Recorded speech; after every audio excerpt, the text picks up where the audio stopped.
Greetings. Do I sound normal?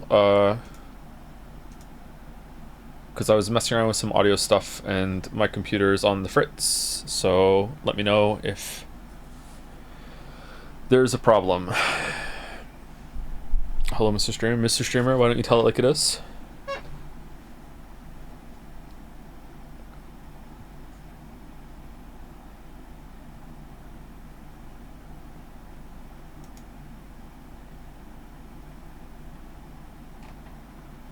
This ratio of emote officially makes you a weeb again? What do you mean again? When was I officially a weeb before? What are you talking about? Umineko is barely weeb. It's literature. What are you talking about?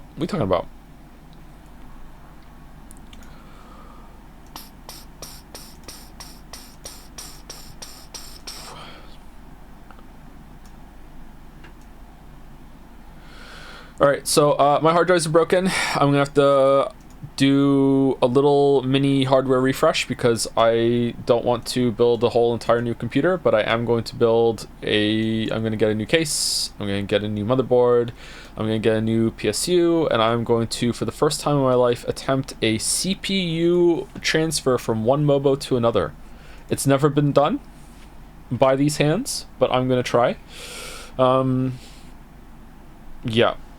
I have reseated a CPU in the past and done the whole thermal paste tango, which I don't like to do, but I have done it successfully at least twice. But I will be trying that, yeah. Anyone, like, strongly not recommend that, or what? Like, I really hate seeding CPUs, but I'm going to try and do it. If it all goes horribly wrong and I lose the whole entire computer, then I have backups of everything. Basically, the only drives that I didn't have backups on were the ones that died, so they're dead. I have a backup computer that I could steal from Finn in order to stream in a pinch, but it won't run things as well as this one does, so I'll have to do my best. It's not that hard, but if you are clumsy, you can destroy the pins. I can be clumsy sometimes. I'll try and be careful. If your CPU Intel, it's really hard to mess up transporting the CPU. Yeah, is it? Okay, I only ever buy Intel. I'm sorry, I hate AMD. I'm sorry if you're an AMD person. I hate AMD so much. Hate it. Hate AMD. We'll never buy anything AMD. Oof. Yeah, sorry.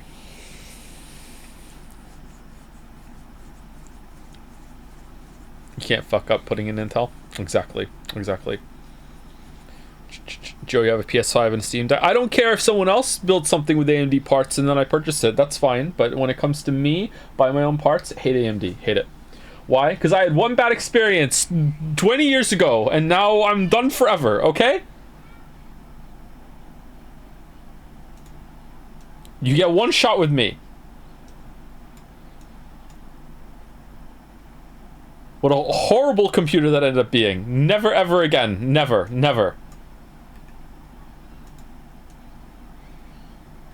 Okay. Tell the story. What? There's no story. It's just the computer sucked. Just the worst CPU ever.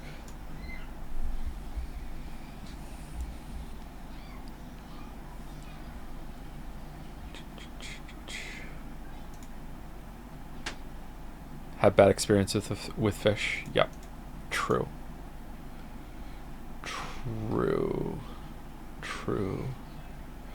Had a dream the other night when you ended a stream by rating William. When will you make this dream a reality? Is that even a real person? That username is too long, isn't it?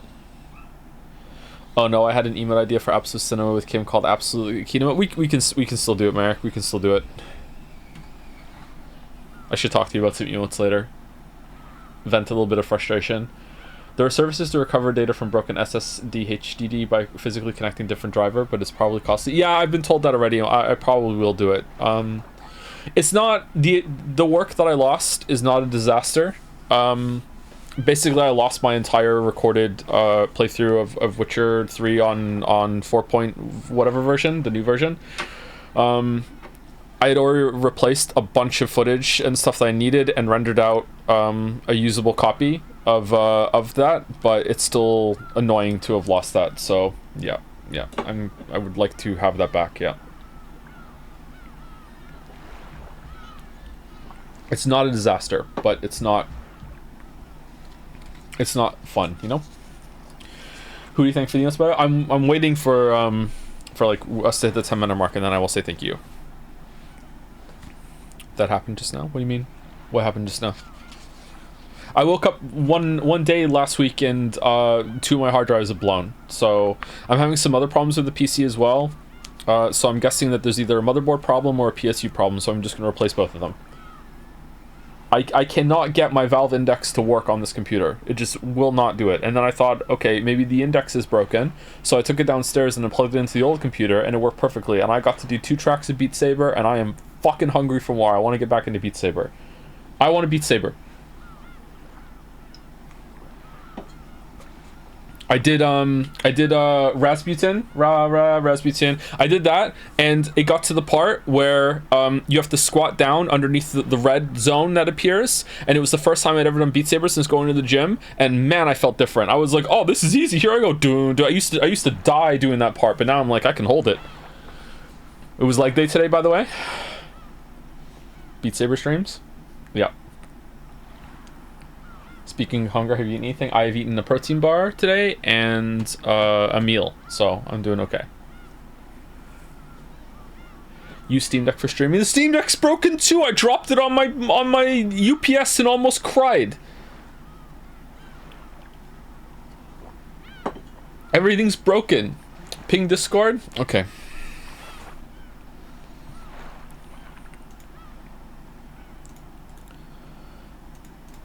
As a mapper for official content, I'd absolutely love to see you stream Beat Saber on my... Oh, would you? I'm not terrible at it. I'm not the best, but I'm not terrible. I was rusty and I still did, I still cleared the maps I did, so...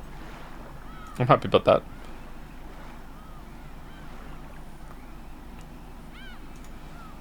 Oh, it's our first stream announcement since we updated Jads to the community server. How's it gonna go? People can opt out of that now if they want, I think. I don't know. Should I include that in the note? Umineko Sandwiches begin now. On Saturday, we will be doing a special collab stream with Mouse for co-reading the VN. Also, we have new emotes today. You might be able to turn this channel off now since we upgraded the server to community mode. If these pings bother yo.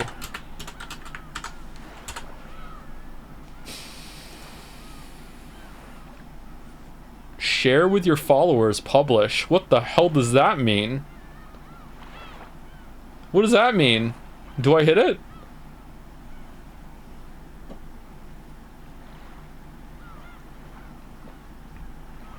Yes, hit it.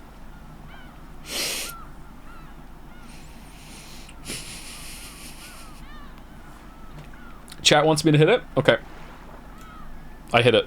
The message will be sent to all servers following this channel. What? You can edit or delete this message later, and it will update correspondingly in each following server. Okay. I hit it. I hit it. Okay. Fun. Will there be cheese provided for the mouse, says Cactus Corpse in a linked image in Dragon's Den. Okay, so first order of business is to say that today we are streaming Umineko on a Tuesday for the first time. Umineko Saturdays on a Tuesday are now a reality, along with Steins Gate Sundays on a Saturday. So we are going to be doing this probably every week until Umineko is done, unless I decide to quit. So we'll see how it goes. So we're doing 2 now. So yeah, after we're done with Persona 3, we will be going into Persona 3 The Answer, or I'm considering doing a quick break to stream Signalis and Returnal, and then doing The Answer, and then after The Answer we either play another small game or go from The Answer straight into Baldur's Gate 3. That is what I'm thinking of doing. So we'll see. I don't know if I want to go straight into The Answer after Persona 3. We will decide. I think we're going to finish Persona 3 this week, are we not? Or maybe it's going to be next week. I don't know. Are you going to give H-Bomber Guy a Chainsaw Man marble? I will give H-Bomber Guy any marble that he wants. If H-Bomber Guy is for some reason here and wants a marble, the H-Bomber Guy can have a marble. Sure. Yeah. Mm-hmm.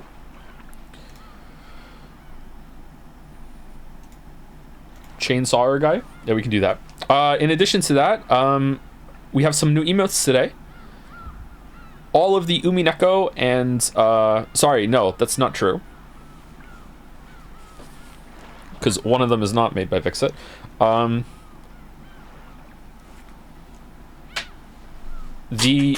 shit.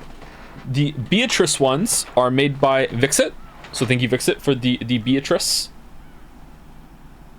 emotes. The Static Anne is by Harmva and French Fry. The Dancing Fry is by an uncredited artist, whom I'm not exactly sure if they would like to be credited. If they would like to be credited, I will definitely credit them when they inform me that they want to be credited. But my read on the message that I had with them was that they wanted to remain uncredited artists. So they are the ones that made Le Fry. Okay, so if that's different, then let me know. And the Smile is made by Tep. Thank you, Tep.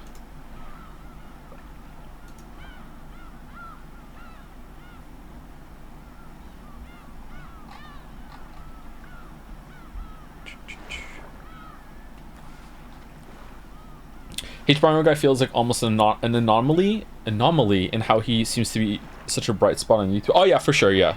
Like H-Bomber Guy has arguably the most iconic YouTube moment of all time when he bursts through the wall. I don't think there's anything on YouTube that's in my circle at least that has that energy that is like holy shit. Like yeah, for sure, yeah.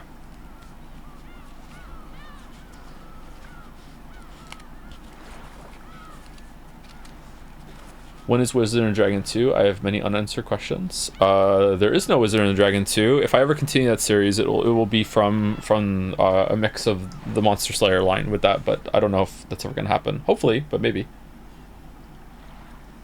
And also, just to repeat the announcement that just went on stream, and also the one that is on the title, we are going to be doing another co-streaming thing on Saturday, this time with Mouse, who will be doing...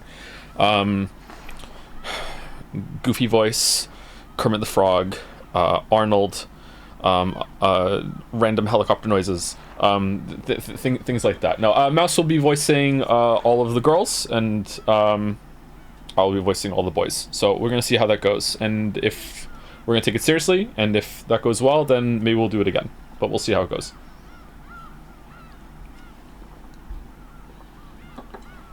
When is Paper Mario the 1,000-year door? Sometime this year, probably.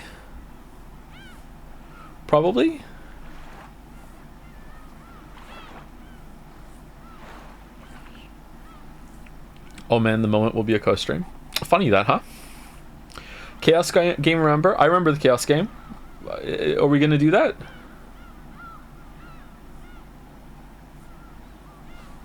They're all asking who I am. Can you tell them I'm a Jads mod? Mouse is a Jads mod, yes. Yes. And also the biggest Umineko fan on the server.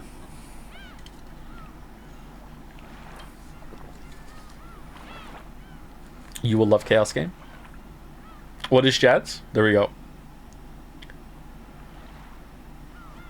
What about Kusuro? Kusuro is only pretending to be the biggest Umineko fan in order to bamboozle the streamer into streaming for the first time on the Leap Day with shitty fucking background art thing, okay? That is what it was, alright? That is what it was. Possibly the biggest ownage that has ever happened on the stream ever. Sorry for the soul, you're forgiven.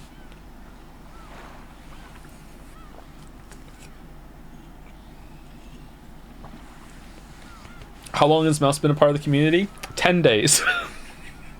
I don't know. My first interaction with Mouse was during the Leap Day one, so about a year.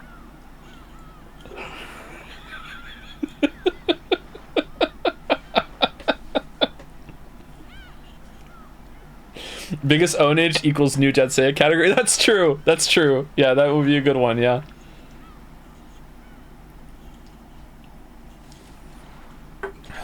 Hold on, having some water.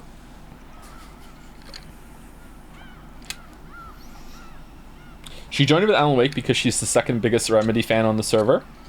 Who's the first one? Because it's not you. It's not you, Balder.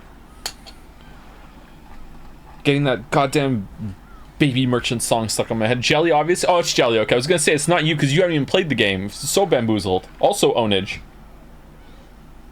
If you weren't here for the Alan Wake 1 streams, okay, Balder was in there giving like his own director commentary at every single point of reference and Finnish folklore bullshit the whole entire time, acting like he's Remedy's biggest fan and like, oh my god, can't believe you're finally streaming Alan Wake 1. And then at the very end, I say to him just offhandedly like, oh, like, how did you like this part? And he said to me, I don't know, I haven't played this game.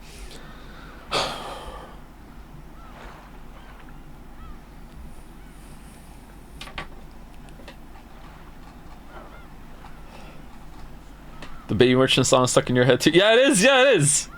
I'm the Baby Merchant. I'm so sorry to tell you this, but I haven't actually played Alan Wake. I just watched my brother play it when I was a teen. Am I the only one here that's played Alan Wake?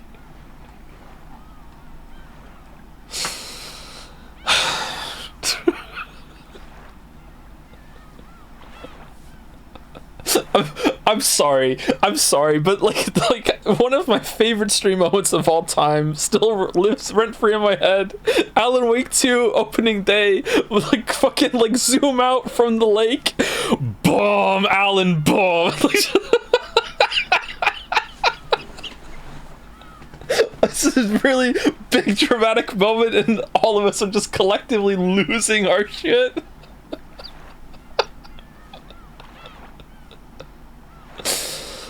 Oh man. Oh. You were Alan Wake's biggest fan because you are its only fan. Alan Wake 2 was really good. Alan Wake 1 I could leave, to be honest, but it was nice having set up for Alan Wake 2. I wonder if Alan Wake 2 might hit even harder without Alan Wake 1 though. Like you can just pretend that it was just like more of it. Alan Wake 2 was really good. I really liked Alan Wake 2. Saga might go. Yeah, Saga is one of my favorite video game protagonists in recent memory. Oh my god, I love Saga. Oh man. Do you think 2 would ever go to Steam? You know, give it a couple years and maybe. Any interest in playing Control? Not only have I played Control, we streamed it. We streamed Control. Control was okay.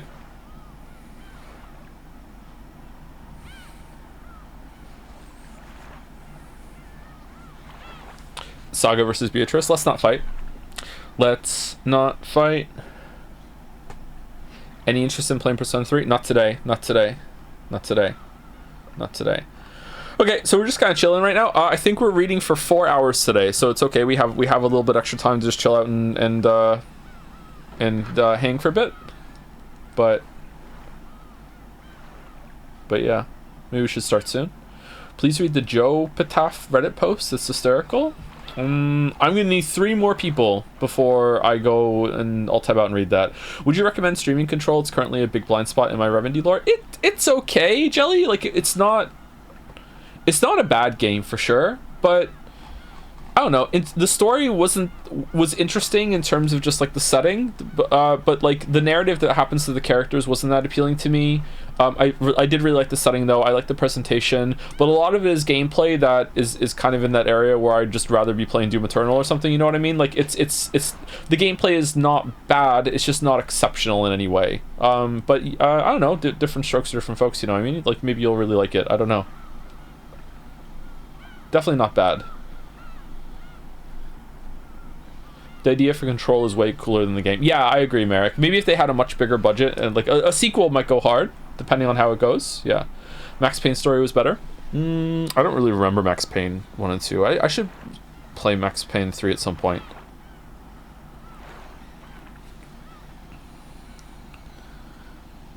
They're making 2.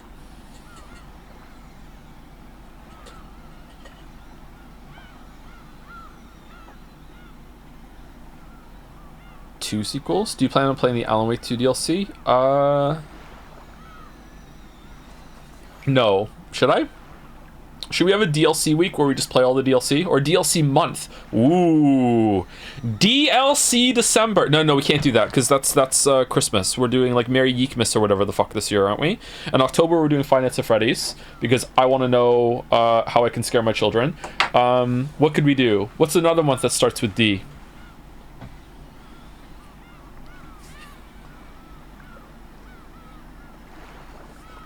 December. That's September with a D. Just sounds like just normal December, Joe. No one's gonna get what you did, because it just sounds like you said December.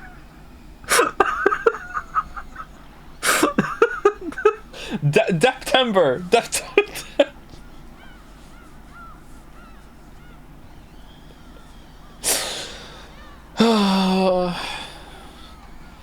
Do you have an Elden Ring Night Rain team ready? No, I don't even think I'm playing that.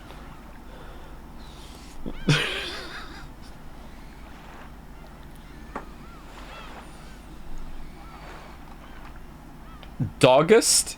It's like if I was a dog instead of a cat? Ah, yeah, okay. H Bomber Guy left a comment about Chainsaw Man on Avarice's YouTube. Why the fuck is Harry watching Avarice? What?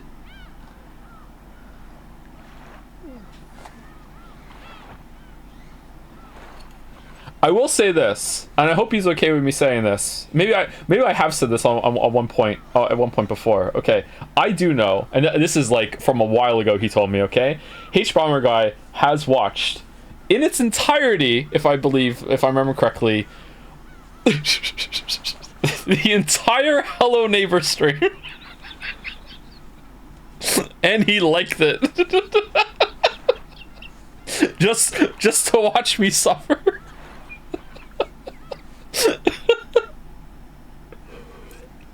He even quoted a line from the stream that I had forgotten that he liked. He said, I've been thinking about you saying in Hello Neighbor, it's kill or be killed. I don't even remember saying that.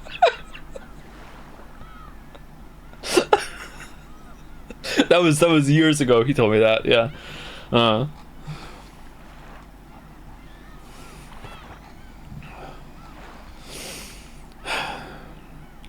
Did you know the Outer Wild devs have seen your playthrough plus the DLC? Yes, I know. Stop bringing it up. I'm trying to forget. Fucking. Oh man. God damn it.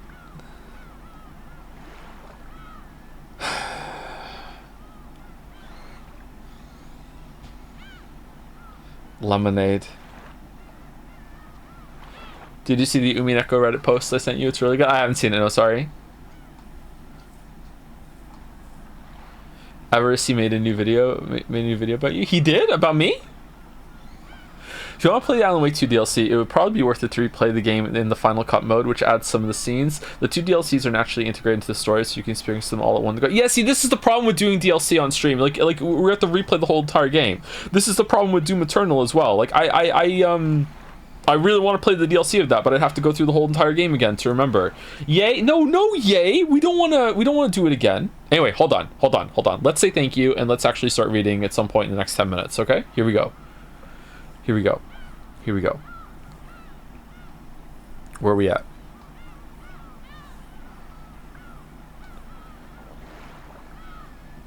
Thank you, Farl Barl, for subbing while the stream was down. Thank you also to Top Virtuosity. Did you hear my voice change into like streamer mode there? Whoa! How long have I been able to do that? New tech. Damn. Alright, hey Joe, when you get around to playing Baldur's Gate 3, would you consider turning on legendary actions? There are powers bosses get that make their fights more unique, but you need to turn it on to get them. Can DM a video showing how to if you want. I don't know. I don't know. I don't know. If it, yeah, sure, whatever. If people say yes, then okay, fine. Yeah. Okay. All right. Who do I know? Who do I know that and I trust has definitely played Baldur's Gate 3? Sereth? Sereth has played all through Baldur's Gate 3. And Wuggy? Wuggy, yeah. Sereth, should I turn on legendary actions for Baldur's Gate 3 during the stream? I might actually just ask Sereth to pick my class for me too, by the way. Sereth knows how I play games. Not only does Sereth know how I play games, Sereth has played some games with me, and also like Sereth has plays games like I do often as well. So, yeah. No, build a class live on stream. No, I don't know anything about it. I've done honored mode, Joe. If you need some advice, I do think they're cool, but it's super tough, so it would be murder. Well, chat likes to see me struggle.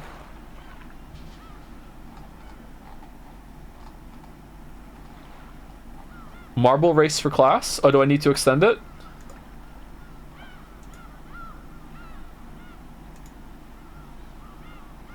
$13 hours left. Okay. Isn't Baldur's Gate 3 months away? No, it's like 2 weeks away. Like 3 weeks away. March for sure.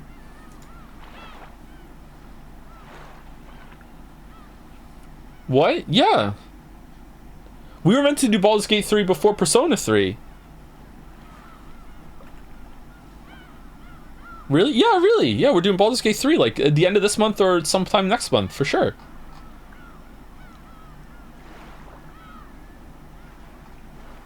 Take off redeem marbles when you reset. Too late. Too late. Too late. 10 centimeters away from the mic maybe. It's still clipping on as, or do audio calibration off stream with Baldur, says Evander. No, I'm sitting decently far away from the mic. How bad is the clipping?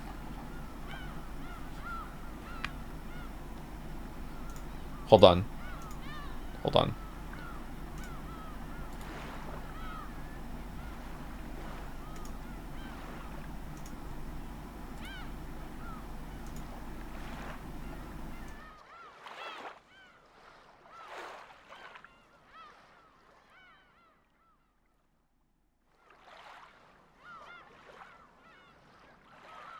Okay, how's it now? Am I super quiet now, or what? Is it still okay?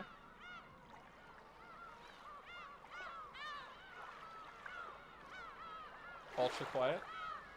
You're so quiet? Tiny show? Alright guys, it's time to do some Umineko. Here we go.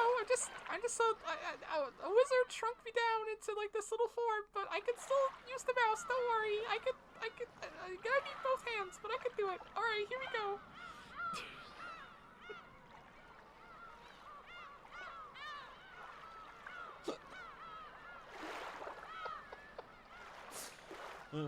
Alright,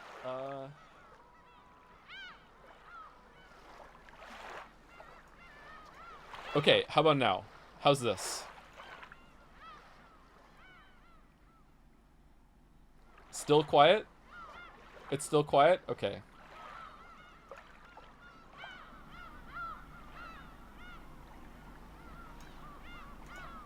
Okay, how about now? How about now? Now we're hitting red. Is this good? Perfect. It's 10 decibels lower than what it was at the beginning of the stream. Perfect. Do we want it louder still, or are we good? Is it better than what it was in the beginning of stream?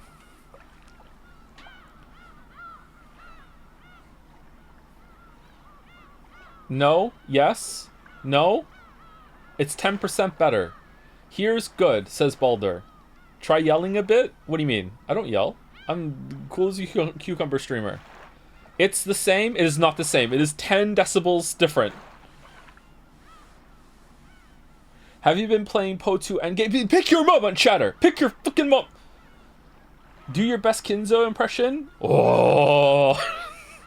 Bitorici. There we go. How's that? Is it clipping?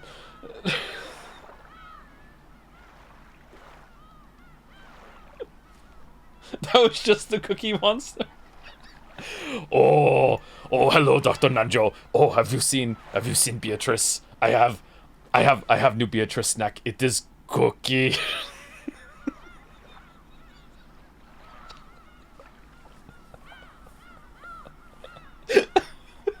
All right, how's the sound? Are we good?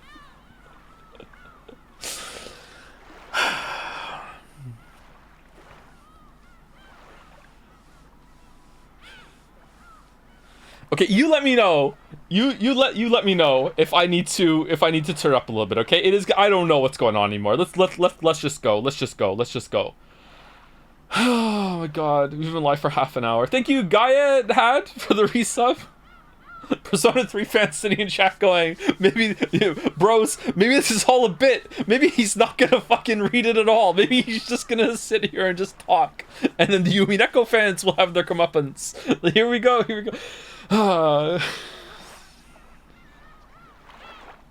Thank you, Gaia Had. Thank you. This is Fishtoe, Fletchco, Death Napalms for the new sub. Welcome. Thank you to Anonymous Gifter for gifting a sub to Nestquick15.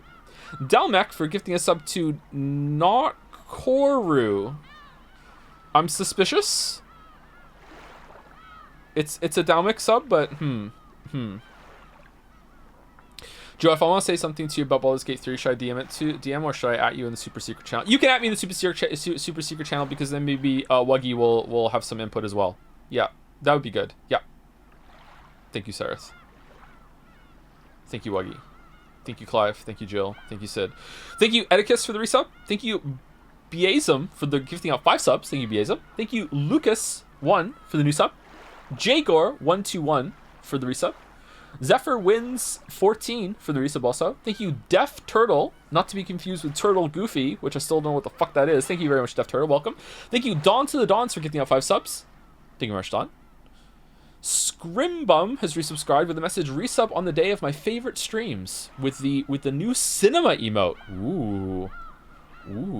The cinema emote looks like it's almost in widescreen. I don't understand how that works. Maybe it's just here? Huh. Thank you, Zyle Fenko, for the resub. Hey Joe, your Persona streams finally motivated me to play an Altus game myself. Currently playing Metaphor and having a blast. Looking forward when you get to it eventually. We might play Metaphor at the end of the year, I think. Or at least we'll allude to it. Thank you, Yuri was taken for the bits. If Canon made a wish to the witch, it would be, I wish I was a little bit taller. I wish I was a battler. Ah, nice. I wish I was a little bit taller. There's a Witcher 3 joke in there somewhere that is in the script. Thank you, Zorgrox, for the bits. Message just for Joe. Okay, hold on. I can read it. Watch the VOD, and yeah, I misheard what occurred, so therefore I rescind my apology. Ooh. Okay, so was it... I guess that means that I did say it right, or I said it afterwards, and... It's fine, we're cool. Thank you, Pokaboy, for the bits. Hey Joe, Umineko fan here. Your Persona 3 streams got me wanting to finally go back and finish my Persona 5 playthrough from a decade ago, so thanks for that. Decade? Gonna have to watch the first half of your run beforehand to remind myself what even happened in the game before I left off, though. I would have to do that too. Alright. Good luck with that. Good luck. You're gonna play Meta 1 through 3 first, right? Yep. Yep. Thank you, Peace of Mind, for the resub. It is fall 2026. Joe is streaming, learning Japanese in a maid costume so that he can truly understand Umineko the way the Weeba understand it. The Weebs have won. Their once normie streamer has lost his last sliver of authority over his own stream. The last remaining normie in the chat sadly hits the unfollow button. It took that long? Weeba? Oh, Weeba? Oh, man. I learned Polish before Japanese. Don't worry about it. Thank you, Xsort40, for the new sub. Welcome. Thank you, Snot Girl, for the resub, too. Joe, my husband and I have been huge fans of your streams and Umineko for years. Independently, like streams and Umineko at the same time, and now this is a good crossover. We spent 2 hours at dinner the other night just raving about your streams. Really? You're the best, and I'm so grateful for you. With a Jom stance. Oh, thank you, Snot Girl. All my best to Snot Man. That sounds like it might have been a fun conversation. Was there a lot of, like, he knows he doesn't know?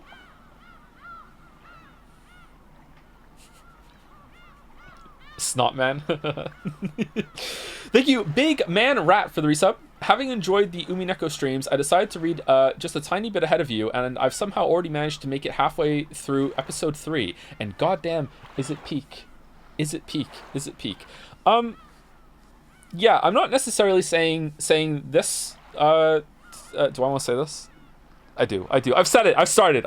Here we go. I'm not saying this about you, Big Man Rat, necessarily, but it seems like for some people, like this VN has made them realize that there is some value in literature. Maybe it's like, books. Books are fire. Actually, wait, what? Because like, you know, when you're in school and you're being told to read some books, and like the teacher picks some like fucking like Canadian mandated book bullshit, like you like what the fuck is this? Like a good book can hit you, man.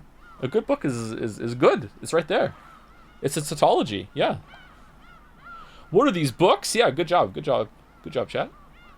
Yeah, no, I was reading something else before Umineko and I finished it so I could focus on Umineko. Ooh. Thank you, Mython665 for the resub. Loving Umi Pico. Me too. Thank you, Elden Ringed, for the resub with the new smile. Electron Active Area has resubscribed with therefore. Uber Super Sloth, sorry to interrupt the stream, but there doesn't seem to be a good method for bans to be appealed. The whole message for an appeal doesn't work since you need to be in the same Discord to appeal. You can just like join on another account and DM me, and then after that, as long as you don't tell anyone you're banned, you know, avoiding the ban, like you're not going to get banned for that. Like it's fine. If you want to do that, that's something you can do. Just ban evade. Well, I mean, like the unspoken rule about banning and being ban evaded is that if you come back in and now you're good and you never like step out again, but now you're just a different person, then problem fucking solved, isn't it, my weebs? Like, but yeah, if you want to just like make an account to and you only contact me to fucking like appeal your ban, that's fine. True, so true, so true. I hate to admit it, you've read faster than me, and I must now disappear into the ether and return once I have read more. Like what? Once a week at the pace that I'm going? What are you doing? Oh, phone alarm just went off. Time for my 30 seconds of Umineko today. All right. Oh, this was a good line. Yeah, that's gonna come back later. All right, back to work. Here we go. What's going on? Good luck with it. Hope you like it. Thank you, Uber Super Soft, for the resub. Oh, I already read that one. Wow, just gonna ADHD shame chat. So much hate. I can do that. Maybe I can do that. I'm allowed. Aren't I allowed? It's practically confirmed at this point, isn't it? Thank you, Heck in Junk, for the new sub. Welcome. I have so many subs here. Holy crap. Okay, I'm gonna have to start getting into it real fast. All right, here we go. Chat, stop distracting me. Here we go. Here we go. All right. Thank you, Haydener, for the resub at tier 3. Vodfrog and Jadslurker here. So glad to have you back. By the way, I had a blast with Returnal. I think you'll dig it. That's good. I got to enjoy Signalis in a vacuum, so I hope chat behaves, lol. Thanks for all the hours of entertainment. I think I might close chat for Signalis. I'm serious. I think I might do it. Thank you, Tube T, for gifting a sub to Moran Bati. Welcome, Moran. Thank you, Tube. Thank you, Critical Woe, for the new sub too. Welcome. Thank you, Shoroa, for resubscribing. Moran Bati also gifted a sub back to Tube T. What's going on? Gift exchange. New meta. Thank you, Marshmalley7, for the new sub. Welcome. Also, Surreptius for the resub. Bathtub in Space. That sounds like fun, for the new sub. Terraflop for gifting out 5 subs. Thank you, Terraflop. John Ridge for the resub. My first time experiencing Umineko. It's been great so far. It's been pretty good, yeah. It's been pretty good. I'm mad about the candy line. Justifying the airport scene. You hate to see it. Now I can't cut it in my edit. It was just going to be red pen, just like... It starts on the pier with the boat. That's it. That's where it starts. But nope, now we can't do it. Thank you, Meg Poid Nebri, for the resub. Tomo Komat for the bits as well. 500 bits with the cinema emote. It goes hard, doesn't it? Pretty good emote. Thank you, Bottle Coochie, for the new sub. I don't know, maybe I just did something bad. Thank you very much. Welcome, Bottle. Thank you, Diana Lesky, for gifting a sub to H Bomber Guy, who wants a marble, for Chainsaw Man, maybe. I don't know. Thank you, Deathly Cake, for the resub. God, I love spinning chessboards. Big paddler energy. Thank you, Jackie Ohio, for gifting a sub to Tony Hawk Twa.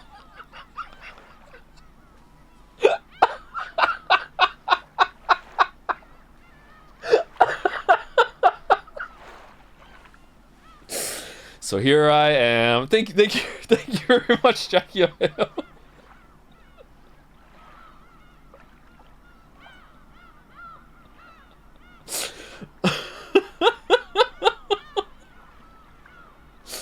Man, I wonder what Tony Hawk is up to these days. Thank you, Iron Wrath, for gifting a sub to Ashier. Ooh, thank you, Iron Wrath. Thank you, Bottle G Quality, for the new sub as well. Welcome, welcome. Fave new emote. Which one? Thank you, Reese Kins, for the resub. Takaka Agam for the resub also. Do we want to spread out new emotes, by the way? Do you guys like getting a bunch all at once? Or do you think we should have like one a day, new a day for like a week or two if we get a big bunch making? Like, what do you think? I like the patch.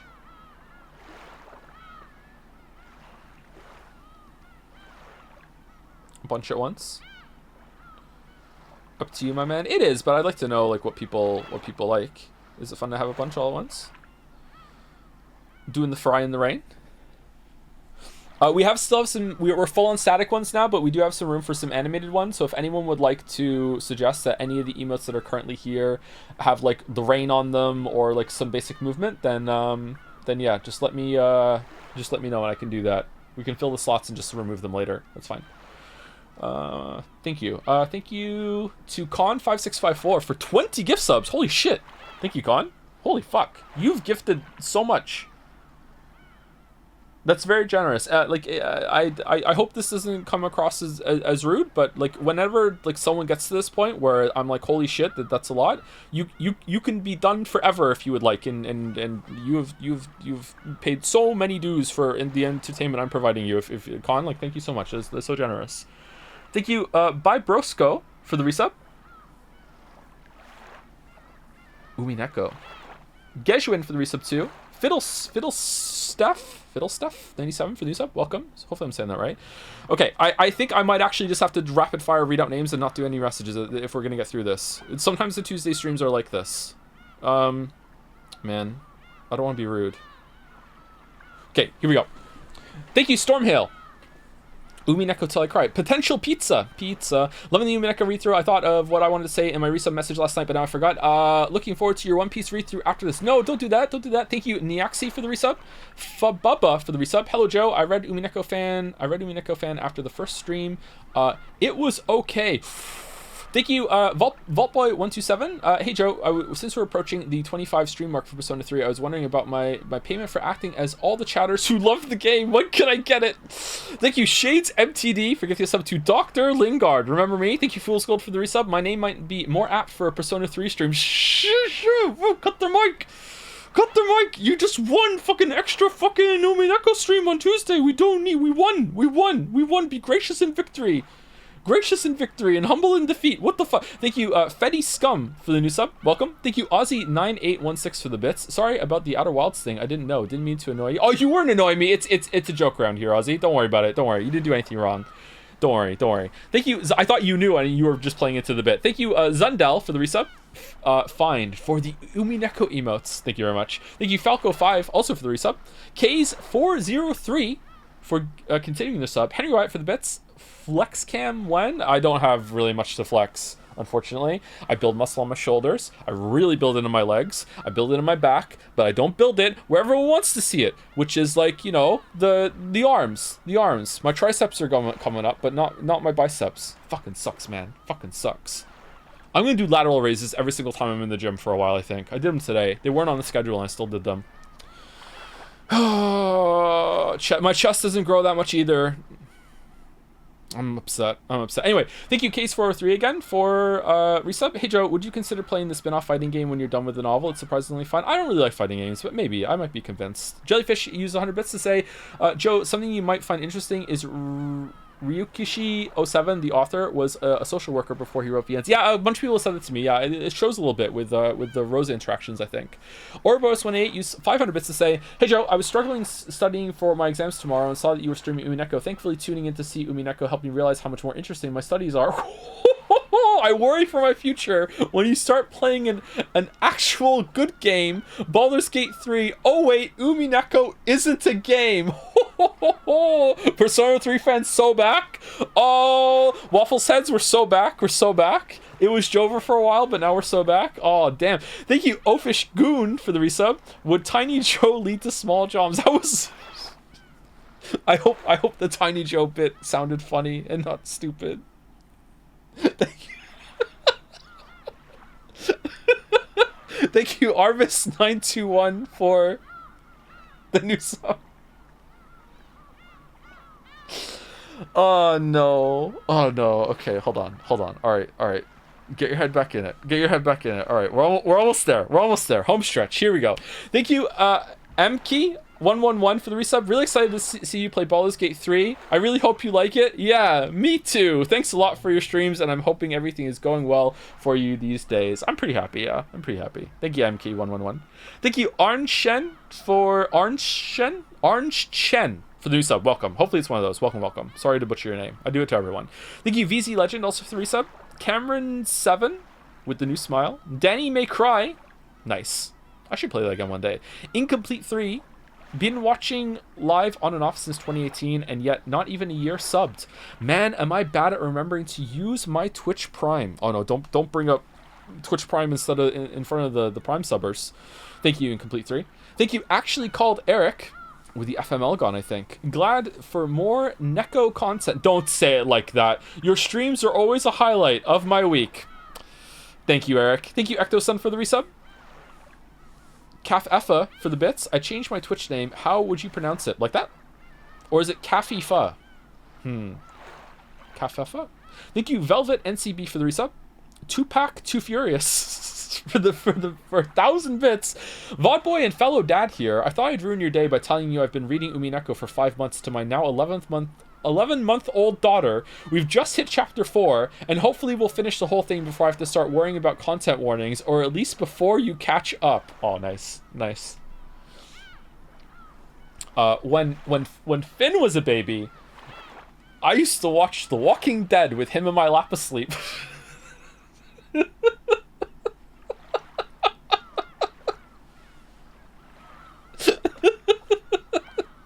So I'm right there with you.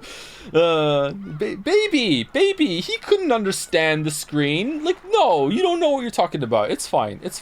Baby, not like, you know, Persona 3, baby, like 2 months old baby, okay? Opinion on The Walking Dead? It has its moments, I guess. I don't know. Thank you, Master of Segways, for the resub. And also for getting us out of that. Thank you, Piet J, for the resub too. Nozereld, just made it to the stream. So glad I didn't miss any gameplay. Oh yeah, at this rate, we're gonna hopefully be starting in an hour. God damn. Dalnek has used some bits. Gonna be a video on demand amphibian. And just out of curiosity, you a fan of Dua Lipa? I don't know very many Dua Lipa songs. I know the I Got New Rules, I Got 'Em. Sometimes I quote that when I do, like, Jad's stupid shit. I like the training season song. They play that at the gym. Those are pretty much the only Dua Lipa songs I know, I think. So, but I like both of them, sure. I would like tentatively listen to more Dua Lipa. I'm worried there's a joke here that I'm not getting. Do you or did you watch? Stop distracting me! No, I don't like soccer. Or football. Thank you, Ruperti, for the resub. Distraction. Yeah, more. Thank you, Bad Blood C, for the bits. Wait, this is an Astrobot. Something is wrong. Thank you, Sinopoya, for 10 gift subs. Thank you, Sinopoya. Load of gift subs. Thanks. Thank you, Fatway, for the resub. Anonymous gift versus gifting a sub to Polyvinyl. R Diddy for the resub. Top Lolly. Joe, are you gonna buy that $500 life-sized Guardy plushie? No. I don't know what that is. Little uncomfortable. Dalmek used to say, "That's nice. How about you put Dua of your lipas on my nuts?"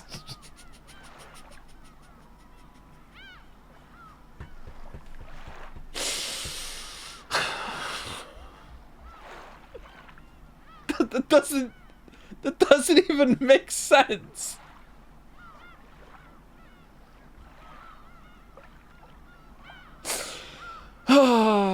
Can we change stream and go to fan art? We're getting some fan art vibes. Thank you, Yuri was taken for gifting us up to delaying. Nice, thank you. Bugcatcher for the resub. Pepsicide for the new sub. Welcome. Zero Cat also for the new sub. Yeah, boy Gianoli for the new sub. 3 new subs in a row. Welcome. Claw fists to all of you. Thank you, Verdox5 for the resub with waffles in the rain. Oni PNG for the resub. Burned Zero Bread. Nice. I'm not a Persona fan for the new sub. And the last 4 on my list. Sarah23. Happy to finally catch you live. Thank you very much.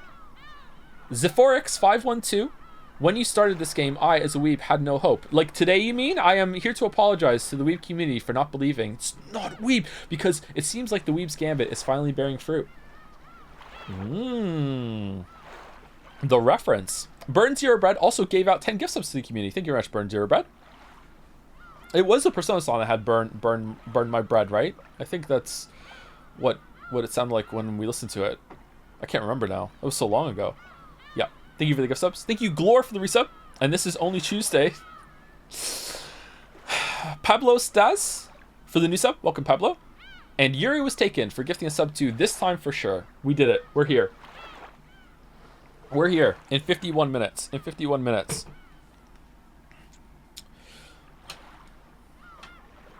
51 minutes. I'm actually reading 1984 right now. 1984 is pretty good. I enjoyed that book. That's a good book. I mean, I read it when I was 19, so maybe it doesn't hold up. I don't know, but like, yeah, I remember enjoying that. Room 101. What a dull book. Really? I think maybe the weirdest part of that book right now, if I was to reread it, would be the like the mandated exercise where everyone has to go in front of their screens and do like stretches in front of some drill instructor, and the main character has like some sort of like problem in his calf and like has to like stretch a muscle or something like that. That was a weird part thinking back. What's that all about? Any book recommendations? Umineko. Thank you, Toxic Cookie Art, for the bits. My husband is a huge fan of your stream and is always going on and on every time you start one. It would mean a lot if you said hi to him. His name is Brandon Greenawalt. Thank you. Greenawalt. Okay. Hello. Hi, Brandon Greenawalt. You seem to have a very thoughtful partner here. Hope that you're having a good day and that I'm not being bamboozled because chat's being a little weird. Doxed.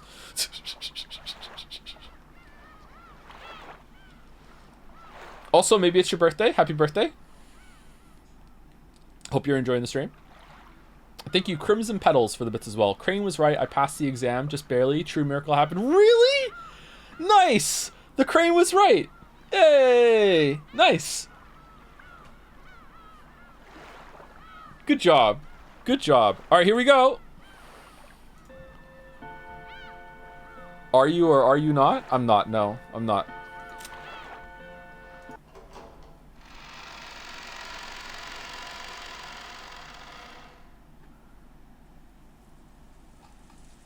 Greg Chen streamed Saturday night and drunkenly raved about how cool you are and how you would love to be on your stream again. Oh, did he really? Oh, that's nice.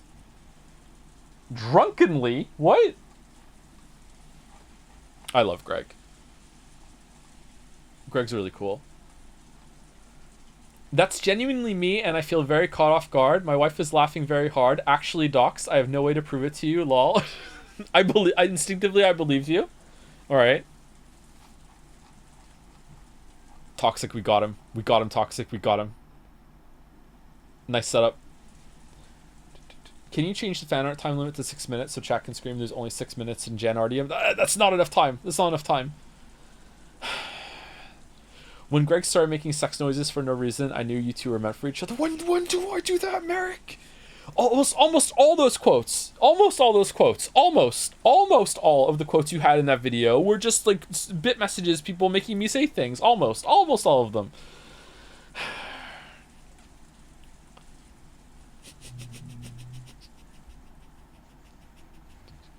Okay.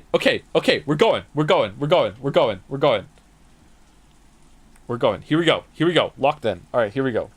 Okay. Stop distracting me. Okay, here we go. So I was playing Minecraft Dungeons with my kids last night. Do you guys want to know the story? Because it didn't go well, let me tell you. Can we take a break? Maybe we should take a break. I kind of need to pee. When they started hearing Battler snores, the relatives went their separate ways, leaving the parlor and letting Battler sleep in silence. Even though... Okay, so last scene was we went to our Mind Palace to talk to Beatrice. And it's not confirmed yet or not if Battler knows everything... Oh, shit, hold on. It's some of you forgot that was on there, huh? And also, like, it's not clear or not if Battler knows about the battle that's going on, even if he's not in the sleeping realm or not. Yeah. Okay. So we'll see. Even though it had been so lively in the parlor with so many people gathered there, when all of them scattered at once and were swallowed up by the vast mansion, it created an eerie silence with no sound except that of the rain. I could hear it. My mic still okay? Ooh, moody. Nope. I haven't met a person like that even once. Aneki? I haven't met them. Kirie-san, is that true? Even I only greeted her briefly when she came into the entrance hall. Even I? She looked like she was a bit over 20. I told her my name, but she didn't tell me hers. She was being guided by Genji-san, and I saw her go up to the second floor. So it'd probably be faster to find Genji-san and ask him directly. Still, what a strange turn. The mystery woman had spoken to Kyrie. Without naming herself, she'd sneered that Kyrie should have had a vague idea as to her identity. That brought someone to mind, and then there was her look-alike, the witch in the portrait. Interesting. Wonder what this would have looked like in the original. By the way, I just want to acknowledge the elephant in the room when it comes to this ship, by the way. Yes, I don't know how many anime games in a row. This is just morbing with extra steps. Okay? I feel kind of owned about it, that we're once again in a morbing story. But, yeah. Yeah. It's a trend. Was this person trying to say she was the witch of the portrait herself? I realized she was probably laughing at me for that reason. Even though it was our first meeting, she spoke as though she knew I'm your second wife. Nikki, you really don't know anyone like that? You talk too much. I've never seen a blonde woman like that go in or out of this mansion.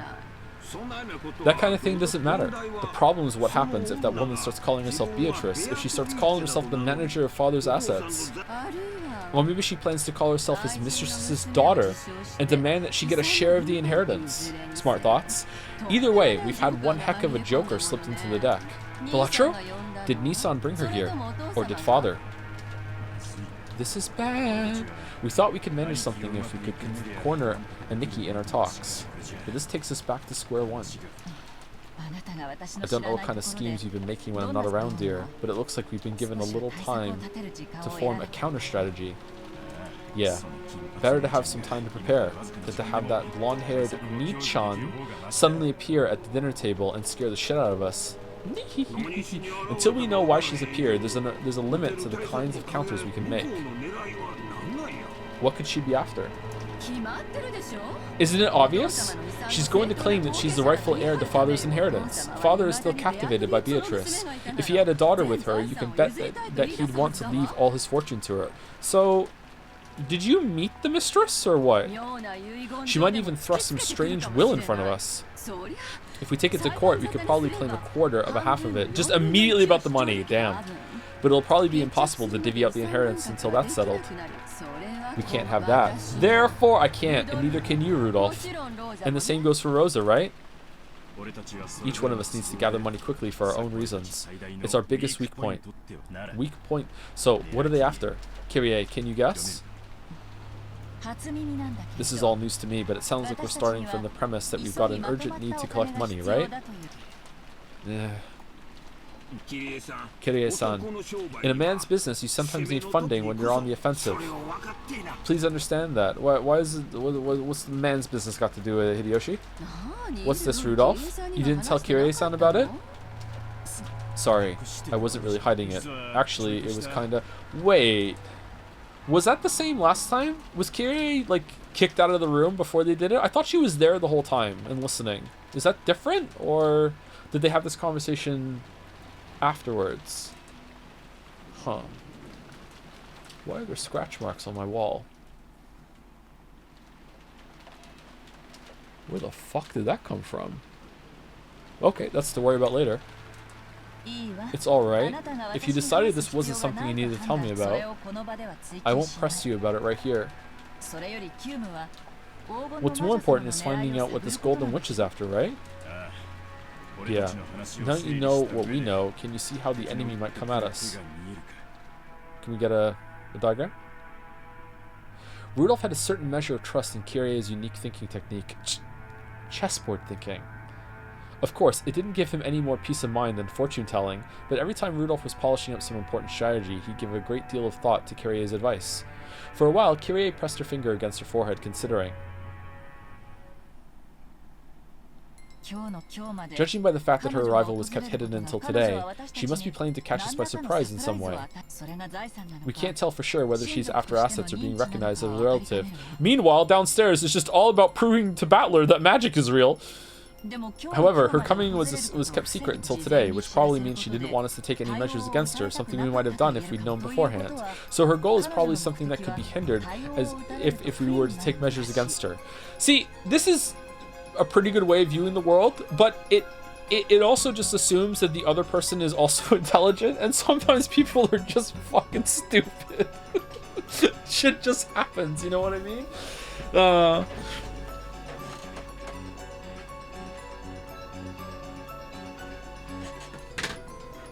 It's like that. It's like literary analysis is when you assume that everything in a work is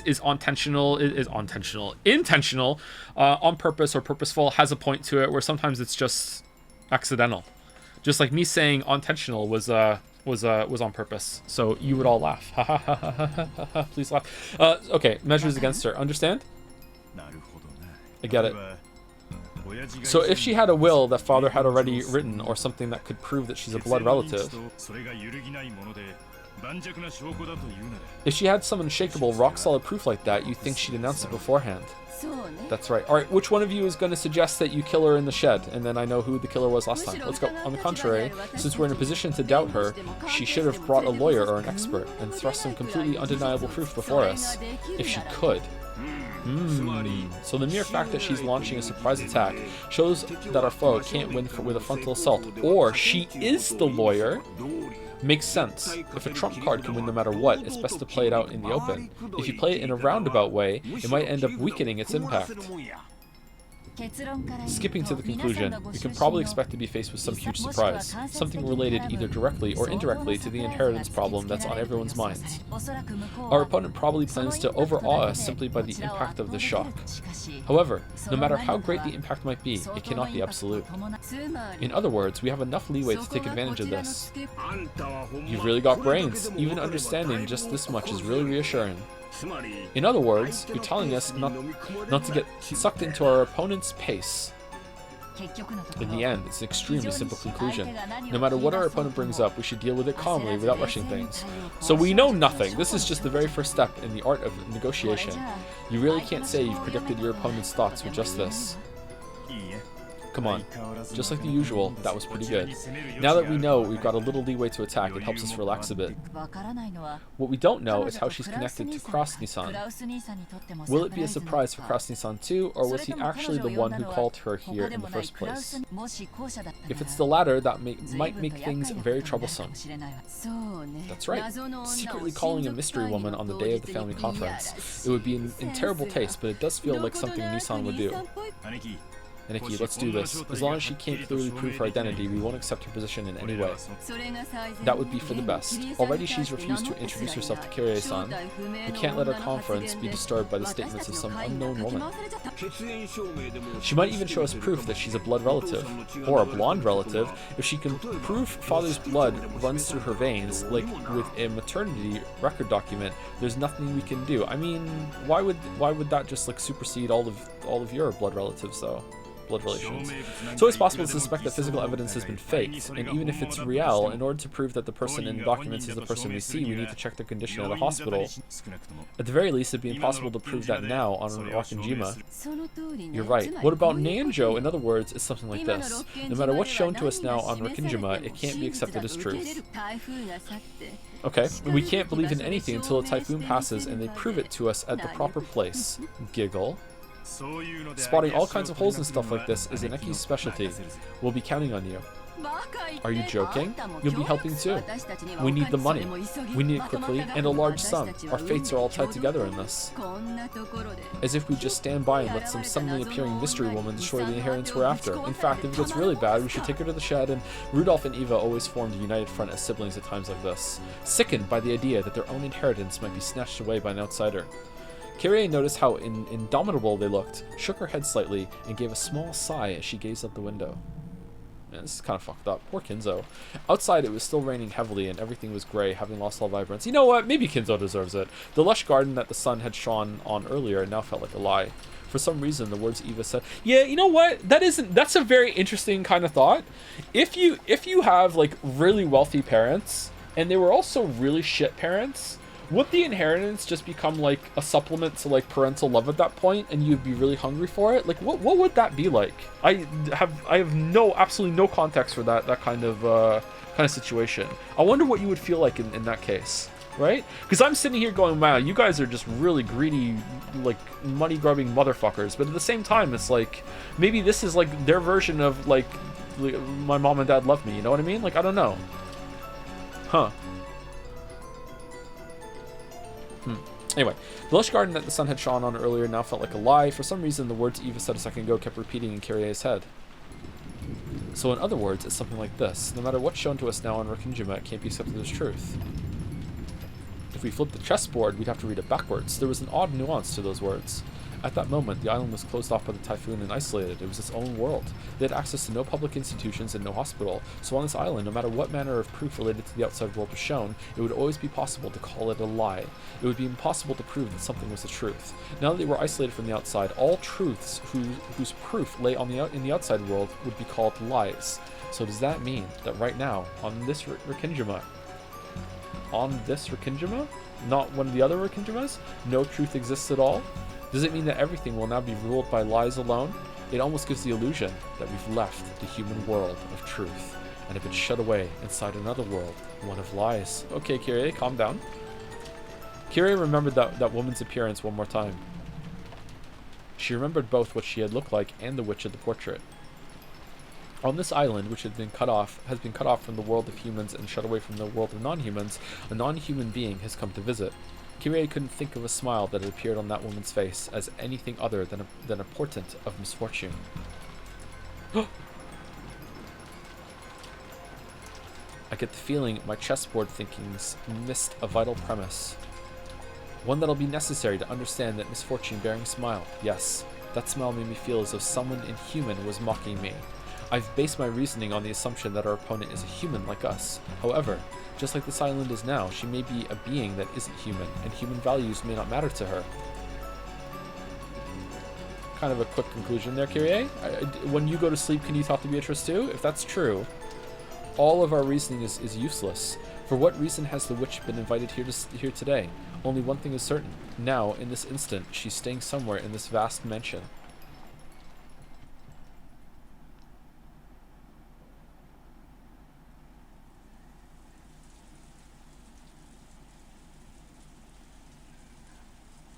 Okay, so it's the same portrait here, but is that just the art didn't get updated? Because I thought maybe it was a different portrait in this like storyline or timeline or world line or whatever.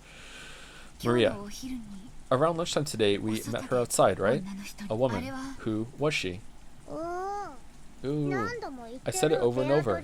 Beatrice. Maria, did you ever meet Beatrice before that?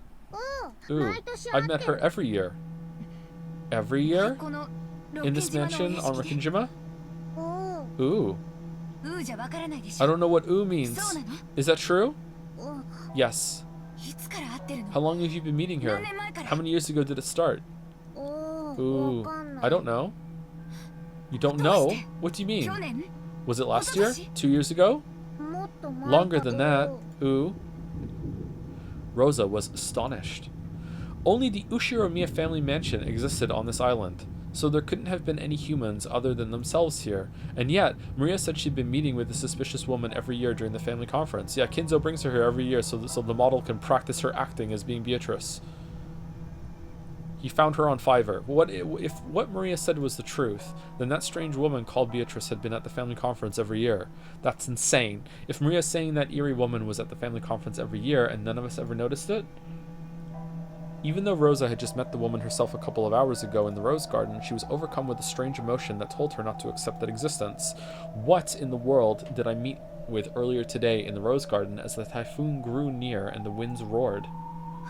Maria, you said you've met with her every year. What do you two do when you meet? Witch stuff. We sing songs and learn magic, and I learned how to draw magic circles.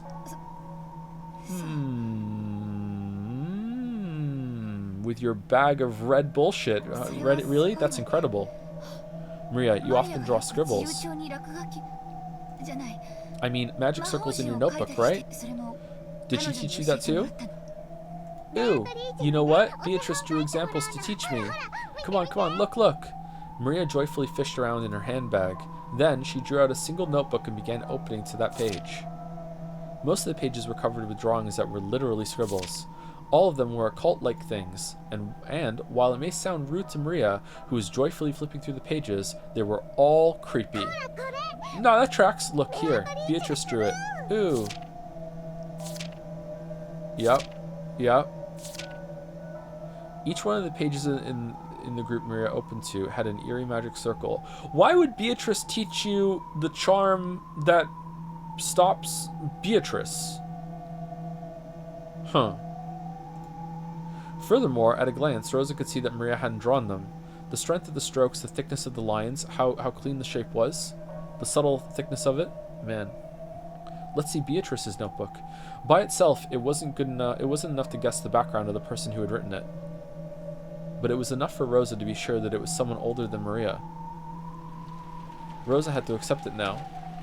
There really was a person on this Rokkenjima. I was told that part of this means island. So is this is basically like on this island? So this isn't necessarily just a name, or is it just like a translation thing where that she herself hadn't known existed until now?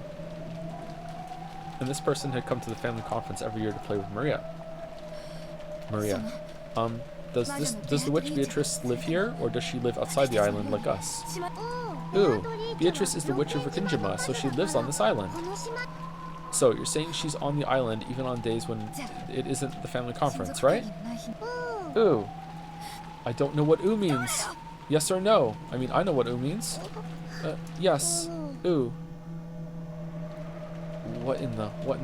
I can't believe it. How long has this unknown witch been living on this island? I used to live on this island. I lived on this island passing the time in the mansion in the rose garden. And even so, I never encountered a witch like that. Right? Okay, let's go tell, the rest of the murdered pals. Mama, what's wrong? Mama.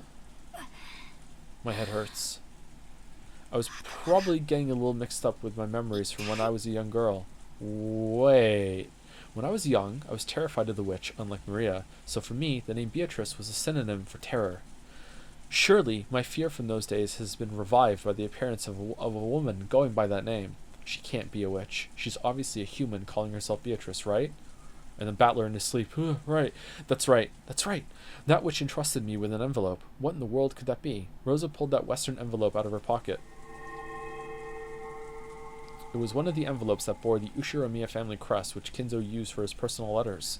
And this red sealing wax had even been sealed by the head's ring which Kinzo held, which meant this envelope belonged to the Ushiramiya family head. In other words, it was from father. Why was a woman calling herself Beatrice holding it, and why did she give it to me? That's right. I'm sure she said to read this aloud at dinner. What in the world could be written inside? A sense of uncertainty gripped Rosa, as if opening this envelope might let loose incredible misfortune. However, at the same time, a little curiosity sprouted up too, urging her to find out what was written inside before the other siblings could.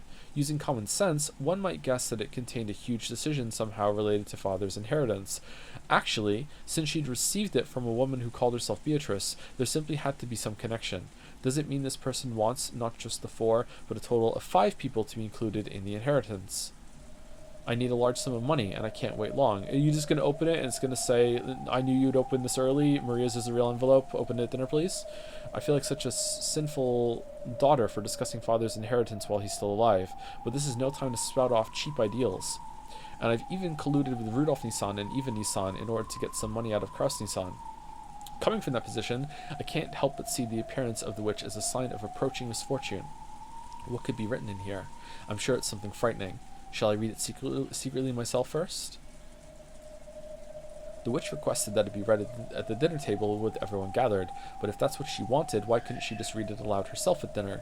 Why did she go to all the trouble of entrusting it to me? Simply put, is it because she doesn't mind if I read it secretly beforehand? It'd be better to secretly read the contents first. I understand that mean breaking my promise, but this is no longer the time for cheap ideals. Don't do it! Depending on the contents, I should probably discuss it with Eva Nissan and Rudolf Nissan too. They're always really good thinkers when it comes to this kind of thing. When I gulped and put my hand to the red sealing wax, something suddenly pulled on my sleeve and I let out a small scream. What? Maria? Don't scare me like that. What is it? Ooh, you mustn't. Huh? In Maria's expression was the same portent of misfortune she'd felt from that witch, and it sent a tingle up her spine. Beatrice told Mama to read that letter during dinner. You mustn't break a promise with a witch. That's not it. I just wanted to look at the envelope for a second. Okay, what I don't understand, but not in like a plot hole way, because this isn't Persona 3. What I don't understand right now about this dynamic is that she acts like a witch, she likes witches, she's friends with a witch, and yet when she goes like, you know, sicko mode, she says, "You're a witch, real mama, come back." That's kind of weird. Just everything is witches to her in her head, maybe? I don't know. Huh. Oh no.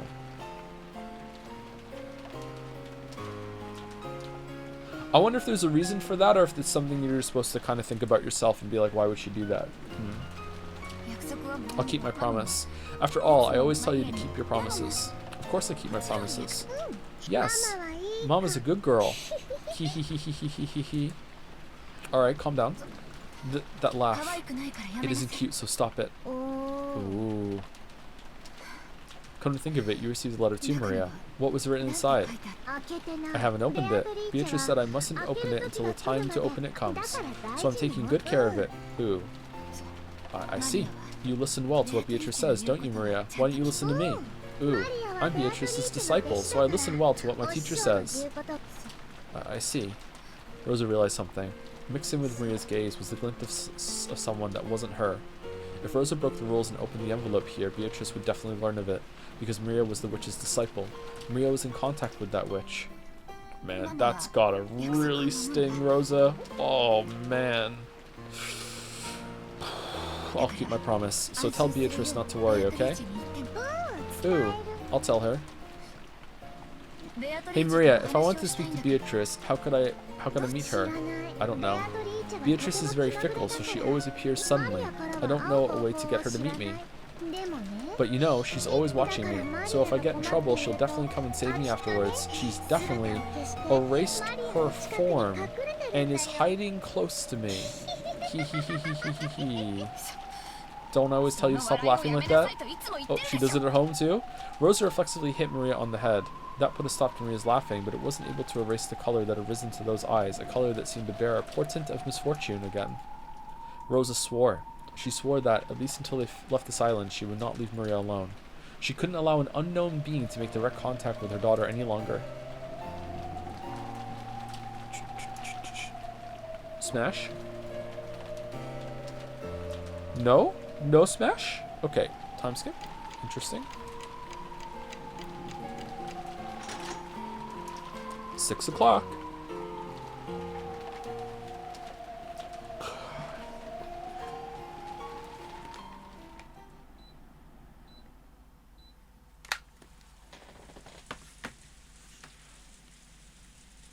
Maria, 戻ってこねえな。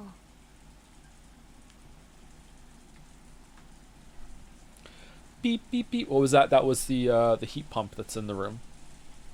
Even though it's winter, it gets really hot up here, so I had the air on, but I'm just turning on the fan because it's getting a little chilly in here. I would just open the window, however, I don't want like the street to hear me reading Umineko, if that's okay. Thank you, Soap Savant, for the resub. Hey Joe, you're my favorite streamer. Just wanted to use this sub to delay even further because Umineko edging is the greatest bit. Didn't come in time. Sorry. Thank you, Half of Tamaze, for the new sub. Welcome. Markheim for the resub too. What the fuck is Umineko? You're here, don't worry. You'll figure it out. It's pretty good though, so you might want to like start from the beginning and see. Thank you, Sienna in Vienna, for the 5 gift subs. Thank you very much. And last on my list right now is Colton72 with the resub.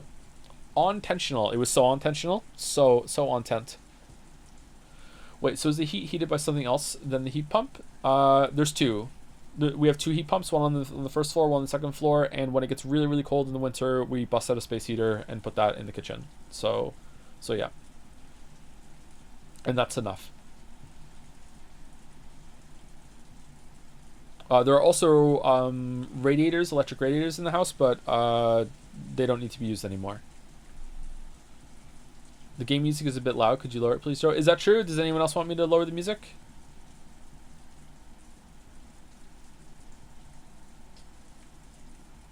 No? Seems like you're the only one, sorry. Sorry, one guy.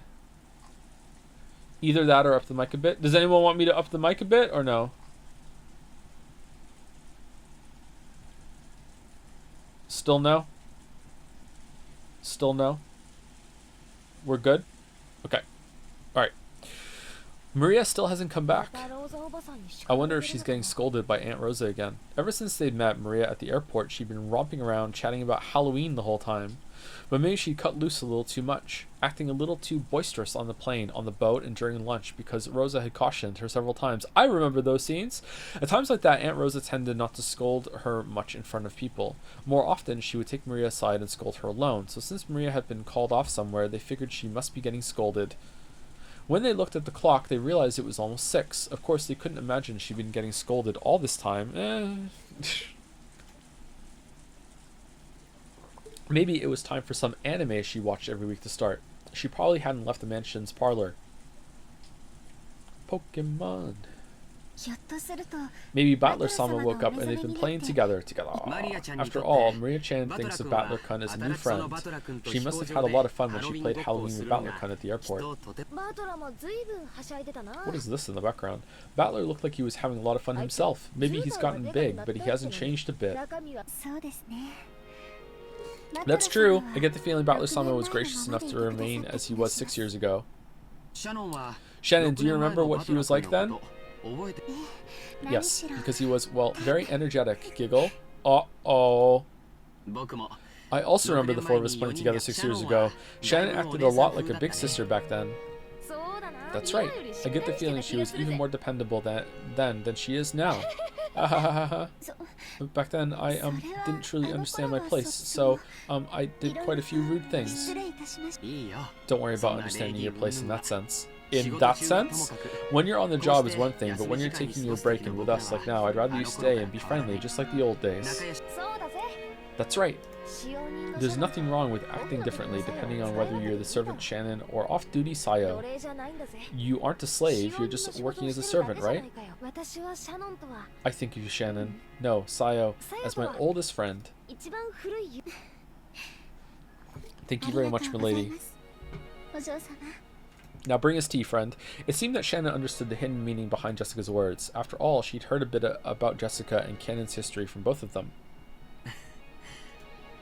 Apparently George had heard something of that history too. He walked towards the window and looked up at the darkening rainy sky. Cannon may still be childish in some ways, but I think he's starting to grow a bit in his way of thinking. Well, come on, quit it already. Well, I guess I let myself get swept away by the mood once or twice. You know, after watching you two, I might have gotten a bit jealous, feeling like I was getting left behind. But forget about me. More importantly, how's it going between you two? Let's talk about George. Looks like it's going pretty good, huh? I wonder. Yes, it's going very well. Shannon was lost for words, her face red, while George answered brightly and immediately. That carefree attitude made it easy to see that the relationship was proceeding so perfectly it'd make anyone envious. Dang, I'm jealous. So does that mean Shannon's gonna resign and have a party soon? I wonder. Oh, there's a good question. I wonder what she'll say. Okay, dude, like... What is this? You seem to really care about her, but... Like, aren't you meant to be, like, smart and dependable? You have to know that this is gonna be drama. And as, you know, the Black Eyed Peas say, you don't want no drama. Like, do you, like, really? Like, what's the plan, George? George laughed teasingly as though pressing Shannon for an answer. It was probably the way they usually flirted when they were alone. Jessica could only smile bitterly and say, yes, thank you, that's enough. I have a dream. I don't just mean some ambition to become the leader of my own domain in business.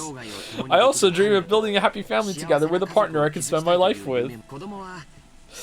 I want 2 kids at the very least. Call the baby merchant. It'd be nice to be able to do some sports as a whole family. And many more things besides that. I often talk with Shannon about that kind of thing. Right, Shannon? Yeah, a couple times. Though every time I do, she always laughs and says I'm getting ahead of myself. For some reason, even at the age I am now, I find myself thinking about what it'd be like to live peacefully in my old age, with healthy grown-up kids and grandchildren running around all over the place. If only I could spend the rest of my life at a slow pace surrounded by that, together with Shannon forever. Yeah, you're definitely getting ahead of yourself. But how should I say it? It sounds like you, Georgie-san. Being surrounded by a family like that would probably be so wonderful. The ideal family I've painted in my mind is something like that. Because George just keeps fucking talking about it. To Shannon, who'd been raised in an orphanage, that harmonious image of a family was probably something to be yearned for. And George, who had made an absolute promise to grant that wish for her, may truly have been a fitting person for her to spend her life with. To Jessica, Shannon was a precious friend. George was surely the one most fit to entrust that friend's future to. Well, I don't want to throw cold water on you guys, but Uncle Hideyoshi aside, what are you going to do about an idea of... Thank you! Thank you! Okay, won't it be pretty tough to win her over? Flashback to what Eva said. There's no reason for anyone to worry about something like that. No one but me gets to say who I choose to be my partner. Oh, you're dumb! Oh, okay. Alright, my bad. I've misjudged George. I thought maybe he was a little scummy and like had some problems with like his parents and everything, but I didn't realize he was dumb. Okay, he's dumb. Alright, cool, okay. Okay, I will bring Shannon happiness. Whose permission do I need for that? Ava's? Whoa. George-san, that was cool. Can't believe you can say stuff that embarrassing out loud. I don't remember you ever being that kind of character in the past. As they say, if you don't see a boy for 3 days, you should watch him closely. I grow as much as anyone. I intend to study more and more and grow to be the man Shannon deserves, the one who can bring her happiness. Maybe even George realized how embarrassing the words coming out of his mouth were. Okay, he does seem to genuinely like her now. Then, okay. His face turned very slightly red and he scratched his head.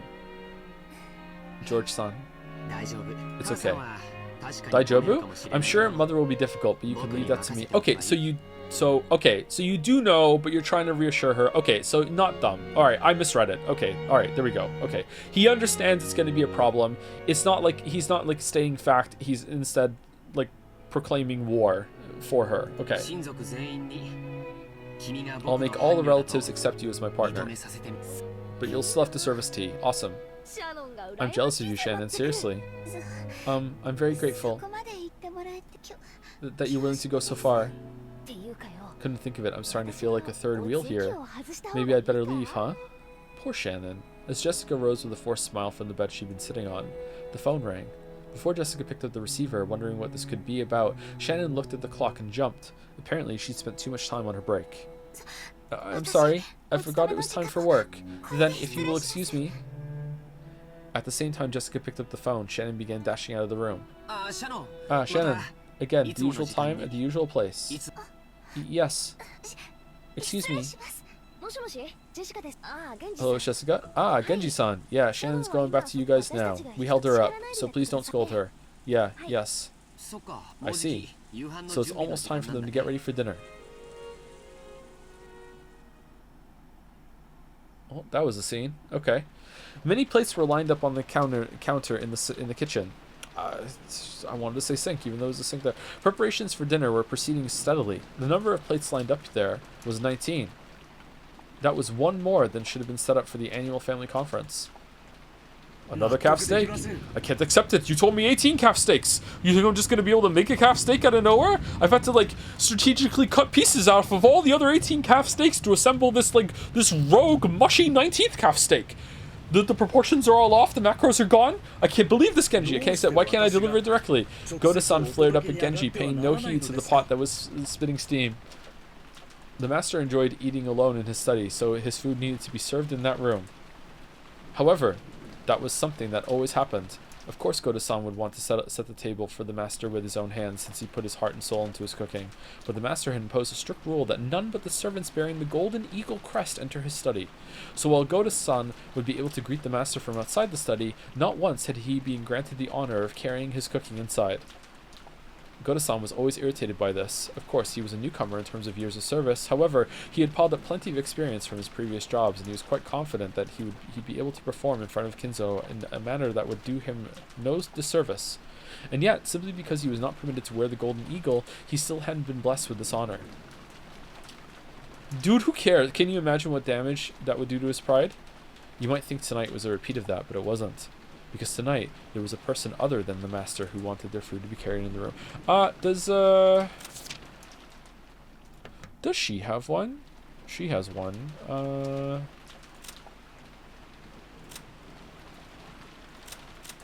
That's kind of weird, actually. That makes me think that she's from the orphanage. But I already did think that. Does she have one, or she keeps leaving and coming back? Maybe she doesn't have one. Yeah, she doesn't. Okay. There was a person other than the master who wanted the fruit carried to their room. Apparently this person is an extremely rare and honored guest, and we've been given strict orders to treat them in the same manner as the master of the family head. Goda-san must have wanted to earn some points by serving this honored guest with his own hands. After all, he was an extremely vain person. Thank you. If he wasn't qualified to serve the master, then at least the guests of the same rank. He simply couldn't find time during lunch, so Kanon-san had gone in his place. So he truly desired to personally serve this person tonight. Yeah, it does make sense. Okay, sorry. The best dinner of the year, calf steak.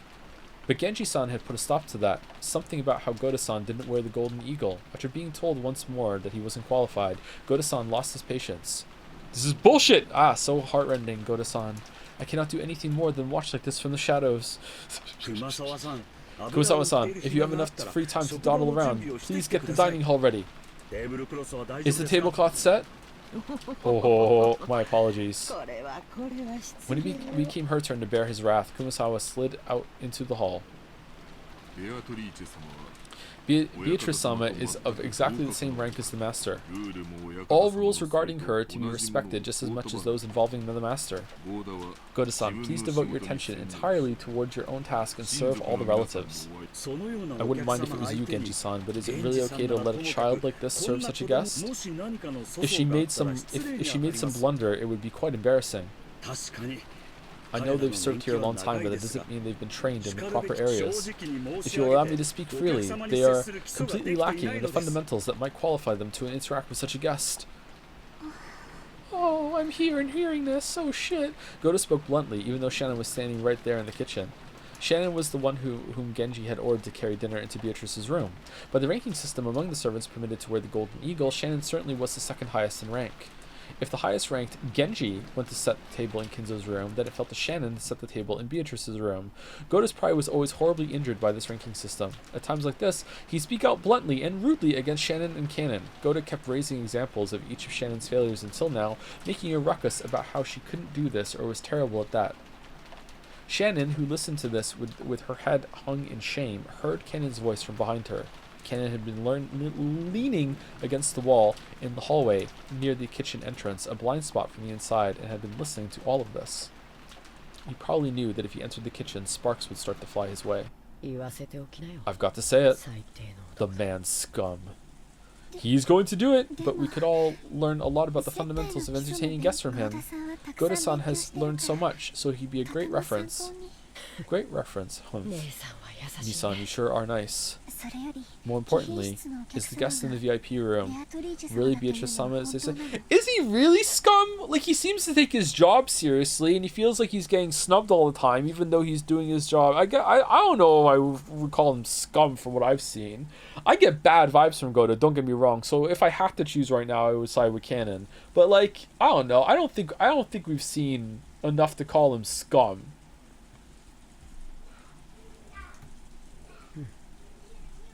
Yes, I met her when I was sent to serve her lunch. There can be no doubt it's her. Really? Was she doing well? Well, her boots are clean, let me tell you that. Kanon remembered that he and Shannon had different impressions of Beatrice. To Shannon, Beatrice was a cupid of love who had granted her magic to establish a relationship with George. Judging by the expression that rose to her face, it looked like she couldn't wait to inform Beatrice of how her relationship with George had progressed. However, Kanon already knew. That which came here with a terrifying goal in mind. The nebulous witch that only they'd been able to see in the past had now revived so fully that she could walk in openly through the front door, and even have dinner carried to her. Once, when she'd vanished from in front of Kanon, the witch said something about how her own power was still weak. So if that witch was now appearing so openly, did it mean she'd finally regained her former power? And she said something else, too. She definitely said that she'd sown the seeds of love while fully aware that they would fail. And she said even more. Let's hear it. She definitely said that the day had finally come upon which the door to the Golden Land would be opened. And you know what? She said a fourth thing, too. She also said, Shannon, she's planning to hold some bizarre ceremony with the master, and you can bet it'll be something too horrible to imagine. And no one will be able to resist. What are you talking about? She came here as the master requested, so that the door to the Golden Land would open, and so that everything would be returned to the Golden Land. She definitely said that to me. What is his face? In the past, the two of them, as furniture working for Kinzo, have been told what the opening of the door to the Golden Land meant. So Shannon understood everything without having to ask a single question, and because of that, she felt a deep despair. Something tore at Kanon's heart as he looked at that expression twisted with grief. How could... Why now? Didn't I tell you? We are furniture. Because you acted like a human, because of love, you're incapable of obediently accepting the day our service comes to an end. Once, I wished this day would come, but it never came, year after year. I didn't know how long we've been forced to endure suffering as furniture. So I thought that day of rest would come for all eternity. I thought the same thing, but I believed it would definitely come someday. So I never forgot that I'm furniture. Idiot! But Nisan, you did forget! Remember, it's my fault, isn't it? It was I who... Yeah, it's your fault, Nisan. If only you hadn't experienced love, we'd both be happy that this day had finally come. You built up too many pointless regrets. Even though you knew you'd have to leave this world someday. What is this Elden Ring music? Will the ceremony begin tonight? Yes. And she said one more thing. Tonight, George-sama will probably give you an engagement ring, Nisan. That was a fact. George supposedly had an engagement ring hidden in his pocket today, and surely he would hand it over tonight. She brought you two together, planning to use you as the sacrifices of the Second Twilight. Get it? She tempted you and took advantage of you. I see. I never thought of that. But she told me, she promised that if you don't accept the engagement ring tonight, you won't be chosen as a sacrifice, Nisan. Huh. I think our chances of being able to go to the Golden Land together are very slim. There will be 13 sacrifices. Only 5 will be left alive. But everyone's meant to revive at the end. The chances of us being part of that group are tiny. But if you just accept her offer, those chances will rise. I want to take that bet. Our salvation is in the Golden Land. We're going to reach that place and gain humanity. And then, I want to live life as a human, together with you, Nissan. If we do that, we might be able to find true love. In the past, we used to dream about being able to go to the Golden Land. If we go there, any wish will be granted. We'll be saved from this pain. That's what is the orphanage like? Just like a cult? Kinzo's cult? Everyone's just indoctrinated into believing in the witch, and he just like pulls them here whenever he needs them. Like what is this? What is this dynamic, man? That's what we believed. However, in this ceremony, only a few people would be invited to the Golden Land, chosen by fate and chance. Everyone else would lose their life as a sacrifice midway through the ceremony. However, in the past, Shannon and Ken had thought that whether they reached the Golden Land or were sacrificed, they would still be released from their duties as furniture. That meant this ceremony would definitely bring release to furniture like them, no matter what happened. I don't like it. Together with you, I want to make up for all the suffering we've endured. I won't become a sacrifice. Okay, I'm a little unsure of the read on this conversation, because that almost felt like a proclamation of love between the two of them right here, and I don't know if it's like we'll find like platonic love, we'll be capable of love, we'll find out what that is, or like I don't know. I don't know what he just said to her really. Nissan and I will remain alive, and we'll reach the Golden Land together. So, I won't let you become the sacrifice of the second twilight. Please, Nissan, don't accept that man's ring. If you don't accept it, she promised not to select you as a sacrifice. I cannot do that. Tonight's ring is very special. My heart won't let me refuse it. Nissan, it's George. The sacrifices in the ceremony are decided on the witch's whims, and that witch has promised to overlook just you, Nissan. You alone will definitely be able to go to the Golden Land. Only me? What about you, Ken-kun? The witch's game is enough for me. I'll slip through her clutches. I am not powerless. I'll tightly grasp that faint chance. After all, our lives are transient, aren't they? In order to begin our real lives, let's drag ourselves to the Golden Land. Then, we will gain humanity. And when we've done that, maybe I'll be able to experience romance just like you, Nissan. Maybe I won't have to make someone cry just because I'm furniture. Ken-kun, I've had enough of being furniture. I'll definitely become human. I'll escape this pain, no matter what. Okay, my read on this now is that he doesn't have any romantic feelings for Shannon. It's like a general like experience love with someone, not Shannon specifically. Okay, that's my read on now. That might be wrong, but that's my read on right now. There were tears in Cannon's eyes. By now, Cannon had noticed. Shannon hadn't been the only one to know and suffer from the taste of love. He had too. The tears Jessica had shown him that day, and Jessica's pitiful face, as she tried to smooth things over and stay bright ever since then, had slowly wrought some kind of change on Cannon's heart without him knowing it.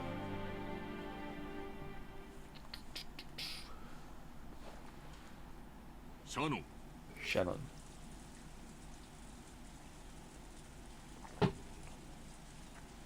Thank you for the bits, Lazy Potato. Hi, Joe. Usually a VOD viewer, but I'm trying to catch the Umineko streams live. Just want to say I love how you refer to Kumasama as Kumasama-san accidentally. Welcome to the weeb side. I mean, she's always referred to like that anyway. Yeah. Furniture become human. Very nice chat. Very nice. Shannon, I've been calling to you for some time now. Shannon jumped at the sudden sound of Genji's voice. Apparently, he had called for her repeatedly. She hurriedly answered. Feeling a little bit tired already, chat? I'm doing my best. I'll perk up a little bit on break, I think. When she turned back, Kennen had disappeared. It seemed he didn't feel like showing his tears to anybody. Yes, I'm sorry for being careless. I entrusted Kennen with lunch, but it should have been you, as the next in rank after me, who carried it. Beatrice-sama is the most honored guest of this house. There is no more honored guest than her. Please think of her as another master and be polite. Please take extra care that you make no blunders, understand? It is quite painful for me to entrust this to someone as inexperienced as yourself, but there's nothing we can do about the house's rules. Carry out your duties with the utmost of care. Goda had officially agreed, but he glared at Shannon with an expression that told her he definitely wouldn't forgive any mistakes. Okay, you're kind of a dick blaming her for this instead of blaming the rules. Alright, you know what? Goda stock's plummeting. Even Shannon felt that Goda might as well go himself if he was so desperate to go. But she considered this one of her responsibilities as one who had been allowed to wear the golden eagle and had to give up. And anyway, I wanted to meet Beatrice. What will I talk about? What will I ask? I don't know. Will this be a meeting of gratitude or one of grief? Or else what? I don't know. Shannon piled the witch's food onto the serving cart and left the kitchen at a slow pace. Okay, just thoughts? Internal thoughts? Switching over? The person knocking was Kraus. Father, today is our annual family conference. Haven't the siblings gathered here just to get a glimpse of you? Be silent. I say I won't leave. You're there too, aren't you, Genji? Why haven't you had my food brought here as I ordered you to? Kinzo screamed across the door. Genji was waiting behind Kraus. This is the wrong door. Your meal has been prepared so that it might be carried to the study. However, Kraus-sama has expressed his wish that you eat downstairs tonight.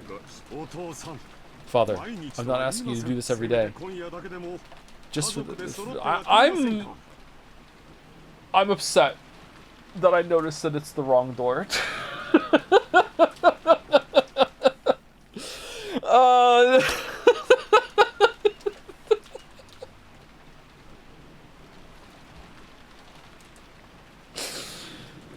I'm asking you to do this every day, just for this one night. Won't you gather together with your family? Who are you calling family? Since when have you considered vultures circling in wait for roadkill to be family? Would you call rotting, oozing maggots family as well? Yes. My. Kraus shrugged at this answer, which he had half expected.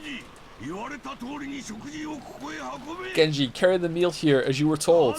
Why don't you listen to what I say? Why? Genji-san, I leave this in your capable hands. My voice will no longer reach that man. This seems almost exactly like the last scene that was in the other timeline.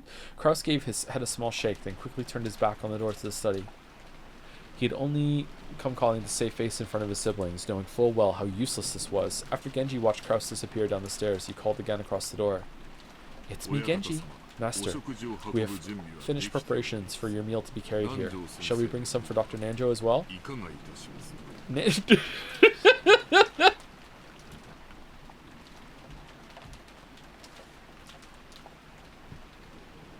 Nanjo standing there watching Kinzo just go off on his son, being like, yeah, I could eat. Nanjo could be seen in the study. Because Kinzo had forcefully pestered him into finishing their long-lasting chess game, they had been playing against each other since the early evening. Nanjo had announced as a doctor that Kinzo's days were numbered, so he couldn't refuse if Kinzo demanded that they finish this game while he still lived. Kinzo was thinking deeply about his move, concentrating more than usual. It had been Kinzo's turn for quite some time, and Nanjo, who was tired of waiting, had randomly pulled out a book on magic that he couldn't understand and was skimming it. Kinzo-san, you won't think of a good move just by folding your arms and sitting in front of the board. Perhaps we had better take a break and refresh our minds. Be silent. That should be enough to solidify my defense. Will the bishop and the knight be able to penetrate that opening? Yes, this is what playing chess is like. Today, Kinzo was focused on maintaining a strong defense. Normally, Kinzo's motto was that offense was the best defense based. However, today was completely the opposite. I am also hungry. Shall we suspend the game here? Besides, I've used my head so much without a break that I'm already feeling dizzy. At this rate, I might not be able to perform at my best, and people are going to die later, and I'm going to inspect the corpses. Now, that won't do. In chess, both players must always make their best moves. Any other sort of move is merely a nuisance to consider, ruining a game whose focus is predicting your opponent's thoughts. So true. Such a thing considerably reduces our enjoyment. Kinzo sighed deeply and finally shifted his gaze away from the board. Chess isn't chess without an opponent. If that opponent is tired and wants to suspend the game, there's no getting around it. True, the goal of chess is for both players to make the best possible moves and aim for victory. It's an intellectual game where reading your opponent is key. But Kinzo-san, have you forgotten that there's another goal besides victory? Fun, to have fun. What? What other goal could there possibly be? To think that you of all people would forget something like that. Chess is a way to pass the time having fun with a friend. You've got me there. I believe I once said those exact words to you long ago. Yes, you've got me there. Kinzo, who almost always wore a frown, relaxed his face for once and laughed. Nanjo felt like he'd been reunited with a close friend that hadn't seen in ages, and then he leaned forward and said, "So can I get a plate?"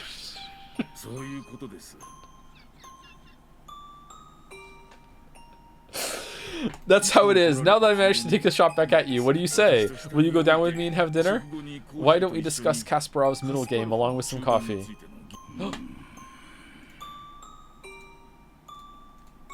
An appealing proposition, but I'm afraid I must decline. I can no longer leave this room. After all, the ceremony has already begun. Is that so? Well, my stomach is growling. I will go downstairs. Anytime you feel like it. Nanjo. Thank you. Oh, what could you be thanking me for? We didn't finish our match. However, it seems I've somehow achieved that second goal of chess, which I had forgotten. And it would appear that goal is no less important than achieving checkmate. This isn't like you. Why so sentimental?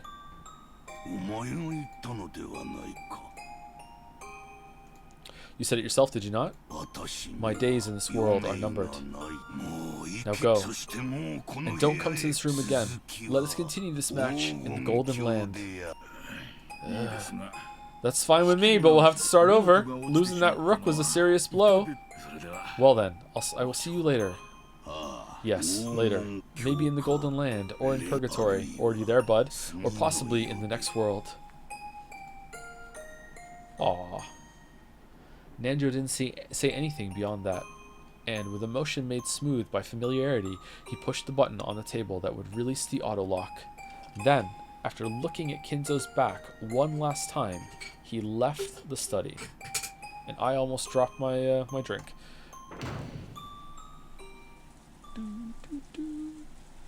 As he did, Genji's voice came from the hall. If you are ready, master, I will now carry in your dinner. It may be my final dinner. I must savor it. Please, prepare it, as you wish. And are your preparations complete as well, master? Here's the calf steak that I made, said Genji. Yes. You know what, your cooking has gotten much better lately, Genji. Very, very, very big improvement, indeed. In the time leading up to this day, this room has been carefully wrapped in a multitude of barriers. Even if her roulette chooses me, I will definitely repel it. Ah, okay, so that's why you have all the defenses up. You're not trying to keep her up, you're trying to keep her out, you're trying to keep the death choice out. Okay. I will remain alive, and will surely become one of those who reach the Golden Land. I shall repulse the visit of the Reapers trying to drag me off to the land of the dead. Why would you leave in the other timeline then? To pretend to be Beatrice, or? Huh.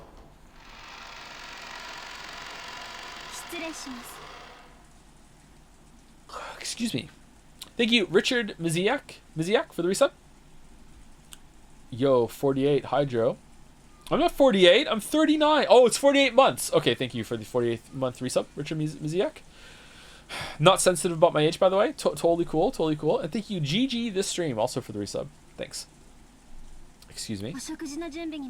I have come to serve your meal. We're probably going to take a break at the end of the scene, unless the scene is super long. Shannon entered the VIP room, bowing her head and pushing the serving cart. The young woman by the window, gazing out into the supposedly empty darkness, was definitely that witch.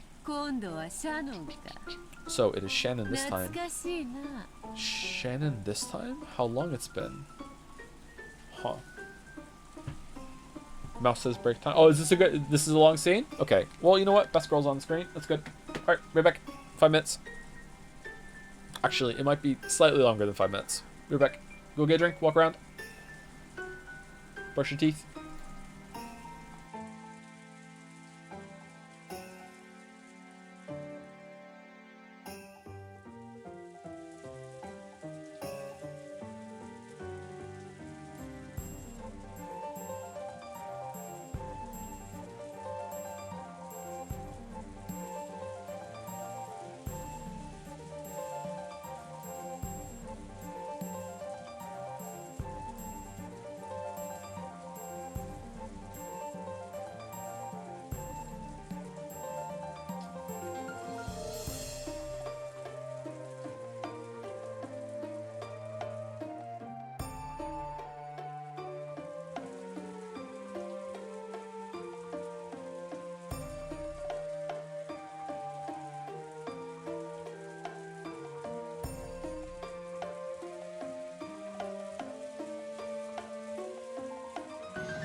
Alright, hey chat, sorry about that.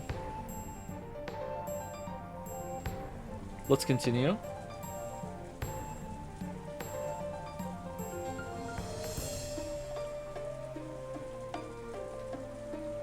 Greg's stream was more unhinged than yours, Lameo. He drank every time he died in Last of Us, and he died a lot. Oh no, what was he drinking?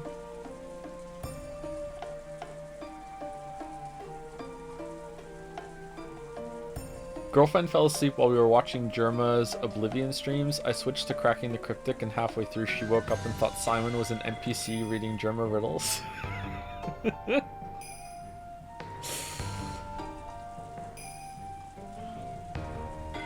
Soju, he finished a whole 750 milliliter bottle. Greg died?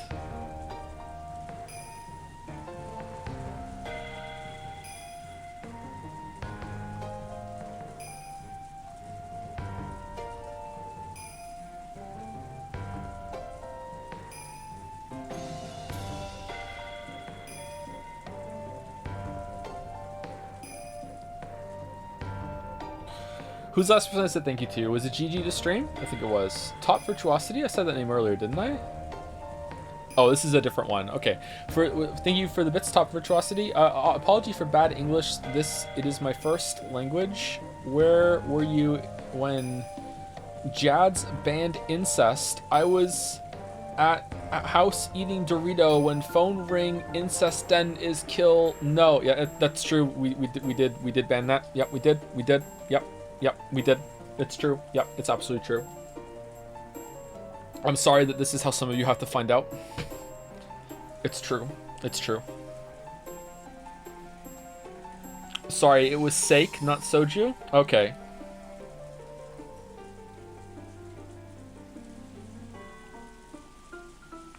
Thank you to Mouse Slot for the new sub. Welcome, welcome. Thank you to Yuri Was Taken for gifting a novelty subs. What remains of Edith Witch? Am I right? Haha, lol, am I? Okay, thank you, Yuri Was Taken. High commitment to the bit. Thank you, Toxel, for subscribing as well. Good to see you again, Toxel. Hope you're well.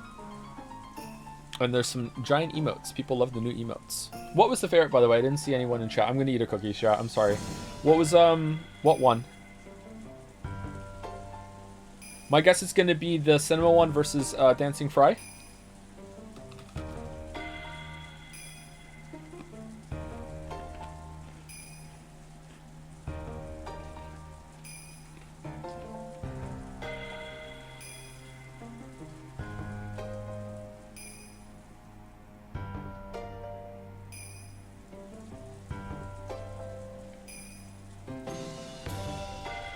Can we make this scroll properly? What do you mean? Like you want it to match up together with the timing? I don't know how to do that. Vixit is the one that made it. If Vixit wants to give another pass, I would pay for his time, sure, if we want to make it scroll like together, but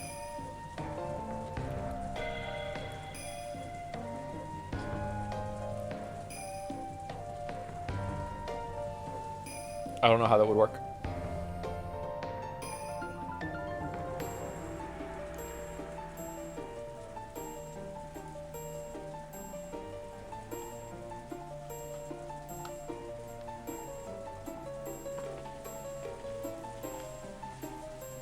What's your favorite type of cookie? A gluten-free cookie, so it doesn't ruin my insides.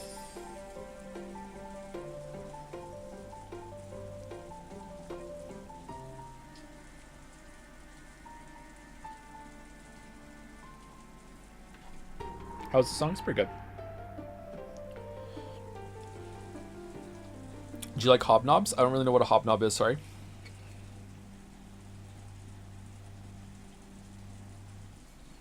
Thoughts on playing Divinity Original Sin 2? Non-existent. But Baldur's Gate 3 is like the same thing, isn't it? Thank you, Naya Voras, for the resub. Hey Joe, was thinking in using this space for some special Dalmec created joke, but I just want to say how great it is to see you in these last days in such good humor. Glad you are feeling well rested these days. Or sorry, feeling well these days. Thanks, Naya. Thank you. That's a nice message. Suspiciously nice. Thank you, Kozan K, for the resub as well. I love this song so much, chat. It's another Chrono Trigger inspired song. Alright, let's continue reading.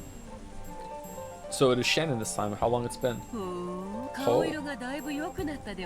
Your face isn't nearly as pale as it was. Does this mean Shannon this time, like this time through the timeline, or this time because last time it was canon? I think it was last time it was canon, right? Like earlier in the day. Yeah, I can see you're no canon. There you go. I hardly recognize you. Thank you very much. Shannon solemnly prepared dinner. There were actually several things she wanted to ask the witch, but they were all jumbled up and she didn't know where to start. Her heart was also jumbled up, and she didn't even understand her own emotions, so she could only do her job dispassionately with everything still vague. However, the witch saw what was in her heart. You can't hide anything from a witch. I won't apologize. I am a witch after all. Apologize for what? Come now. Canon must have told you about it. I only rescued your love life because of my mischievous spirit. It was nothing more than a seed I sowed so I could watch your love grow complicated, become twisted, and fail. I imagine some people think it's more fun to hear about love than to have it. Ooh, you couldn't possibly be trying to thank me, right? I am. No matter what kind of ulterior motive you had when you gave me the magic of love, it doesn't change the fact that I received it from you. So even if you sowed that seed knowing that the two of us wouldn't be able to stay together for life, I won't hold a grudge against you, because it's George and he's just so wonderful. Can't believe he's still single. It seems furniture is dull after all. Cackle, cackle, cackle. This is where I show my skill by cooking it into something interesting. I don't understand what you're thinking, Beatrice-sama. You are a great witch, and people like us don't even reach your feet, nor can we even imagine your grand thoughts. But there is at least one thing I can say. What is it? Thank you for teaching me to be human. You said it yourself. I am no longer furniture. Chat, can you remind me real quick?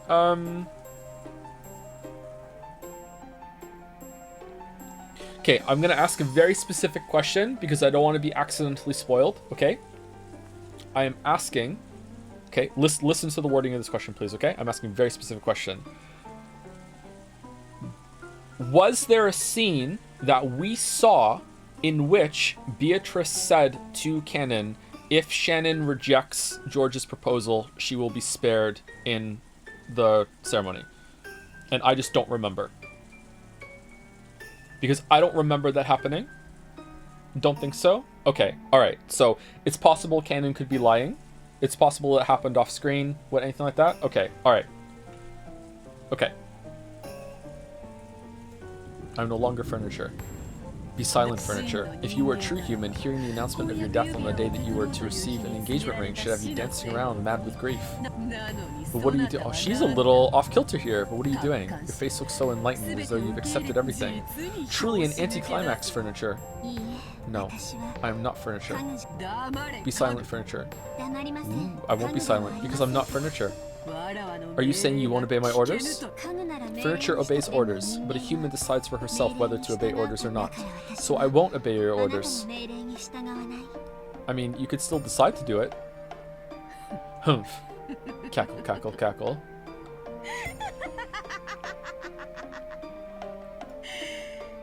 I take back what I said. You really are interesting. If I hadn't sowed those seeds, you probably wouldn't have allowed the ceremony to control your fate without clinging to any emotions. But now you've grown to become something truly interesting, something that will entertain me to no end. I wonder if she would have had the same reaction if Canon had stood up to her. She seems to like it when characters like show backbone, or is it just Battler and Shannon? That as well, for I am not fond of boredom. Cackle, cackle, cackle. She loves brats. Who doesn't? Dinner is ready. Here you go. Doesn't this look delicious? If Goda makes it to the Golden Land, perhaps I should commission him as my chief cook. I heard from Canon-kun something about how if I rejected George-san's proposal, you promised not to make me a sacrifice. Indeed. I said as much. Okay, so either she's going along with the lie, or it happened in the room here earlier after we cut away. Alright. We would make an ideal potential sacrifice for the second twilight, but because Canon cried and screamed, asking that I spare you, I graciously listened to his words, with the condition that you abandon your engagement, of course. Cackle, cackle. See how gracious I am? What a foolish offer, and what a foolish threat. So, you used that to thoroughly bully Canon-kun, did you? Where is this coming from? So you comprehend. Cackle, cackle, cackle. Apparently Shannon had seen through it. She had apparently guessed at how the witch had bullied and humiliated Canon with that horrible promise as bait. I made him crawl on the carpet and kiss my shoes. And that's not all. Do you want to hear the other ways in which I humiliated him? Shannon silently shook her head. I finally come to understand you. You like to bully, confuse, and trouble people, and you do it to entertain yourself. So now I know for sure the one single way I can resist you. And what might that be? I don't care about you. I'll carry out the fate that has been given to me, that's all. I won't entertain you. Oh, but you are. I don't care about you. Ooh, Maria? The witch's features twisted in hatred for just an instant. It disappeared immediately, but the expression that briefly rose to her face was rare for the witch, whose malicious smile usually never faded for a second. Because if we don't care, you don't exist? Cackle, cackle. I see, so you might resist me in that way. How amusing. How truly entertaining. I'll kill you. You and your lover both. If that's the fate you decide upon, do as you will. I won't be afraid, and I won't stand against you. After all, I don't believe the cruel fate that's coming is something controlled by your will. We humans know nothing about fates that might come to pass in the future. That's why I'll live to the fullest until the last instant, following my convictions and the fate set before me. Fate is just a roll of the dice. There's no malice in it. Even if you claim there is, I won't believe it. Oh. So even though you've quit moving furniture, you have no fear of death. It seems you believe this will bore me, but you couldn't be more wrong. The thought of seeing whether you can hold on to that view until the last moment merely serves to intrigue me more and more. Cackle, cackle, cackle. I can't stand this. Why did you take the form of a human, appear in front of us, speak with human words, and ridicule us? If you hadn't appeared in front of us, if you hadn't predicted the future, we would have been able to live life to the fullest until the last moment. That's what witches do. We fuck around. I live off your fates. Reigning as a high order being does. I live off your fate. Reigning as a high order being does overlook. Okay. As a high order being does over low order beings. Okay, I got there. Alright, sorry. Your fates are nothing more than fragments. If I cut my hands together, I could scoop out as many of those as I want. Just like how, no matter what the beef cows I raise might babble, it doesn't change the fact that I'll be having them for dinner. Cackle, cackle. We are powerless, so we cannot fight against your ceremony or fate. But I can make you unhappy right now. Oh, I'm gonna eat your calf steak. Here I go. And how are you planning to accomplish this? I didn't bring you a knife. Ha ha ha, got him. By walking away from this place right now, no matter how I respond to your words, I will only amuse you. Refusing to respond to your questions is my only method of resisting you. I'm going to Tartarus. I see. You might be able to take a shot at me, but you cannot defeat me, yes? I have the power to kill anyone for eternity. I cannot wait to see whether you can keep up that resistance in an endlessly repeating cycle of death and rebirth. Okay, so that's how she's contextualizing this. Yeah, I thought that earlier when she said it in the tea room. Yeah, so this is her power. She can, like... She can reset the board and go again. Don't you forget it, okay? You spoke... I wonder how far back she can reset the board. I wonder if anything that happens... No, the airport was different. So she can really reset the board. Huh. That's way far away from the island. Okay, that's interesting. Or... was that just a projection that she was showing Battler?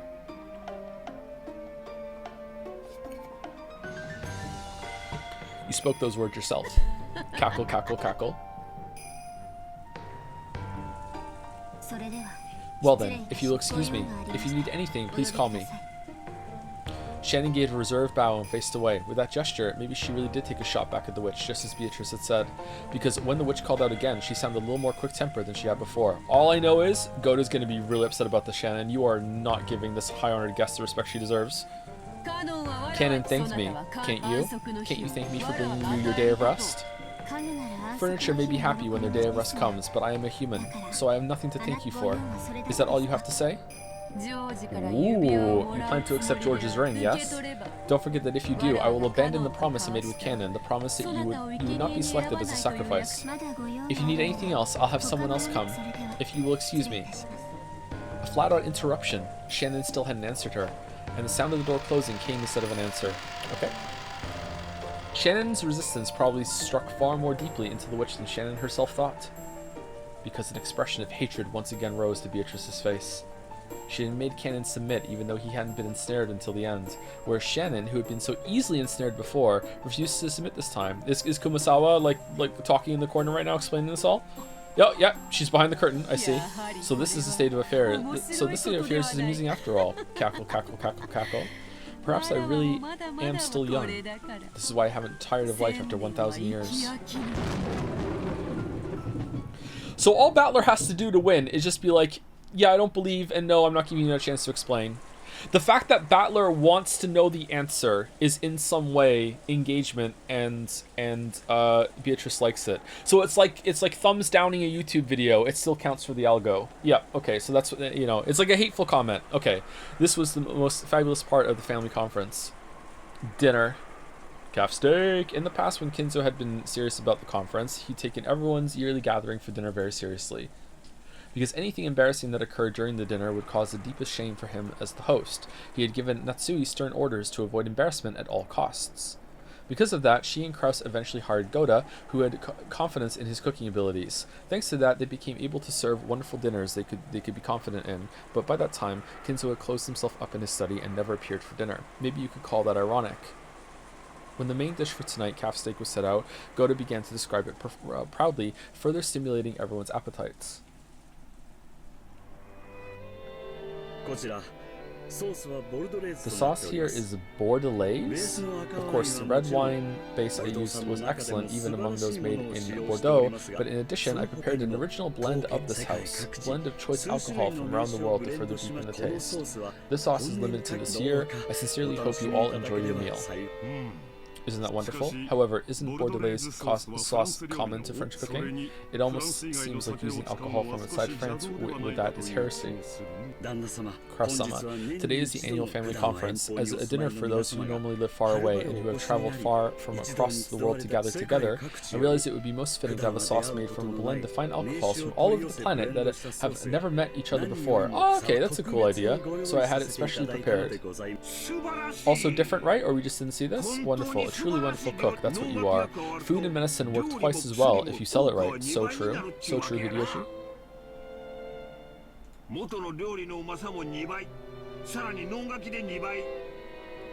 It's already it's twice as delicious as normal food, and the advertising makes it twice as good as that. The taste keeps doubling and doubling. Wow, like the amount of people dead. Giggle. Come on, Nissan. That question of yours was obviously a plant. No doubt about it. You totally set Goda-san up to steal the show on that one. You think so? I thought there might be some people here who didn't notice that today's food was in the French style. After all, Eva just said that avoiding butter was a virtue, but that's the Spanish style. Well, I guess they do share a border, right? That's not what I meant. Will you please not take part of the conversation out of context and make stuff up? It's a very delicious sauce, Goda-san. You certainly are amazing. It is a great honor to receive your praise, and this is all thanks to Madame's habitual guidance. No, it was all Goda's idea. I only listened to the recipe and approved of it.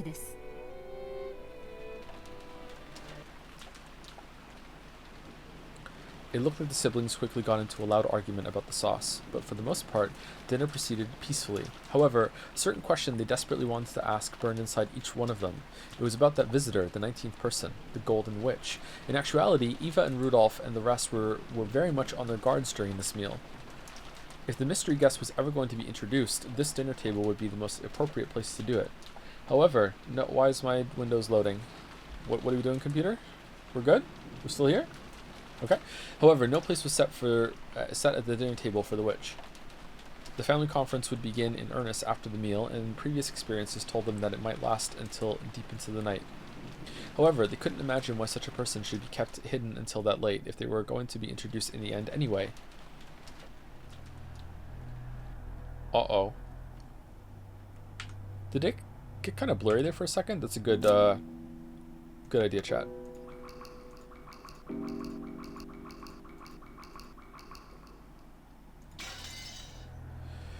So even Rudolph and the rest were starting to feel a certain suspicion. Perhaps this guest was unknown even to Kraus. If this wasn't an assassin called by Kraus to give him an advantage in the inheritance problem, then maybe they should speak frankly to Kraus beforehand, creating a common front to resist anything disadvantageous to the four siblings. if she was Kinzo's assassin. So it seems like in this version, the parlor talk where they really had it out for Kraus didn't happen. Okay. She was Kinzo's assassin, or it happened maybe in a less extreme way that we only saw part of it from, maybe. She was Kinzo's assassin, whose purpose was to keep the inheritance from being handed over to the 4 siblings. The enmity between Kraus and the other siblings could only become a weak point that benefited the enemy. Well then, please enjoy at your leisure. When he finished explaining the reasoning behind the table setting and the cooking, Goda tried to leave the room, but Kirie called him to a stop with a small voice. Yes, Kirie-sama. What is it? Please excuse me. I was under the impression we had company today, but can we expect to be joined at the dinner table? She had planned on saying it nonchalantly, but unfortunately it reached the ears of Natsui, who was sitting in the next seat over. What's this? It seemed that Natsui had heard it, as even though the guests are here, why hasn't the host come to dinner? In other words, that Kirie had asked whether Kinzo was going to join them for dinner. The family head is not at his best, so he said he would take dinner in his study. I believe my husband explained that in the beginning. I'm sorry, that's not what I meant. Okay, so this can just be cut completely. This is completely not necessary. I'm sorry, that's not what I meant. Natsui's reaction instantly told Kirie that this unknown visitor was also unknown to Kraus and his wife. Which meant, on the chessboard inside Kirie's mind, she could hear the clattering of the pieces as they rearranged themselves. What do you mean we have company? Battler's awake! Battler, who had been sitting next to Natsui, seemed to have heard Kirie's words without misunderstanding them. Thinking it strange that someone else would be invited to today's family conference, he spoke up incredulously, and thanks to that, the uncomfortable feeling building in the siblings' chests suddenly exploded. Everyone looked at Goda at the same time. Judging by their reactions, it was clear that no one here had invited that mystery woman. For an instant, Goda was startled to find everyone's gazes gathered on him, but because of his naturally vain personality, this actually gave him a feeling of superiority. Therefore, he answered in an extremely calm and graceful manner.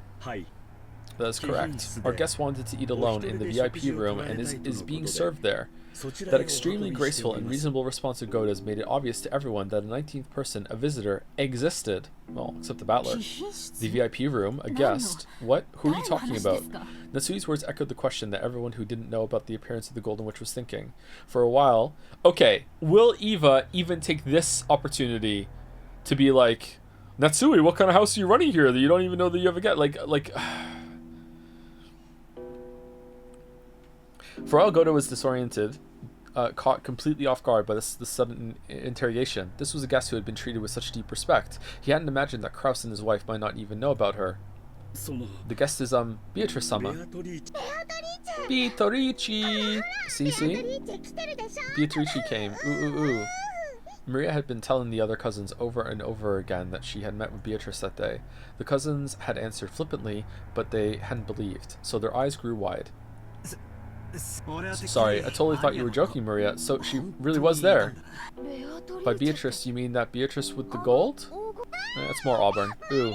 I've been saying she exists the whole time. No one believes. Sorry, Maria-chan. That's not how we meant it. After learning that everyone had doubted Beatrice's existence, Maria, who had been in a good mood all day, completely lost her temper.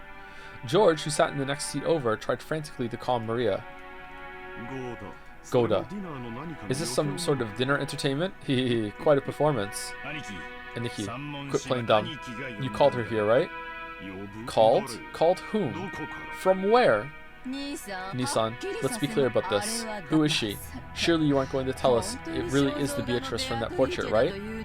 Eva, what the fuck are you talking? I don't have a clue what you people are talking about. Goda, you really aren't joking, right? I was just ordered by Genji-san's, call for Genji. Immediately. Genji! When Natsui yelled, Goda sped out into the hallway. The sound of the door being thrown open was the spark that suddenly set the dinner table ablaze. Suddenly Natsui sending Genji out of the room in the last timeline. It's different. So, oh shit. So you're saying you're in the dark too, Aniki? Who called her? Was it Dad? I don't know anything about this. It seems you people think I've been pulling the strings behind the scenes, but that's a huge misunderstanding. Calm down, Krusty-san. We've gone past the stage of skirmishing with each other. If you're saying even you don't know this mystery person, then something crazy's going on. Hideyoshi-san, can't you be a little more discreet with your words? My husband would not invite unnecessary people to the family conference. Did I say indiscreet instead of discreet? I'm sorry if I misread that. Obviously, what are you people talking about? Are you saying the witch of the portrait has broken out of her frame and appeared? It's not as though anyone's actually met this witch face to face. I met her. Eva and Rudolph nodded at Rose's proclamation. Ooh, I met her too. Uncle Kraus, believe it. Believe Mama. Ooh, ooh, ooh. The brief tension was broken, and Maria also started to make a ruckus. By now, the room was thoroughly wrapped in chaos. Chaos. I don't have a clue what's going on. So what does it mean? Does it mean the witch who gave grandfather the gold is showing up as a special guest this year? But is that really true? Aunt Rosa didn't see it wrong, did she? I met her too. Ooh, ooh, ooh, ooh, ooh, ooh. Aunt Rosa, are you sure? Yes. Maria and I met her, and we even talked to her. I met her. That was definitely a witch. Believe me, I didn't see it wrong or hallucinate or anything. What on earth was that? In the instant before the typhoon arrived, Rosa definitely met a witch in the rose garden. We were there. But the scene had been so hard to accept as truth, that the more she spoke of it like this, the less she understood what it was she had encountered. Ironically, since she was losing her composure, the more frantically she tried to cling to her claim, the more confused and hazy the thing she was describing became. Because of that, it only took a single, calmly spoken sentence to confirm the nature of what she was describing beyond doubt. I also met with her. I greeted. Well, I couldn't really call it that. I exchanged a few words with her. It's definitely not something that Rosa-san just saw wrong. Kiria-san, are you serious? Yes. But she didn't tell me her name, so I can't say for certain that she was Beatrice. However, and sorry if this is subjective, but since I met her in the entrance hall, I was able to compare her face with the portrait. My first impression was that this portrait has to be hers. This is all just subjective. No, be objective. That is impossible. In the first place, where did that woman come from? The only boat arriving today was the one that brought all of you here. Was she on that boat? She was hiding underneath with the Domino's Pizza Man. Well, it's hard to say for sure. Of course, I don't remember any woman like that getting off the boat with us. Oh, is that all? Can you prove there wasn't a boat besides the one we rode on? Oh man, Battler really likes Eva right now. You can't prove one didn't arrive.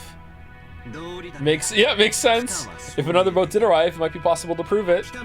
If someone saw it and said they saw it, then you're done. But it's impossible to prove that such a boat didn't arrive. Even if everyone says that no such boat arrived, that they didn't see it arrive, you can't prove that it didn't arrive secretly. It's that thing they call a devil's proof. It'd be simple to prove that the devil exists. That devils exist, all you have to do is meet a devil, but it's impossible to prove that devils don't exist. Just by saying that no one has ever met a devil, you can't deny the possibility that they're hiding away somewhere humans can't go. You can't deny the existence of aliens for exactly the same reason. Until humanity searches the whole of space and can show perfectly that aliens don't exist, you can't be sure that they don't exist. Yep. And it's definitely impossible for us to ever check the entirety of space for the existence of aliens. Therefore, while there may be a number of ways to prove that aliens do exist, it will always be impossible to show proof that denies their existence right now.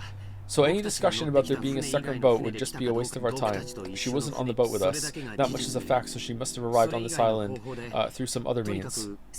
That's right. There may be no need to discuss how she came here. What's important is that she's actually in this mansion now and doesn't feel like having dinner with us. Okay, let's review. Right now, there's another guest on this island, other than the 18 people with the Ishirumi family. And this is a guest even Niki and Natsumi-san don't know about, right? I know nothing. I don't know what you're talking about. Be silent for now. Your headache will get worse.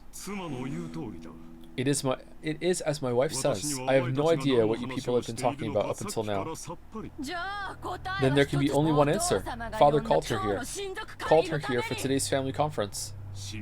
For the family conference? Again, why? I don't know that. I'm questioning you because I thought you might know. Oh, she's upset. Eva, could you give it a rest? Krusty-san said he doesn't know. So here's what we've got. Father stealthily invited the witch of the portrait as a secret guest. It's like, it's so similar to the other conversation with them like talking about shit that went on. It's pretty good. And she met with Rosa-san and Maria-chan and then Kirie-san. That's all for now. If she has something to say to us, she could just show herself right away. Now we've got to wonder why she shut herself up without greeting us. Does this mean Dad, who never gave a crap about this family conference in the first place, secretly called a new mistress here and had her wear the clothes of his ideal witch? This day's too important for that explanation to fly. There can be only one reason: to join in on the family conference. She wants to claim some right to father's inheritance. Ridiculous. Might be a good time to read the letter, Rosa. Ridiculous. The family head would have something. The family head wouldn't have something as filthy as a mistress. I told you to be quiet. I've lived in this mansion with father all this time, and I never heard a thing about something like that. If we stretch plausibility to the limit, and assume father had an illegitimate child with some mistress decades ago, then maybe father searched her out and called her here today. Is that what you're trying to say? Dear, it's absurd to think father has such a child. To waste the noble blood of the Ushiromia family on a mistress. This is nothing more than a few people making wild claims. It's obviously a fantasy, a delusion, a daydream.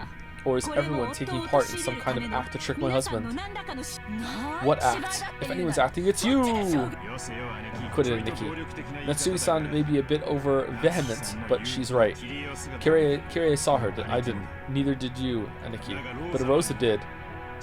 But that means she exists. Maria nodding in the background. There are people who can prove she exists, so we're sure right away that she does. It's the opposite of a devil's proof. And I want to meet her too. I want to ask her directly what kind of business she has with the Ushiromia family. I agree with you on that. I do indeed wish to inquire as to what business she has on Rickenjima. Don't play dumb. There's only one thing she could be after. Father's inheritance. We should work out our future plans with a lawyer who's hot on inheritance issues. If the mistress claims equal rights as mother, then our shares will be cut right in half. Wait a second, everybody. Genji-san will come very soon. He knows everything. I'm sure he'll answer our questions. Until then, let's stop talking about this. Hey, you kids. Sorry, but the adults have to start talking about something complicated. Return to the guest house. Yoza yelled at the children, slightly overcome with emotion. The children didn't understand why they were suddenly being yelled at this time, but Eva and the rest realized it too late. They were talking so bluntly about the filthy topic of the inheritance right in front of the children. Ooh, of course they wouldn't want their children to remain, so they all immediately agreed with Rosa's plan. That's right, just as Rosa-san says. George, take all the cousins and go back to the guest house. You all play nice together. George, do as you're told. Take all the cousins and leave right now. Wait a second, Mother. We still haven't finished eating. Oh, and dessert hasn't even come yet. Aw, Guda's upset again! God damn it, Guda's like, God, I had this whole thing planned! This witch!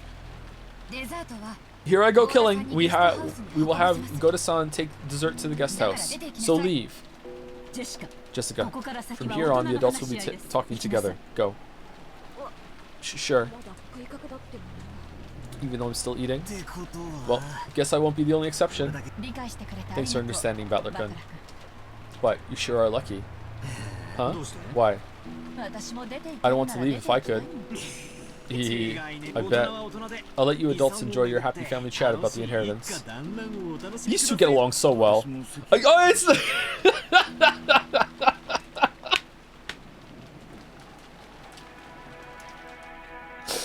Nanjo also has thoughts.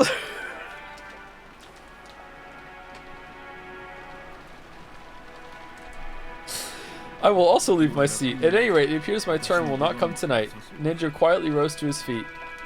That's a weird line. From his seat in the farthest corner, he had been calmly watching the whole discussion without butting in. Surely that reaction of his was very adult, just what you'd expect of a calm old gentleman.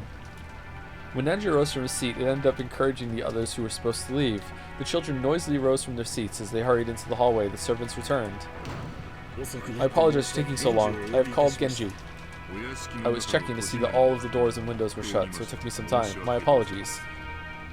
Come on, children, to the guest house. Goda-san, my apologies, but could you carry the children's portion of the dessert to the guest house? Huh. Is that what you wish? It seemed Goda wasn't amused to see the dinner he'd worked so hard on interrupted like this. He sent Natsui a look as though asking her whether that was really okay.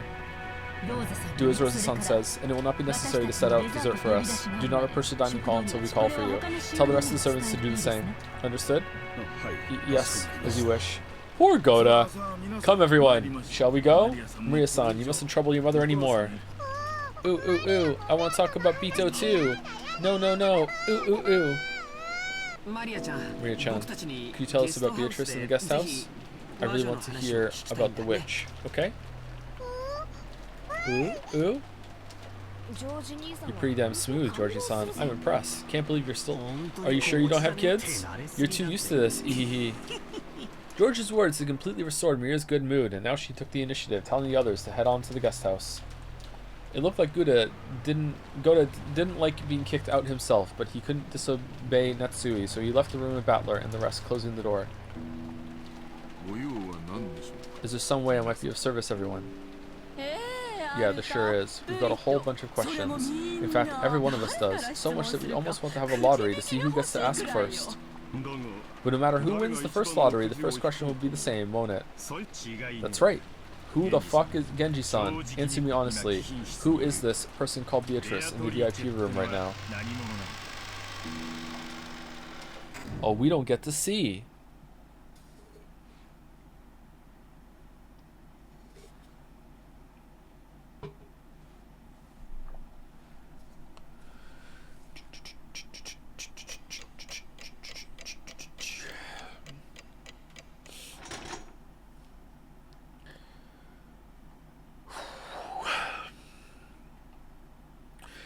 Thank you, Squirming Horror, for the new sub.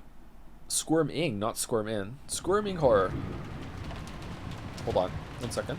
Is there music? There we go. Thank you, Squirming Horror. Thank you, Moxis, for the resub. Hi, Joe, and future VOD me. I finally have a stable-ish job, so I can sub again. You've been great company when I needed it for many years, so thank you.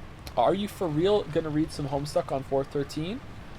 It's like my favorite thing, and so I am obviously terrified more of chat than you, to be honest. Genuinely, I think you might like it. That's the deal I made with Balder. Yep. Balder has done me several favors, and yep. So, I agreed. I'm only reading it that one time though. If that's the date that Balder said, that's what I'm doing.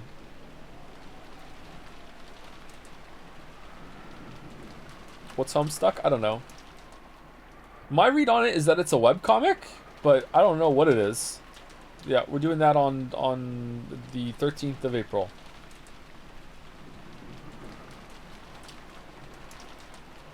You said the same thing about Umineko, and look where we are. Oh, enjoying peak? Oh, I'm sorry. What? Oh, Joe, what if Homestuck is good and we all have a really great time reading it together? Wouldn't that be fucking awful? Yeah, okay. Thank you. Oh, for fuck's sake.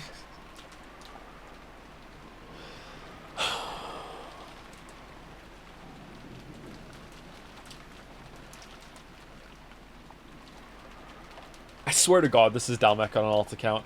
Thank you, Joe's Free Use Boy Toy, for the resub. I've lost gallons to Beatrice. Of Gatorade? Rehydrating? Yep. Thank you very much. Thank you, Mingaleg, for gifting a sub to Fluffal Hyena? Interesting name. Thank you, Kreitler John, for the 5 gift subs. Thank you very much. Thank you to Lithia for the new sub. Welcome. Punish Baldus for the resub. Missed half the stream. How has Umineko been treating you? It's been pretty okay this far. Nothing huge has happened today, but it's we're just going through it. Yep. Not as slow as some of the parts of the opening of episode 2 have been so far, I think. Thank you also, Kreitler John, for the bits. Hey Joe, your streams helped me through some tough times. Thank you so much for the years of amazing content. Oh, you're very welcome, Kreitler John. Thank you. Glad the streams could help you with that. Thank you, Vod Dutchington, for the resub. Hi, Joe. As a huge Chandelier Crane fan, I've been watching your streams, and have to say, I think I'm realizing how much better Chandelier Chan is. I uninstalled Persona 3 Reload this morning and sent a cease and desist to Atlas. Forcing the crane on you, huh? That's a little heresy. Thank you, Crimson Petals, for the bits. Homestuck is like Umineko for terminally online people. So we're going to love it. Thank you, Top Virtuosity, for some more bits as well. Excited to see you play Baldur's Gate 3 and Signalis. Hopefully you like it and chat doesn't ruin it. It's like the old Resident Evil games, but better. Also, anyone hearing this, please DM me on Discord, Joms fan art, if you have any, because I'm running low of stuff to post on r/Joms. Joms has a subreddit. Thank you, Lisuk, or Lisuk, for the resub as well. I have returned. Welcome back.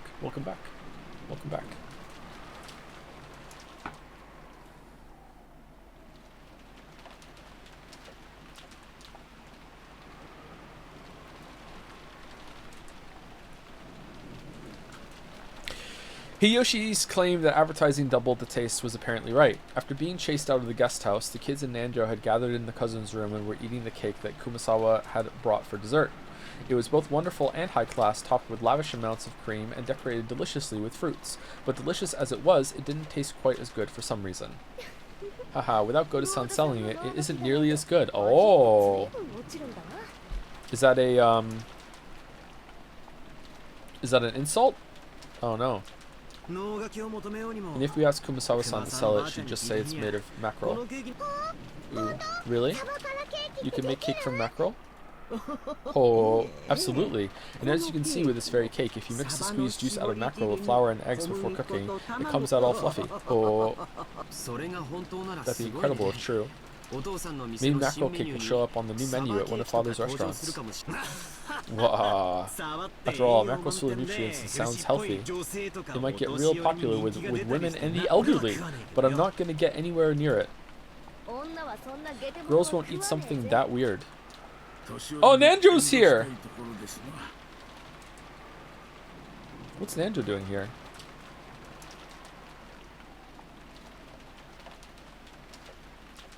Even the elderly would wish to decline.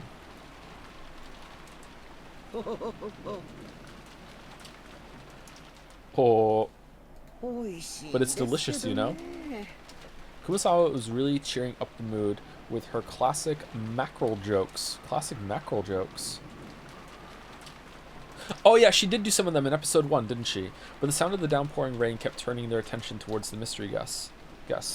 In the end, they showered Maria with questions again, since she was the only person here to have met Beatrice. I can't believe she was actually telling us the truth.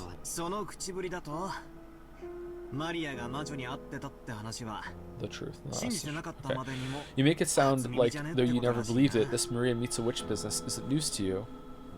Yeah, I thought it was just one of those fairy tales you'd expect from a dreamy kid that age. She exists! Beatrice exists! Is this for emphasis or what? Every year when we come to the family conference, I meet her and we play together. That's right. Although Beatrice-sama doesn't usually show herself, I hear she sometimes unexpectedly appears before honest people with clean hearts. Why is she talking to Maria then?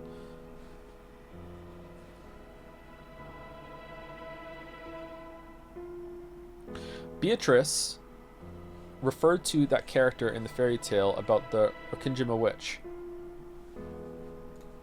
To keep Kinzo in a good mood, the family and servants acted as though they believed in the witch of his delusions. That's how Okinjima's fairy tale, or maybe ghost story, had come into being. To the family members who knew that backstory, the fairy tale of the Golden Witch wasn't something to be taken too seriously. However, they were never able to say that out loud in front of Kinzo. Because of that, the legend of the witch carried a lot more weight to someone like young Maria, who didn't know the story of how it had come into being. That's why Maria believed in the legend of the witch. She accepted it entirely. That was only natural for an imaginative girl who believed in witches. So people had avoided saying things that would betray her dream. On the contrary, they had worked together to say and do things that would help liven her dreams without her knowing. So when Maria-chan was showing us that candy that supposedly came from Beatrice, I figured someone subtly slipped it into her handbag. I have done similar things a few times in the past, secretly placing sweets somewhere. So it was you!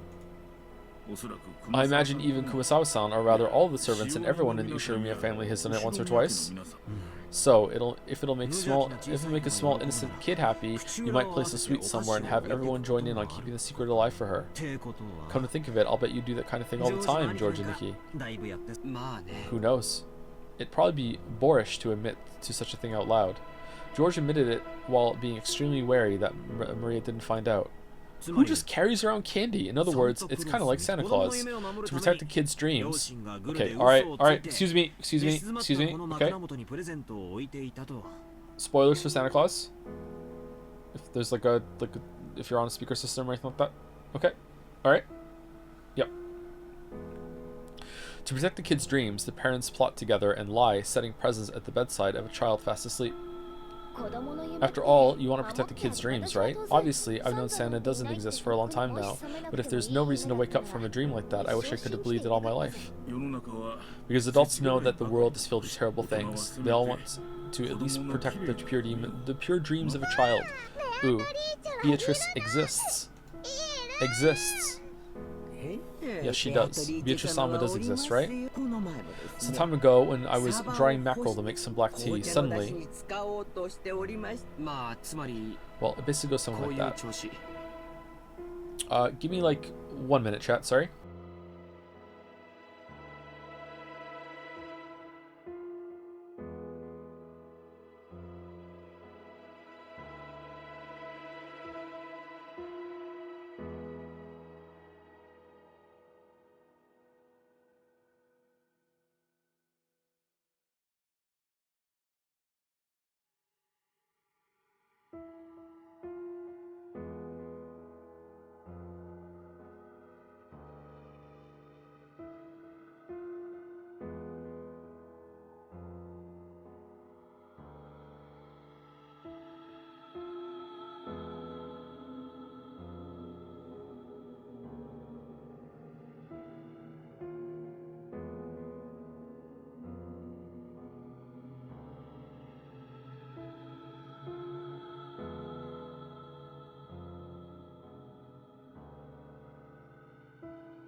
Alright, I'm back. Sorry about that.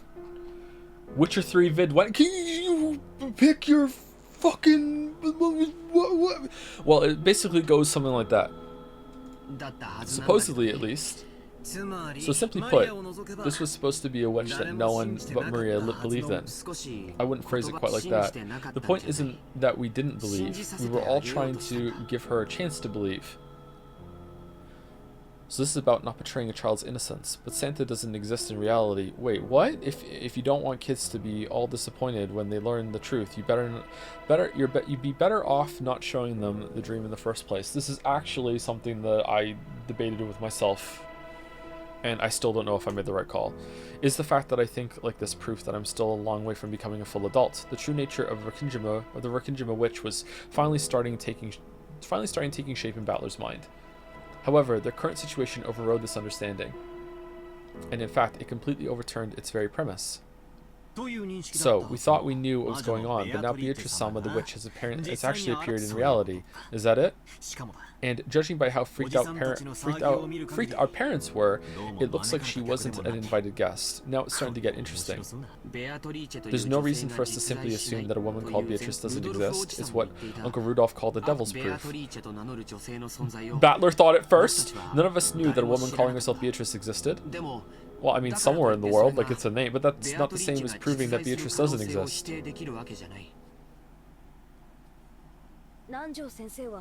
Dr. Nanjo, you've been friends with grandfather for a long time, right? At one point during the family conference, I was questioned quite thoroughly by Krasan and the others. They wanted to know if long ago Kinzo-san might have had a mistress called Beatrice and an illegitimate child with her. I get it. Is it true? I may be a doctor, but I'm a bro first. Bros never tell. Our parents have their heads full with the inheritance problem, so of course, if the daughter of a mistress like that showed up, it'd be troublesome for them. Krasan and the rest probably asked Genji-san about it first. However, Genji-san is an aide who's sworn loyalty to Kinzo-san, and is probably a friend more trusted by Kinzo-san than myself. I doubt he told them anything. So next time, they went to ask me, as an old friend of his. And, did grandfather have a lover called Beatrice, Dr. Nanjo? Yes. He did! No, I have never met her. But Kinzo believes she existed. However, I have heard from Kinzo-san that he had a relationship with a woman like that. He said she passed away a very long time ago. She's dead. So did the two of them have a kid? That I do not know, but Kinzo-san always says that reviving Beatrice is the goal of his research. Usually, if one loses a mistress but has a child left behind to remember them by, they pour all of their love onto that child. Therefore, we naturally assume that there was no such child between Kinzo-san and Beatrice.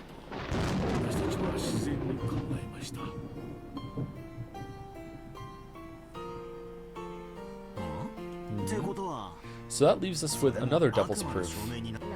Yeah, it's impossible to prove that a child between him and a mistress didn't exist. So, now that this child has actually appeared, we have to assume she did exist after all. That's a bit of a rushed argument. It's more realistic that someone caught wind of the trouble with the Ushirimiya family inheritance, knew about grandfather's relationship with the mistress long ago, and then dressed up and came to fuck with us, and impersonated her, trying to take a slice of the inheritance for themselves.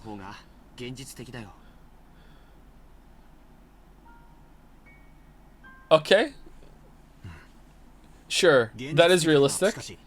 But we can't deny the possibility that she really is an illegitimate child. One who lived in isolation, forgotten by grandfather, and who's returned for revenge, right? Revenge? What do you mean? Sorry. Guys just like to dramatize stuff to make it sound interesting. I've seen too many weird dramas. Normally that might come off as a light joke, but the joke had landed after an uninvited mystery guest calling herself Beatrice had marched in on the day of the family conference with the bloody argument that the inheritance had become took center stage. Yeah, I know. There was no way Battler's joke would be welcomed with laughter, so it was a really big help when Nanjo laughed brightly to calm everyone down. Man, Nanjo, what a great mood breaker. Can't believe you're still single. I see. That does sound quite intriguing. I would love to read a novel with a plot like that. Well, I don't think it could actually work. After all, right now, on this island, there's 1, 2, 3, a full 18 people, right? If anyone tries to do something weird, they'll immediately get caught, and thanks to the typhoon, they can't even leave the island. In other words, if you tried to commit some crazy crime, you'd be screwed. Unless, I agree, in a dead end without any way to escape, and in a situation where everyone's really suspicious of her. Okay, like seriously, do you know and you're just pretending, or do you only know when you go back to sleep? What's going on here? I'm so curious. I seriously doubt she could pull off a terrifying revenge drama like that. Probably not. In that case, it would be more realistic if she had come in secret without making her presence known. I simply cannot imagine someone appearing openly to take revenge outside of some historical drama. Well, who knows, right? Revenge is based on emotion, not logic.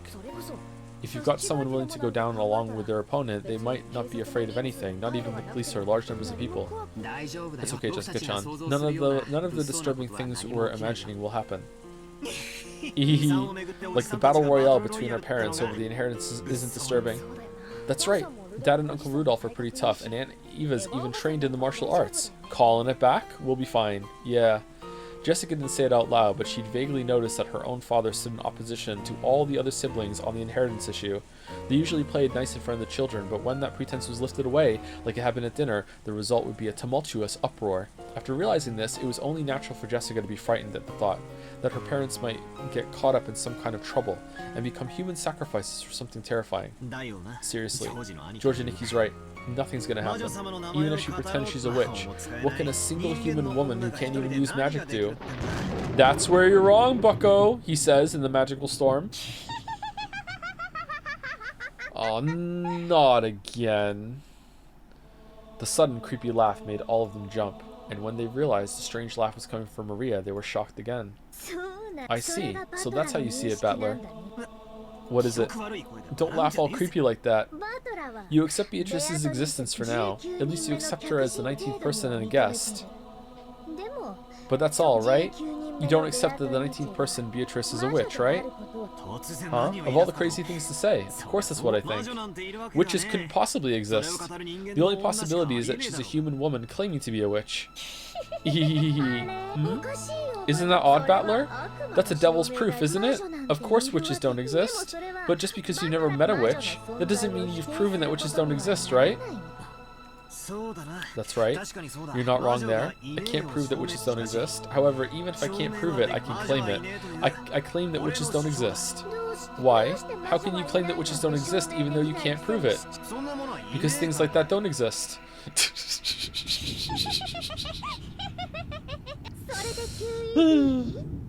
So that's QED.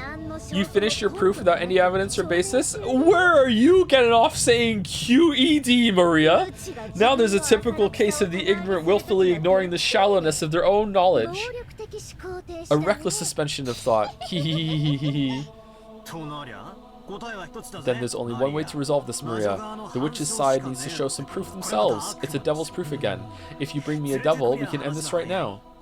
In this case, we can just get this woman calling herself Beatrice to display some wonderful magnificent magic like the twinkling stars. All she has to do is show us something.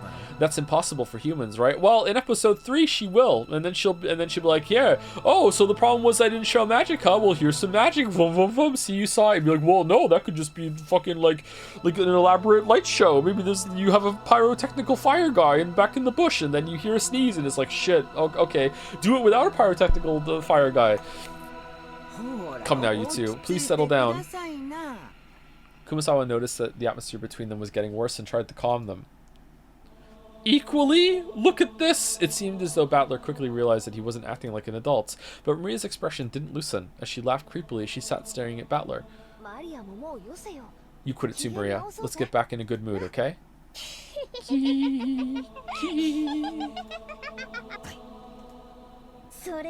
If that's what you want, Beatrice will definitely show you. Something impossible for humans. When she does, you'll believe too, okay? You'll believe in Beatrice.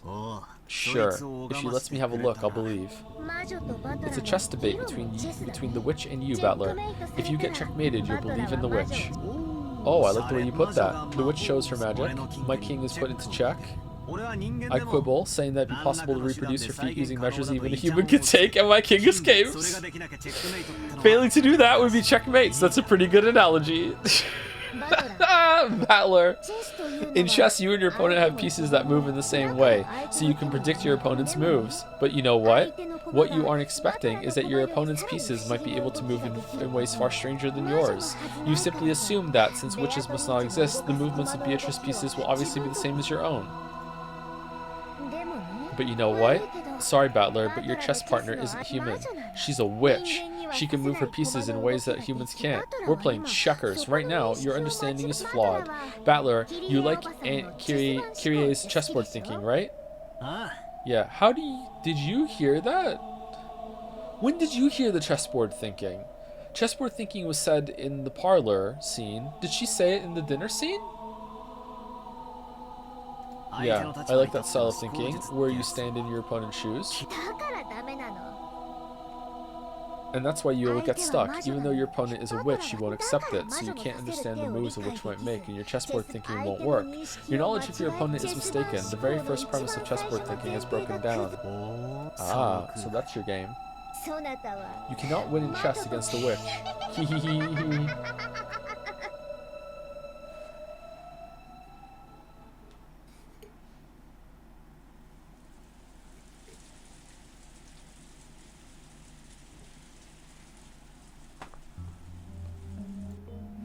Oh, chill vibes are back. Oh no, not again. Thank you, Diselli, for the resub. Ooh. And thank you, Vozy? Wowzy? One of those for the new sub. Welcome. Thank you again, Diselli. Alright. I don't know what happened after that. We servants were strictly ordered not to approach the dining room. I see. So, Shannon, have you ever met this person called Beatrice before? I don't know.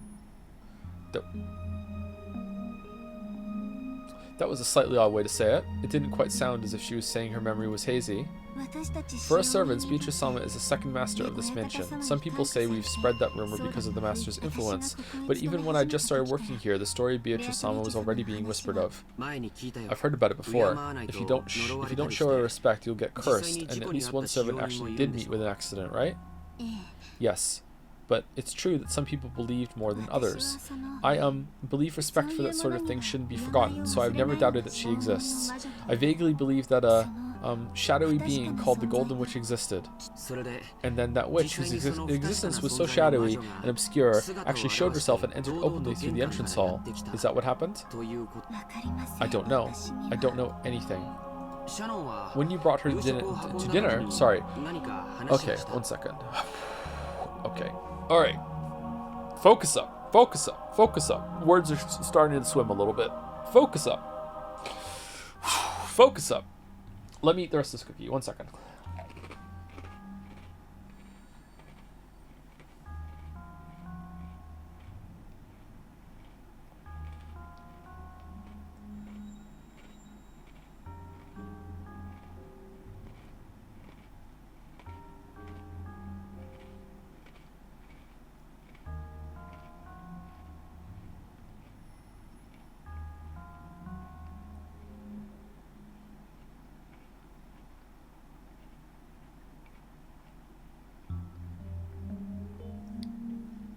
Time to bring out the Red Bull. I had a Red Bull at the beginning of stream. I don't know if it does anything. All right, ASMR, please. Someone said 50 minutes left. Are we 50 minutes away, or we had a very long opening? Don't we have? Aren't we going to 5 hours today, or what? I guess we'll see.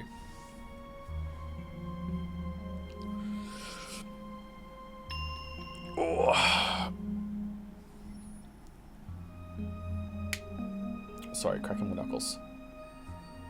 Cracking my knuckles. Here we go. Here we go. All right. When you brought her dinner, did you talk about anything? No, nothing.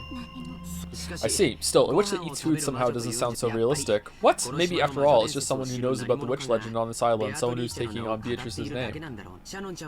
I think you've probably come to respect Beatrice and think of her as something like a guardian god of the mansion, so when a person appeared actually going by that name, maybe you were a little disturbed. That's right. I guess that must be the case.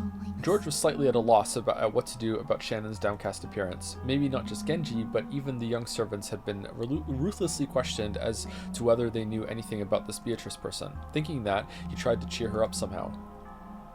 Surely, just like Mary and Jessica, Shannon was unable to fully hide the agitation caused by the sudden visit of this person calling herself the Golden Witch. He'd been so sure that that was the case. But George probably had no way of looking into Shannon's heart. Shannon was bitter and sad. The doors to the Golden Land would be opened. The witch had definitely told her that. That meant the demise of everything, even if she accepted the ring from George. They would never be married now. No, in the first place, did furniture like her even have the right to be married? Even if the witch hadn't come to signal their demise, wasn't their relationship fated to fail sooner or later? Had she turned her gaze to focus solely on those fun days spent with George, while purposefully closing her eyes to the sad reality?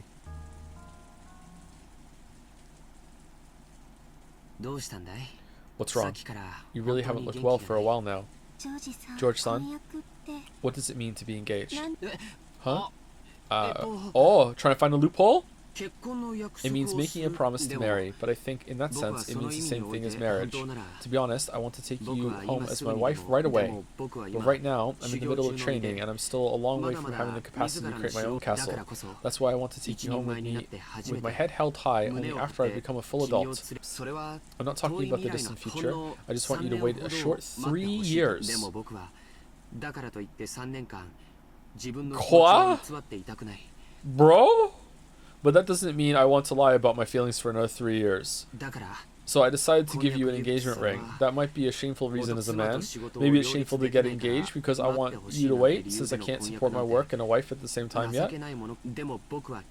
But I will definitely. Thank you very much. I understand that to you, George-san, an engagement ring means something different than one of the many presents you'd give to a lover. Of course it's different. An engagement ring isn't a simple accessory. It's an oath between lovers, a noble promise left in the form of a ring. Giggle. So, if we were to get married right away, it'd be completely meaningless, right? Then it wouldn't be an engagement ring. I'd give it to you as a wedding ring. Either way, I'd still be giving you a ring. So, it's a sold sign, like saying, this woman is mine, nobody touch her. No, that's not what I want. Cough. George knew that he was weak by nature. When he'd been captivated by Shannon and had sworn to become an excellent man, he had also sworn to throw away that weak part of himself. So even though he had to be blunt about it, he chose to answer a little roughly. He was sure that doing so would bolster and reassure Shannon.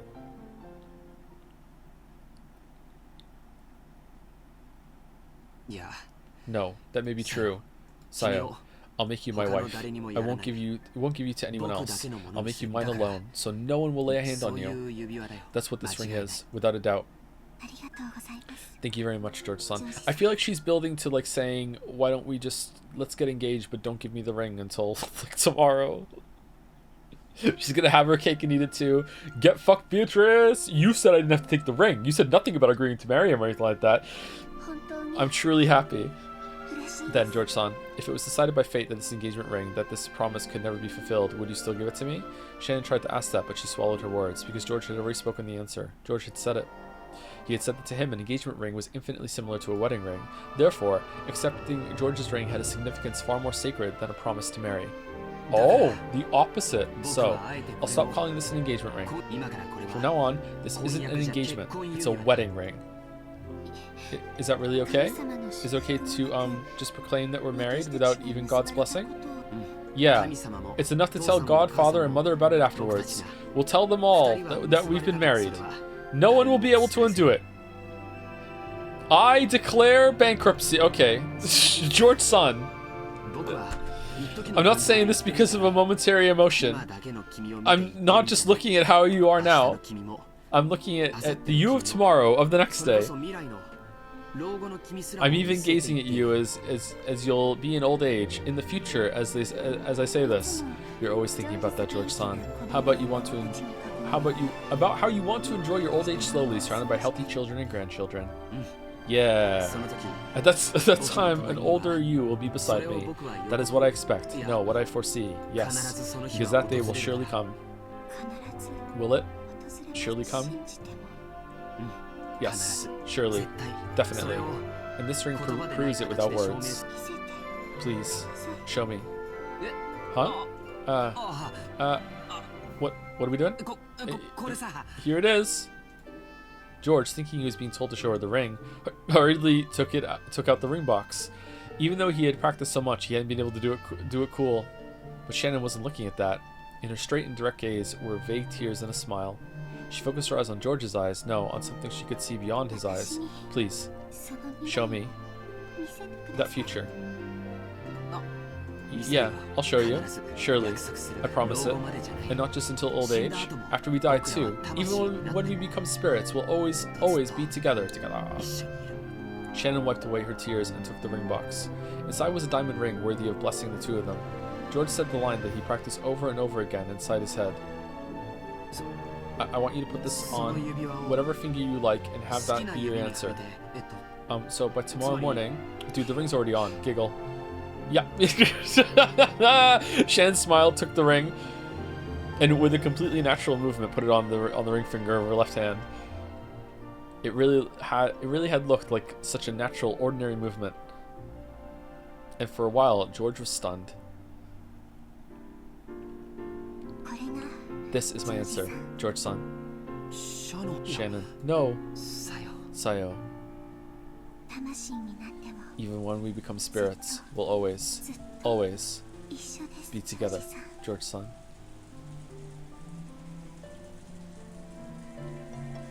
There was no blessing from God, no pastor to witness, nothing. But the two who were married proclaimed it. Two souls were joined here today. Smash?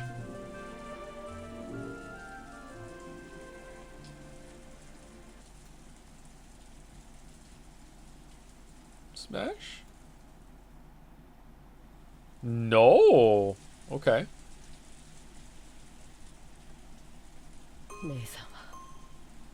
Nissan, you're a fool. Thank you, Sig Blackout or Sig Blackout, one of those, and Funk Dev also for the resubs. Thank you very much. Thank you. Is that so? Even though you're furniture. I'm not furniture. Not anymore. Liar. Why are you fooling yourself? Even though you know you can never become human. Even though you know you can't become human unless you go to the Golden Land. Knowing that, why did you abandon the promise that would let you go there? Oh, right. By accepting the ring, that promise with Beatrice-sama comes to nothing, doesn't it? Giggle. I'm sorry. From now on, I, you, George-sama, the master, and everyone else are under the same conditions. 13 people will be sacrificed. Only 5 people will be invited to the Golden Land. And you rejected one of those places yourself. That's odd. It looks like you're the one with regrets, Kanin-kun. You're the one with regrets, aren't you, Nissan? No, you! You got engaged, right? Even though you knew it was fate that would never be fulfilled. Yes. Yes. I promised that we would always be together for eternity.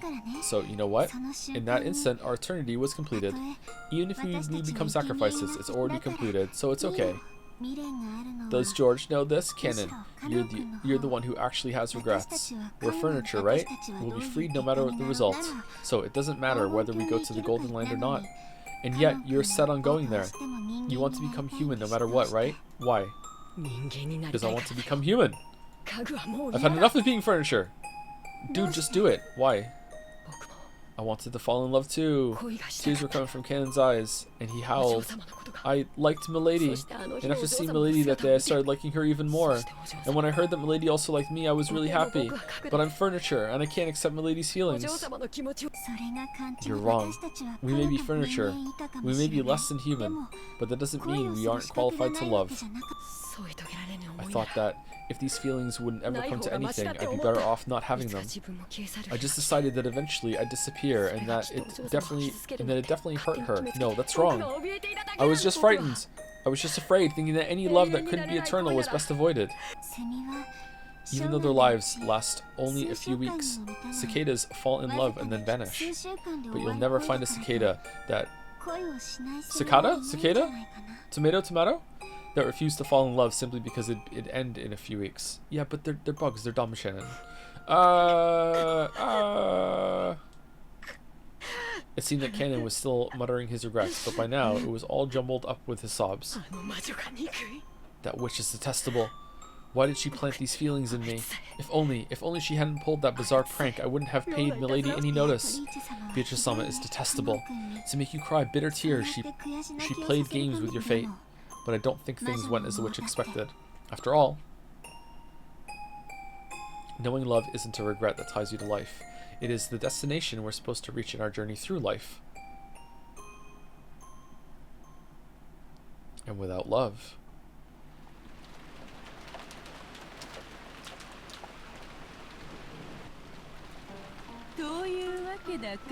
Well, now, Canon. Why are you back in the rain? That promise you worked so hard for has now come to nothing. Cackle, cackle, cackle. Very well then. With this, the conditions for all the pieces are the same.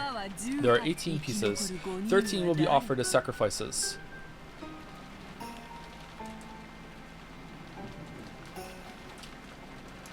How many pieces are on a chessboard each side? 16, right? 16? 32 pieces total? 16 on each side? Okay. Who will the 5 survivors be? Or else? Will someone destroy the ceremony? Who? How? When? Why?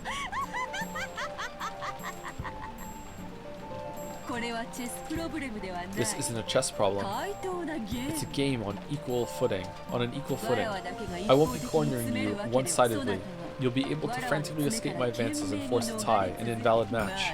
At any rate, I doubt you can manage more than repeating that over and over, and it probably won't be that difficult for you. However, this invalid match will continue forever until it eventually wears down your mind and kills it. This is when you'll accept your defeat and surrender to me. There's a reason I said it was like a game on equal footing. That's because rules for my loss have also been established. There's nothing as boring as a game you can't lose, right? I mean, tell the people who cheated on Showdown. As for how to defeat me, that would be the epitaph that stands as an offering to my portrait. It's both the way to open the door to the Golden Land and the key to destroying my ceremony. I'll try to complete the ceremony in accordance with the epitaph. You'll try to solve the riddle of the epitaph, destroy the ceremony, and overthrow me. Solve the riddle hidden in the epitaph, and expose the location of the vast sum of gold I gave Kinzo. What? What result will this game show us? I'm expecting a good fight, okay? Entertain me, Ushiromiya Battler. Battler!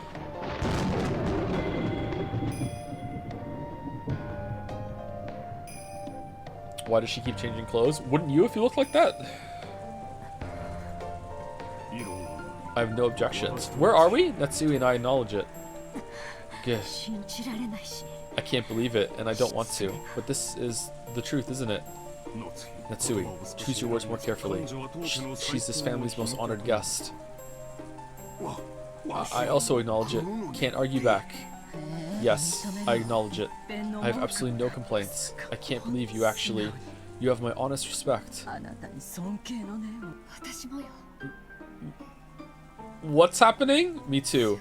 Incredible. I can't believe you went to the orphanage, found someone that looks exactly like the portrait, went there, like did like acting lessons over 5 years, got her into character, like pumped her full of like opium and cocaine right now, made her really believe she's a witch, made her come in like what are you talking about?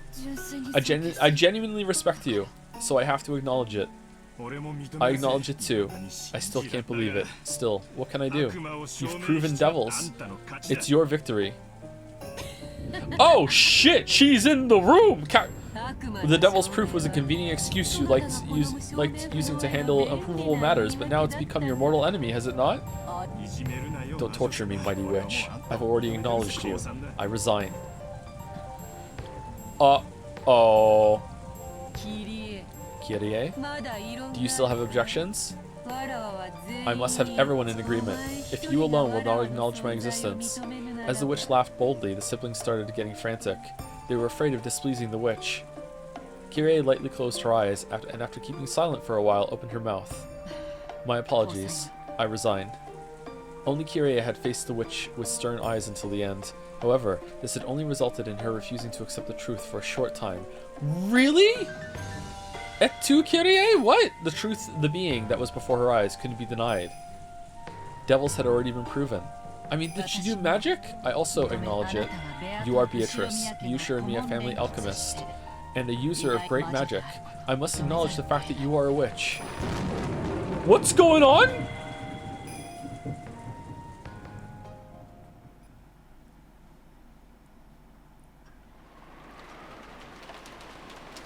Moments before we got to that scene, Beatrice is like, okay, look, I know I haven't proven anything, but I just want to, like, you know, the smooth thing's over. How about we just all go around the circle and you just all, you know, try it out. Just say that I'm a witch and you believe me and I know magic. That's what I want you to do. Okay, all right, here we go. Hold on. Perspective camera's coming in. All right, timed perfectly. All right, say it. All right, we're done. All right, perspective camera's out. Okay, all right, now how did that feel? Like, do we feel that maybe, like, we can move in that direction or not? I know you don't believe me right now.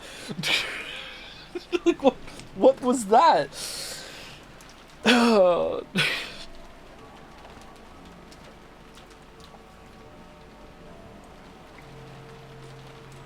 pay you $500 to fuck off and call me a witch. Maybe she just has a lot of money. Yeah, hold on. I'll settle all of your debts. Here we go.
Did you enjoy the cookie? I did. I wish I munched another one while this was going on.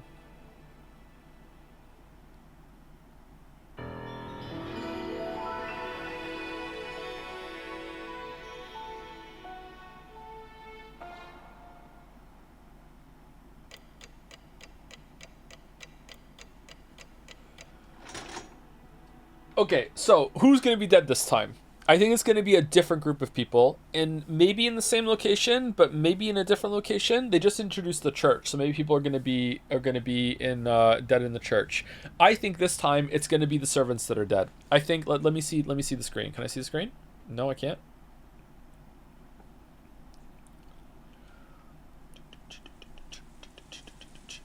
What is the sound that always fills my ear? Okay, so 6 people have to be dead for the first Twilight, right? It's the same. It's the same. 6 chosen. Okay, all right. So here's what me thinks. Me thinks.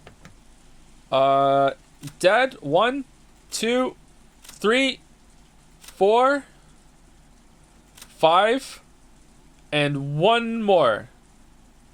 Shannon's not gonna die until Twilight 2 with George. Maybe Kinzo. Or maybe one of these dudes. Maybe Kyrie for being the last one to say something. That's what I think. I think this time it's going to be kind of the opposite. So boom, dead, dead, dead, dead, dead, and then 1 more. I don't know who.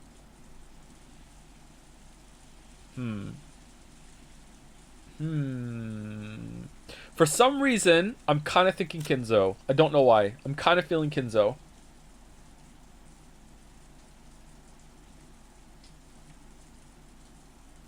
Let's save it.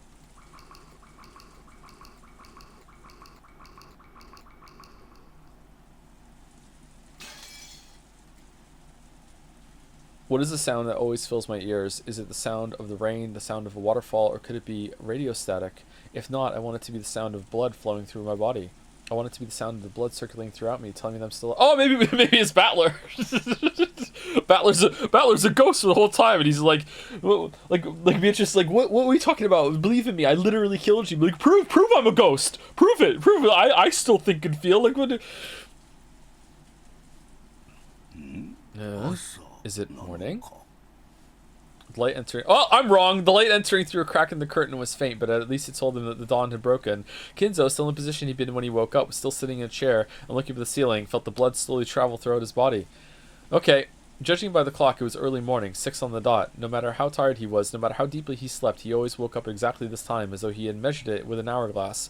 He didn't think of this as something to boast about, but he told himself that as long as he could still manage this, his health couldn't be that bad. Morning has come, which means... It would appear I've avoided becoming one of the first sacrifices. Was I merely lucky when the roulette was spun? Or is this the fruit of my efforts? How irritating that I cannot tell the difference, but I mustn't be bothered by such trivialities. Who are you talking to, bud? Kinzo was struck by a faint desire to see beyond the study door. After all, he might find the traces of someone's vain struggle to break through the door, a sign that someone had tried to select him as one of the first sacrifices. Humans are cheap creatures. Even though everything is ultimately decided by God, when humans are given good fortune, they arrogantly feel it was due to their own ability. What could Beatrice possibly have done to convince all of them? Especially, like, 5 of them were so staunchly against it, making fun of Kraus before that. That was why he wanted to check whether there was a wretched mark on the door. The very desire was human, and that was why Kinzo did not check. He often rejected desires that came to him because he was human. Wants to act like furniture. By doing that, he could be immersed in a feeling of sufficiency, as though he himself had become a being that surpassed humans. He recognized human desires for what they were, and guarded against them. Things that a human would want to do, he resisted. This eccentricity and rebellious nature had surely given him a rare genius. Eccentric. By making it possible for him to succeed in his exploits as he revived the Ushirima family in a single generation. Well then, Beatrice, what were the 6 pieces you took, and what will your next move be? Entertain me. My defense is perfect. I will not shame myself like last time. Last time? You remember? No. Do you? The servants woke early. They had to open the curtains, prepare breakfast, and complete various other tasks to welcome the guests to a new day. Or is he talking about the... Oh, God, I'm so wrong. What the fuck? Is it just the same people? Does she convince them that they have to die and then they did it to themselves? So wrong. God damn it. Goto was the most enthusiastic. During the family conference, he had been told to concentrate his efforts especially on cooking, so he'd been specially exempted from several tasks that servants normally must do. Goto, who was a show-off, seemed to be feeling particularly superior because of that. He let Genji and the rest prepare the rest of the mansion and worked on making breakfast in the kitchen. No, Genji's fucking... Alright. At least halfway wrong. Genji split the work with Shannon and Cannon, and they carried out various tasks. Shannon headed to the dining hall and knocked. Last year, the family conference had continued to the early hours in the morning. It wouldn't have been odd if this year's conference had done the same. Considering the possibility that they were still having a discussion inside, she knocked, but there was no response, so she opened the door and said good morning. Cannon, who was dead, didn't do anything. Good morning. Is anyone there? The room was cold, and the conference seemed to have ended a long time before. There was a tea set on the table from which they'd been drinking, arranged in a way that would make it easy to clean up. Cleaning up the tea was a servant's job. If the family members were extra generous and cleaned it up themselves, the servants would lose face. So it was a truly pleasant act of kindness for the family to do only this much. As she approached the table to clean it, she noticed something like a memo that had been left near the utensils and cups. Since it was right next to we didn't read the letters! Since it was right next to the tea set, Shannon picked it up, naturally thinking it was a memo for the servant doing the cleaning. Written there was not a request, nor was it thanks to preparing the tea. There was just a single word. Shannon looked at it blankly and read out loud. Church. Chapel. Rowan?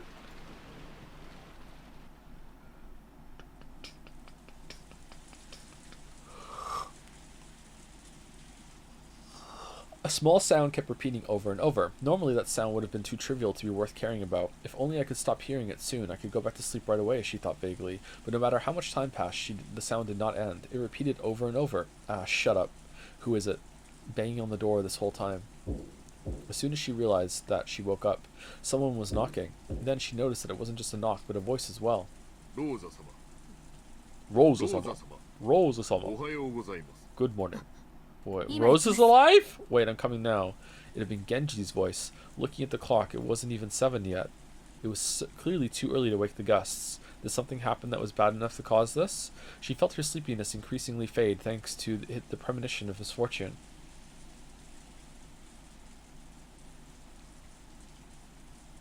Though Genji was a servant, Rosa had known him since her childhood days, so even though she was slightly defenseless in her pajamas, she opened the door a crack and answered.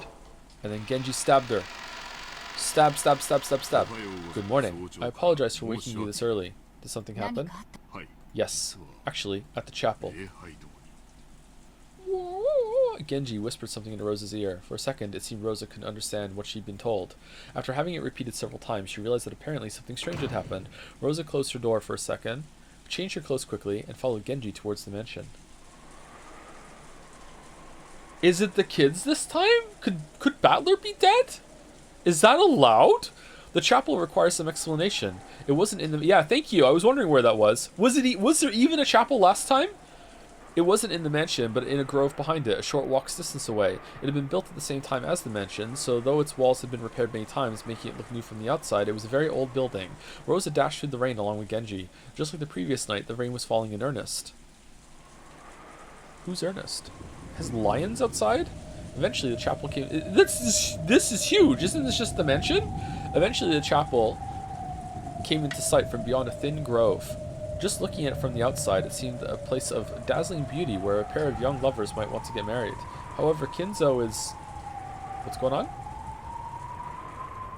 Oh shit! Thank you for the 50 fucking gift subs, Mitri. Holy shit, thank you. Stun locked. Holy fuck. That's a lot. Thank you, Mitri. As I say your name wrong. Mitairi, maybe it's that. Thank you also, Dr. Nina, for the resub, and Chaburashaka for the resub. I enjoyed the Persona 3 streams, but then I watched Umineko go back to Persona 3. I almost gagged. Joe, just accept it. Witches exist. Even Kyrie had to resign from this game and proclaim that a great witch Beatrice does exist. It's time to face the facts and leave the fantasies behind. Beatrice, the Golden Witch, is real. She exists. Ooh, ooh. Ooh, ooh. Thank you again, Atari. Thank you very much.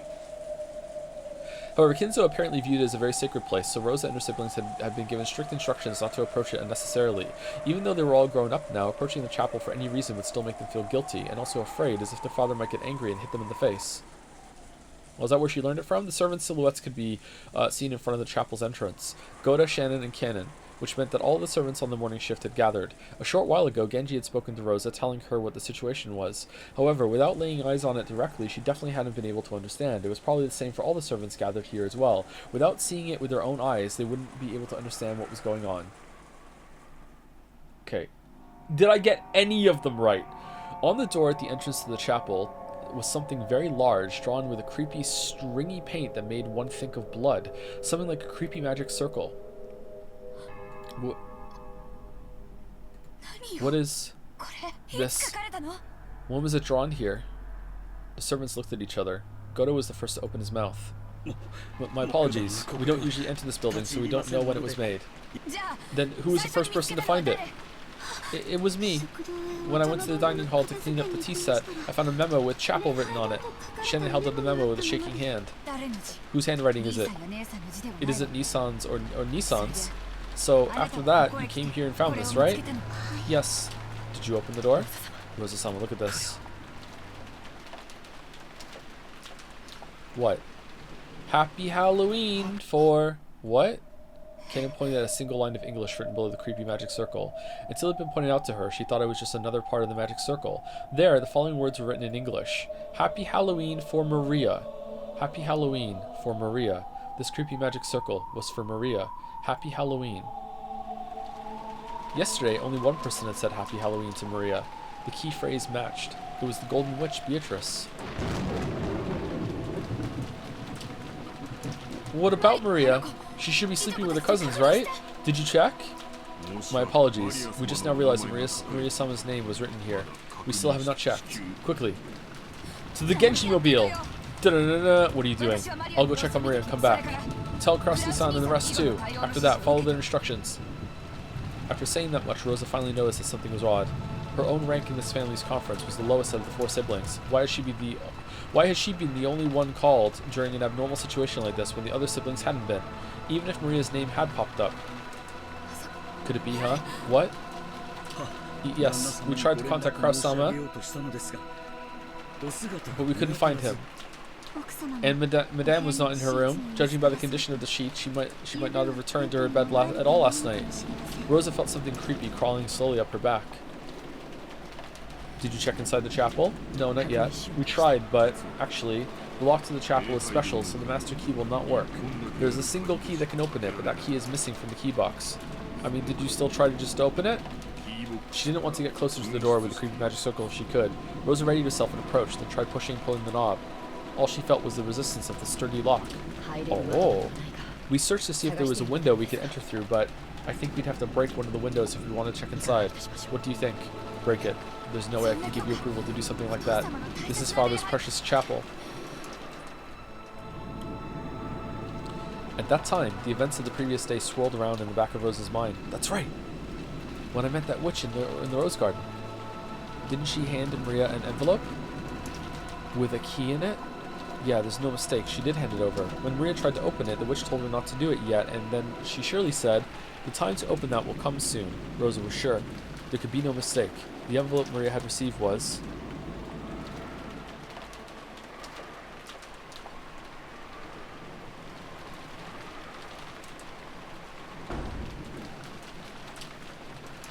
Junko Inoshima is... After dashing back to the guest house, Rosa approached the cousin's room while hiding her footsteps, softly opened the door and peered inside. From the inside, she could hear the healthy snores typical of young people. There were 4 children, and Maria was there, sleeping soundly. After breathing a sigh of relief, she entered the room with quiet footsteps. Okay, so who's dead then? Dead, dead, dead, dead, dead, dead? These 6 this time? Or like 5 in Nanjo? Huh. Okay, I was way off. After breathing a sigh of relief, she entered the room with quiet footsteps. She was after Maria's handbag, which was resting on the sofa. Maria always liked carrying her treasures around with her. She was probably emulating how her mother always carried her makeup with her. Of course, she was just imitating her mother, so everything on the inside was junk. In Maria's case, it was full of small, creepy occult items, notebooks describing things of that nature, and so on. Rosa had never been happy to see her daughter walking around with things like that, which weren't girlish at all. However, trying to force Maria to stop had resulted in a big fight, so she decided to let it be. Let it be... Here. This is it. A western envelope with a crest of the gold eagle. When she took it out of the bag, she realized there was a heavy, vaguely cylindrical object inside. Oh, the key is in there! She could tell by its feel and its weight. There was no doubt. This was a key. Oh, what did the key choose? After turning around and checking that Maria was still sound asleep, Rosa tore open the envelope and the contents spilled out into her palm. It was a key with an old and intricate design. Rosa gripped that key and dashed out. Battler seemed to have noticed that sound, but after grumbling and turning over his sleep, he started snoring again. He was too busy talking to Beatrice.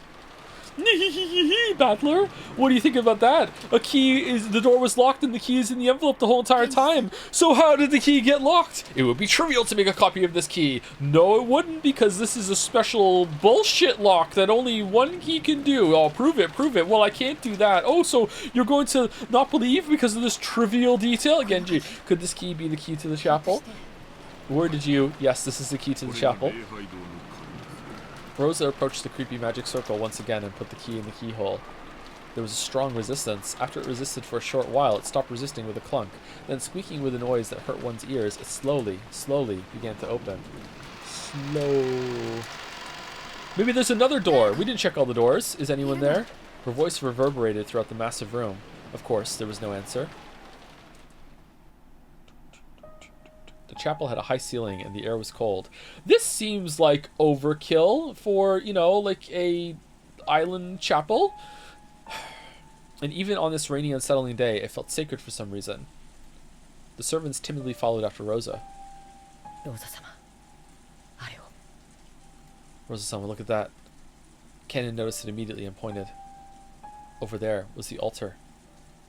In the place that would normally have a pastor preaching of God's love, there was a table that shouldn't have been there, sorry. At first it looked like a dining table. There actually were gorgeous plates and utensils placed there, making it look like a child's birthday party or something. Wait, what? Upon closer inspection, the surrounding area had been decorated with pumpkins and black and orange ribbons. They were probably Halloween decorations. And there were people seated at the table. 3 people on each side facing each other, seated in chairs. They could be recognized at a glance. Kraus and his wife, Ava and her husband, and Rudolph and his wife. But you wanted to be sure. I was so wrong. God damn. If you want to be sure, you still have to go even closer and check. Because they seemed almost like dolls. Rosa and the rest had opened the door, entered all at once with the sound of many footsteps, and called out, asking if anyone was there.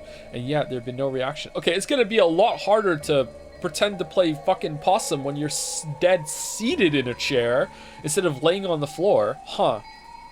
And yet, there had been no reaction. Even if Rosa and the rest assumed they were being ignored, you'd still expect there to be some kind of reaction. And there hadn't even been that. So at first, it felt like someone had set down some dolls that greatly resembled those people. By now, it wasn't just Rosa. Shannon and Cannon and even Goda. They were all fighting frantically with the creepy emotion that grasped their hearts. Nissan? Nissan? As she walked toward the altar, she called out again, but there was still no reaction. Yes, by now, Rosa was sure of it. She was sure that these weren't dolls, but the people themselves. They grew close enough to see clearly what lay on the table. I think, is it fair to say that aside from Battler, this is quite a female-dominated perspective story so far? I feel like more times than not, we are being carried with a woman's perspective, right? It seems like that, right? That's pretty cool. They grew close enough to clearly see what lay on the table. It still looked like an adorable banquet, reminiscent of a child's birthday party. Oh, well, we didn't need the chandelier that long. Fuck. Plates piled up with sweets, cute pitchers with drinks, all kinds of pumpkin-shaped ornaments. They were all decorated in a Halloween style, and while this probably wasn't the time to be thinking it, Maria would surely have been delighted to see all this. Is that the spell she did? She made a bunch of candy appear on the table? And Kyrie was too stupid to see that it was just a mirror that was blocking it? Come on. Flip the chessboard. That was the state of the table they sat in front of, apparently asleep. It was an eerie scene, as though a small, fun-looking Halloween party had been stopped in time. They're all sleeping? When she approached even closer to them, she realized that there were snacks scattered all over the floor. Candies, cookies, soda, and chocolates, all with heavily fantasy-themed packaging. Oh man, there must have been another boat. They were all scattered across a carpet covered with blackberry and cranberry jam. Uh-oh, not jam. Isn't that the last boss from Earthbound? Ooh-ah. Rosa and the rest finally realized what the situation was. Goda's upset, it's a waste of food. It was a Halloween party. A banquet for those not of this world. Kraus, Natsui, Eva... Was that the save button? Eva, Hideyoshi, Rudolph, and Kyrie were seated in chairs, apparently asleep, but all dead. How could you tell they were dead and not simply sleeping? That was because they'd been vertically sliced open from their chests to their stomachs. Okay, who could survive that and also sit still for 8 hours? Kyrie for sure. Kurosama.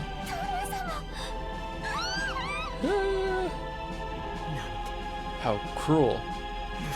The 6 of them had sat down at a Halloween party before having their stomachs split open, killing them. Then the jam covering the floor must be what overflowed from their stomachs once they'd stuffed themselves completely, right? Oh man, they had a lot of jam. No, the contents of the stomachs had been scattered all over the floor. And that wasn't all. Out of their stomachs, it was almost as though they poured out, as though snacks had overflowed from there. Oh. Oh god. Candies and cookies, soda and chocolates had poured out, stained with blood, and had scattered across the floor. What could have happened to cause this? It's almost as though their stomachs were stuffed full to bursting with sweets. And it all poured out when their stomachs split open.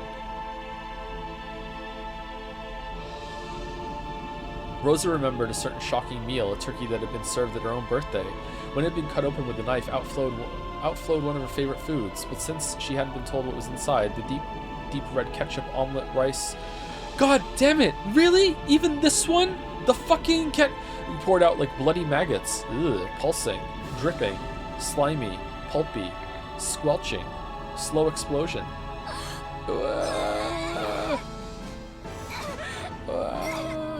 Well, this is extremely dramatic. This is like Hannibal level posing of the corpses. This is a lot more like extravagant than the last time. The trauma of her youth was revived. Rosa felt the monster raging inside her stomach as the acid started to rise. Unable to hold back, she threw up all over the floor, and then her stomach burst too. Her stomach had nothing but stomach acid. The scene in front of her was no fun Halloween party now. The 3 couples were enshrined right there, their stomachs vertically wrenched open with a gooey gooba.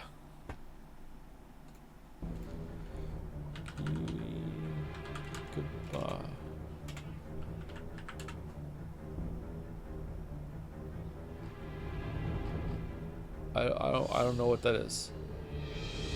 I don't know what that is. Oh, it's meant to be a sound. Oh, okay. So many snacks have been stuffed in there. Pulpy, squishy. Yeah, we did this. Blood and guts and sweets were overflowing onto the floor. Blood-stained, sticky, sloppy, itchy, tasty, pulpy, sweet snacks that made your fingers stick together. Gummy, but stained with entrails, sloppy, pulpy. What was that I stepped on just now? That didn't feel like a candy or a cookie or a soda or a chocolate. I'm scared. What did I step on? I can't even look at the bottom of my foot. Yeah, this is actually, that was a good line. Awakia! Sorry, hold on. Awaki. What a gruesome Halloween party. From far away, it looked like a truly beautiful, fantastical, and fun, but from up close, it was horrible, disgusting, yet somehow still beautiful. Rose's wild thoughts tried as best as she could to escape her throat with a loud voice that was neither a scream nor a roar. Kurosama. This is horrible, just horrible. As she like whistles and just quietly slips the ring off her finger. Call an ambulance. Call the police. That's right, the police. Police. If a word so tied to reality hadn't come out of Goda's mouth, Rosa and the rest would probably have found themselves unable to escape that nightmarish party even now. But it wasn't because they thought the police might be able to do something. If they didn't keep yelling about the police, it felt as though another seat might be set up at this demon's party and given to them. Meanwhile, Goda's inching closer to see, how many people finish this calf steak. Not seeing much calf steak in this mess. God damn it! Their own chests felt like they were expanding unpleasantly from the inside. Rumbling, churning, and it was surely because candy was about to overflow from their stomachs. Rosa, once again tortured by a desire to vomit, threw her stomach acid up on the floor, and then she searched to see if there was any candy in it. Damn. Ha ha ha.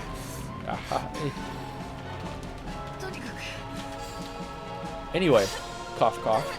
Rosa coughed violently again, forcefully spitting up the stomach acid that had been burning in her throat. She realized that by now, her whole body had been covered in a filthy sweat. Genji-san, Shen and Shen, please contact father and ask for instructions. Goda-san, go with Cannon-kun and call the police. Then have Dr. Nanjo come here. Why even bring Dr. Nanjo here? It's a bit too late for medical care. The servants accepted their orders and dashed outside. After watching them leave, Rosa once again stared at her siblings, with whom she'd spent good times and bad, and their partners.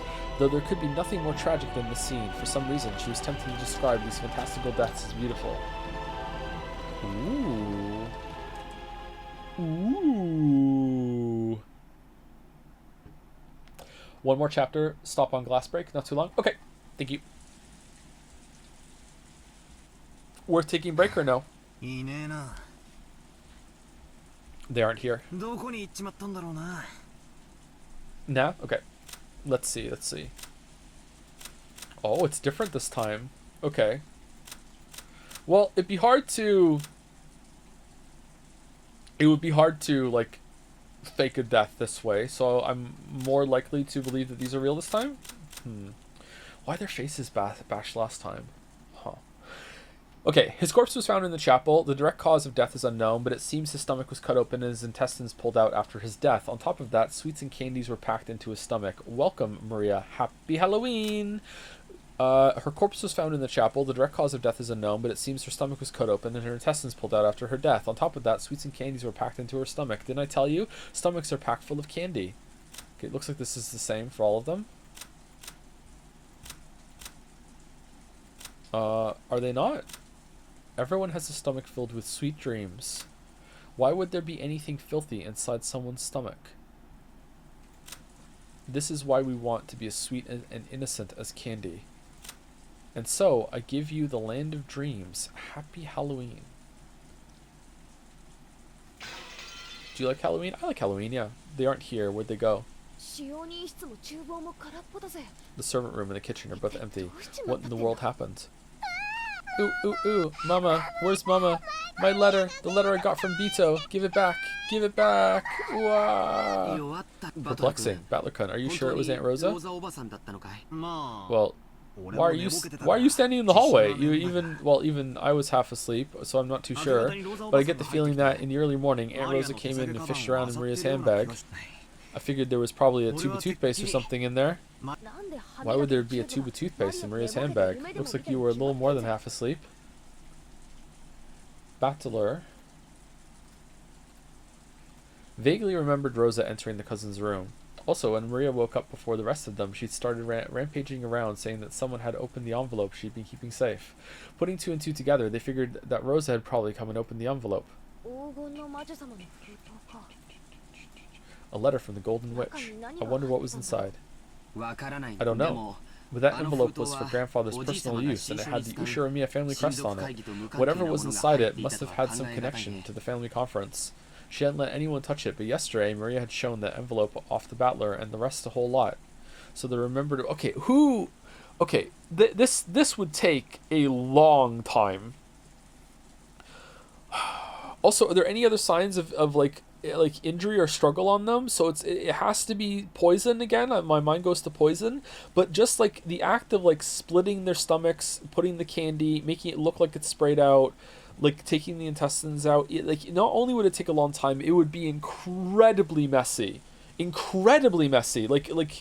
could one person even do that in 6 hours by themselves? That's...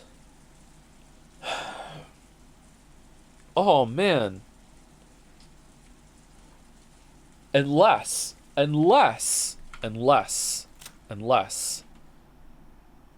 Kraus did it to Natsui, then Eva did it to Kraus, then Hideyoshi did it to Eva, then Kirie did it to fucking Hideyoshi, and then fucking Rudolph did it to Kirie, and then the killer did it to Rudolph at the end. There we go.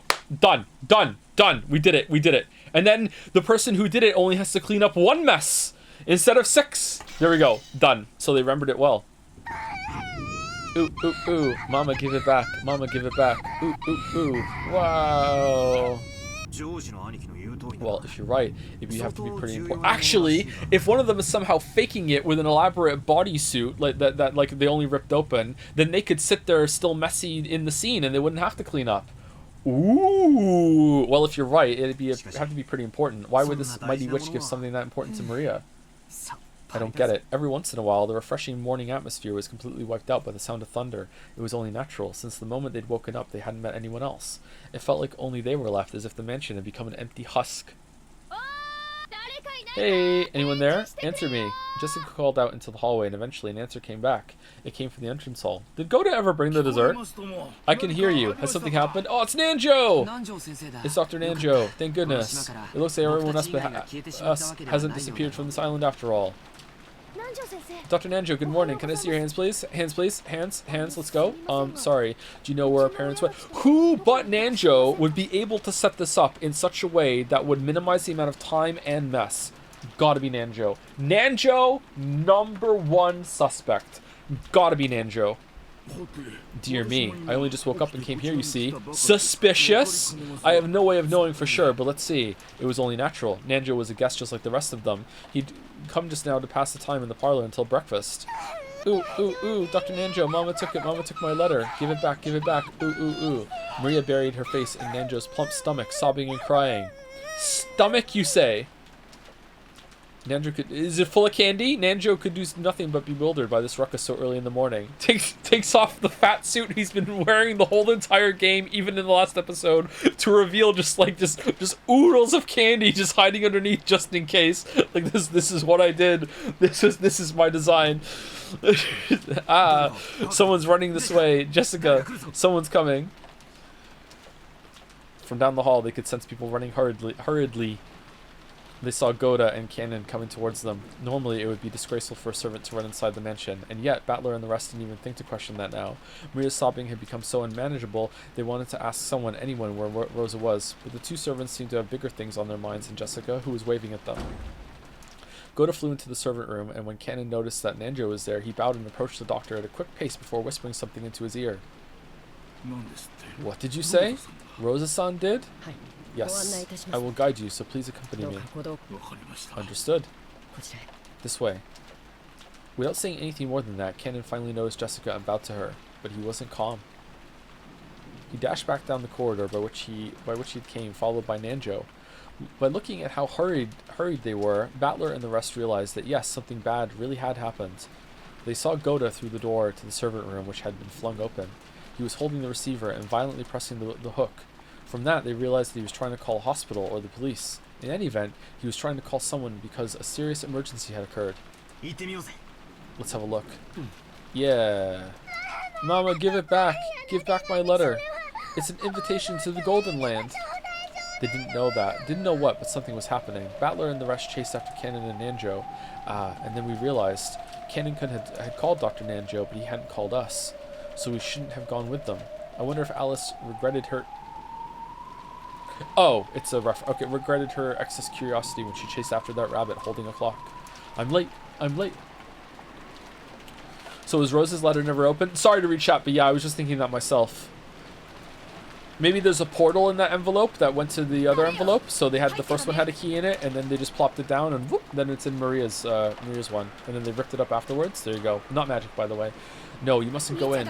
You mustn't look. Jessica-chan, no.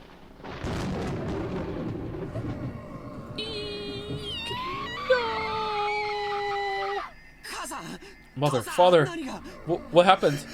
Ooh. What the hell is this? This goes way beyond bad taste. Isn't taking someone's life bad enough? What the hell is this? Go into all the trouble after they died of sitting them on chairs, slicing their stomachs, and pulling their entrails out? You went to all the trouble of stuffing their stomachs full of sweets? Why the hell would you do something so fucked up? Damn it. Nice job, you bastard. Just great. Yeah! You get so aggressive.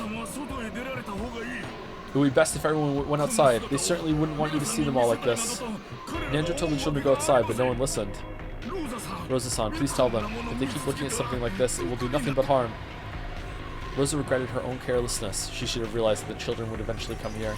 She should have quickly locked up instead of standing around stunned. So the children had come here. They had seen it.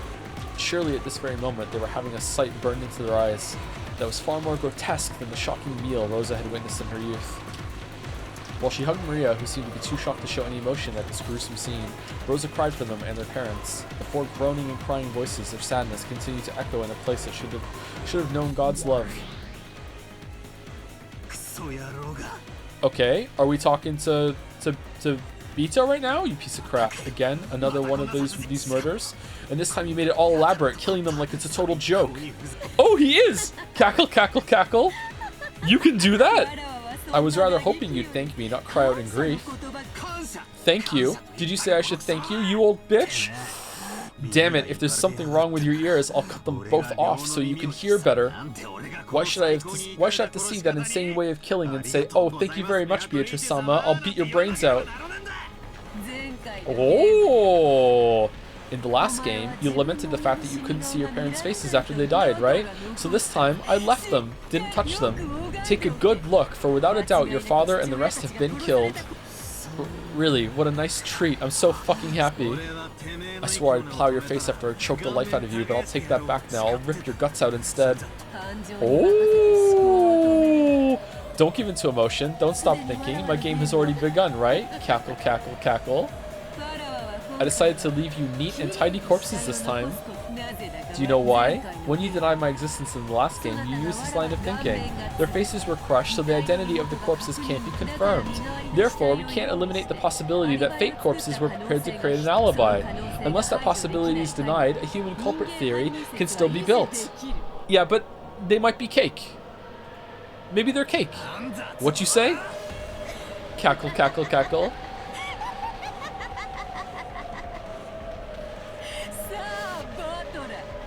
So, Battler, is it okay to leave the examination of the corpses to Nanjo? Isn't it traditional in mystery novels for the doctor who performs such examinations to be an accomplice?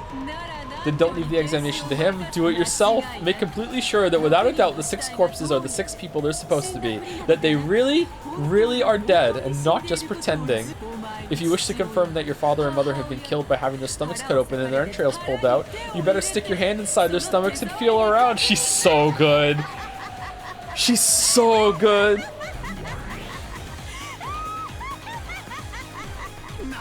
I won't cry. Damn it, I won't cry. Battler suddenly yelled. His tears were dripping down, but as though scolding himself for being a sissy, he slapped his face hard several times with both hands. Even so, the tears still wouldn't stop. However, he felt a hot blaze in both his eyes. Whoever's responsible for this piece of work, I'll make them pay back their debt completely. So this isn't the time to cry. Gotta think about what to do. It's useless. It's all useless. If you've got enough time to cry, then think. This is no time to let yourself cry. Rather than genuine anger, maybe it was more of an evasive anger to blot out his sadness. However, it gave a little courage to George and Jessica, who'd been crushed by the sadness. That's right. Even if we cry, it won't change the reality of what has happened. Damn it, damn it, damn it, damn it, damn it, damn it, damn it. Then what should we do? What should I do for Mom and Dad's sakes? I almost said it right! Rosa-sama, I have returned. Goda-san, what happened with the police? What did they say to do? Did they say when they think they'll be able to get here? As to that, it seems the phones have broken down. I also tried the emergency wireless, but maybe it's the weather, but that isn't working either. What did you say? So we can't contact the police? It's that person. They did something to the phone line, made it so we can't reach the cops. When she heard that the phones had broken down, Jessica immediately decided that it was the work of that mysterious guest. Her eyes were bright red after so much trying, and they began to grow even redder with rage. God, there's no need to talk about it, right? I understand everything. That's right, I get it. Who killed Dad and Mom? It's obviously her! It's gotta be that witch or whatever who came yesterday. I'll grab her by the collar. Damn it, damn it, damn it! Jessica-chan, wait. Goda-san, Kennen-kun, go. Yes, ma'am. Milady, wait. Covering her uncontrollable sadness with anger, Jessica ran outside, torn apart by emotion. Thinking about it hastily, maybe the mystery guest who'd arrived yesterday, Beatrice, was suspicious. However, in that instant, there was absolutely no proof she was the culprit. At this moment, she's just another guest, no more, no less. So Rosa, making an adult decision, was forced to stop Jessica in her rash rampage. Goda and Cannon picked up on this immediately and chased after her. Could the guest that no one invited, Beatrice, be the culprit? I understand how Jessica feels. I wish I could do that too. Sorry, think that too. It doesn't matter who, I want someone to be the culprit so I can bash him right in the face. But before that, we need a clear understanding of what's going on. Who is this Beatrice? I haven't even seen her face.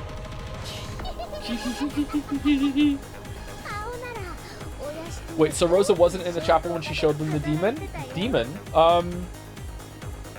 Like the witch thing? Yeah, Rosa was there for sure, yeah. Rosa was there in that scene. Yeah. If you're looking for her face, it decorates the big portrait in the mansion.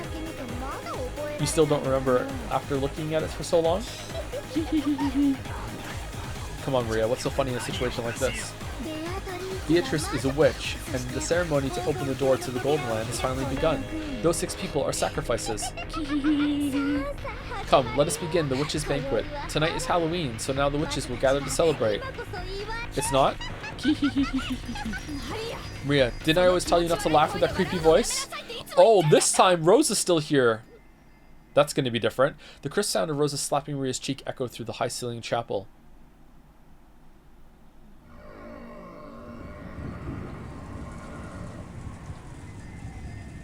Ever since it started raining yesterday, no, ever since the island was swallowed by the typhoon, I felt as though something was wrong. It was bright and sunny when I arrived on Rikinjima, but since I'd gotten up early and was sleepy, I took a nap.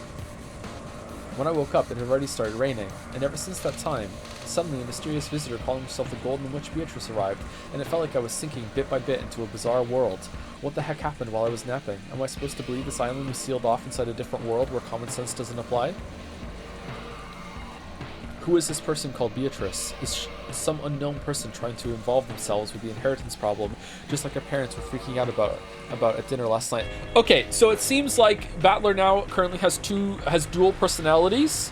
There's the one that's in control of like the regular line that does not remember the other ones at all. But there's also like a passenger like conscious riding with him that seems to be able to like stop time and talk to Beatrice whenever he wants, or maybe go to sleep. I think that seems to be, because these lines don't match that at all. Or he's just like role playing as what he would act like at the same time to play the game. Seems like that. Or is the culprit this witch from the Legend of Gold, just like Maria said? Even if we set Jessica's temper aside, given the circumstances, it's probably safe to say that this visitor person is the most suspicious. But we mustn't make up our minds based on that alone. It's useless. It's useless. It's all useless. I smacked my face with both hands again, cooling off my brains before they overloaded, even though it might have been a wasted effort. This is one of Grandfather's envelopes. On a tray piled up with sweets that decorated the table, George and Nikki found a Western envelope that had the Ushirimiya family crest on it in gold leaf. And it was unopened. Which means it's probably meant for us, right? If it was something Dad and the others read, it should be open. It seems your reasoning is correct. It's written right here. Someone wrote, "To those who remain." Is that a letter the culprit left? What's inside? Nikki, let's open it. After nodding silently, George and Nikki broke the seal. A folded letter came out. I'll read it. Welcome to Rikinjima, members of the Ushirimiya family. I am Beatrice, the alchemist for this family, employed by Kinzo-sama himself. Okay, I wonder if it's always going to be some variation of these ones, and then one, maybe perhaps 2 split parents left, so the kids actually can have some agency. Because if all of them were alive, they'd be like, "Shut the fuck up, get out of here." Like they would be united. The only reason this is going on right now is because Rosa is like alone. I wonder if it's going to work that way every single time. I don't know. So far, I've been wrong a lot. So I'll read it. Welcome to Rikinjima, members of the Ushirimiya family. I'm Beatrice, the alchemist for this family, employed by Kinzo-sama himself. That letter really was a joke. This Beatrice, who called herself the family alchemist, had announced that she was collecting the gold she lent Grandfather along with interest. And that interest was everything Grandfather had created. Since this tragedy was right before our eyes as this paragraph was being read aloud, it clearly wasn't referring just to the wealth that Grandfather had built up. It was literal. Everything that Grandfather had created. In other words, all of the Grandfather's descendants were included in the interest. You bastard. What a screwed up contract. Lives as interest for gold, you say? That's almost like a contract with the devil, isn't it? You think it makes you look more like a witch? Don't make me laugh. Special clause. That seemed like someone who knew. However, if someone is able to discover the hidden gold in this contract, Beatrice must abandon these rights for all time. Kinzo-sama had already publicly displayed the location of the hidden gold within the epitaph under my portrait. In other words, it's something like this. If these murders represent her collecting interest, then she's telling us to try and find the gold she gave Grandfather if we want her to stop. And she's also saying that the secret pointing to the gold is hidden in the portrait epitaph. So basically, this is a letter of challenge from the witch. She's telling us to try and solve the code that points to the hidden gold if we can. And if we can't, she'll keep collecting the interest this plan. I'll beat you to death. Bring it on. Batlacon. Look, look. The table was covered with sweets, so even though those things were right out in the open, we just assumed they were sweets too. I mean, come on, you see them a lot, right? You know, those boxes of chocolate shaped like gold ingots. This is no box of candy, it's the real thing. This is a real gold bar. It's inscribed with the crest of the one-winged eagle. I heard Mother talking about this earlier. This is a gold bar from Grandfather's Legend of Gold. Alright, we found it. Game 1. Get fucked, Beatrice. Gold ingots weighing a full 10 kilograms. A whole 3 of them were piled up in the very center of the table. It was where a cake would be placed if it was a birthday party. In other words, this was without a doubt the birthday cake of the party known as the family conference. If these are really 4 nines quality ingots, go. It's worth about 60 million yen.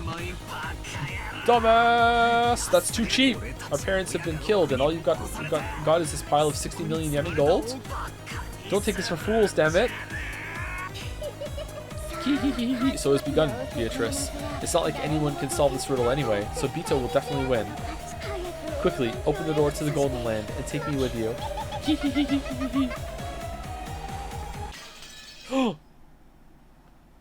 Well, well. How far ahead are we going? Do I have to hit a button? I don't.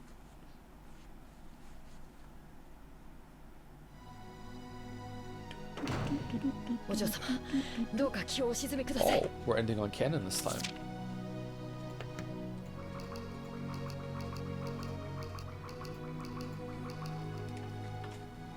Is this not? Yeah, we're done. We're done. We're done. We'll be back on Saturday, and Mouse and I are going to read this together. So if you would like to see more, it's going to be easier with someone else doing half of the reading.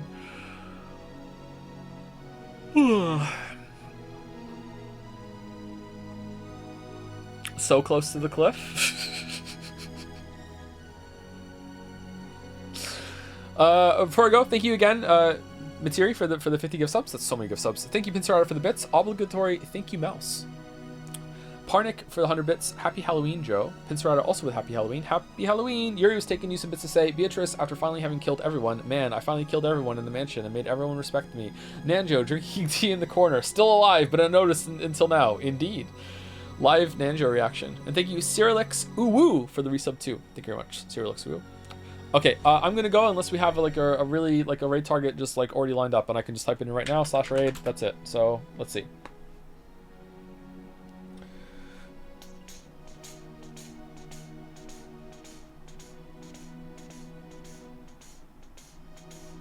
Northern Lion? Okay, we can raid Northern Lion. Oh, is RT streaming? I know RT more than I know Northern Lion. Is RT streaming?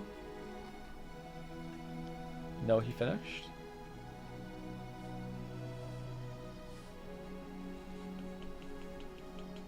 Okay, let's not do a raid today. It's fine. It's fine. It's fine. Alright, I'll see you all tomorrow for Persona 3.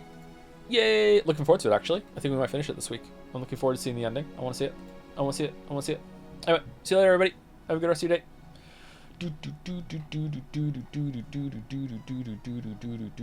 Have you ever read Pillars of the Earth? I just started. I have not read Pillars of the Earth. Sorry, I do not know that one.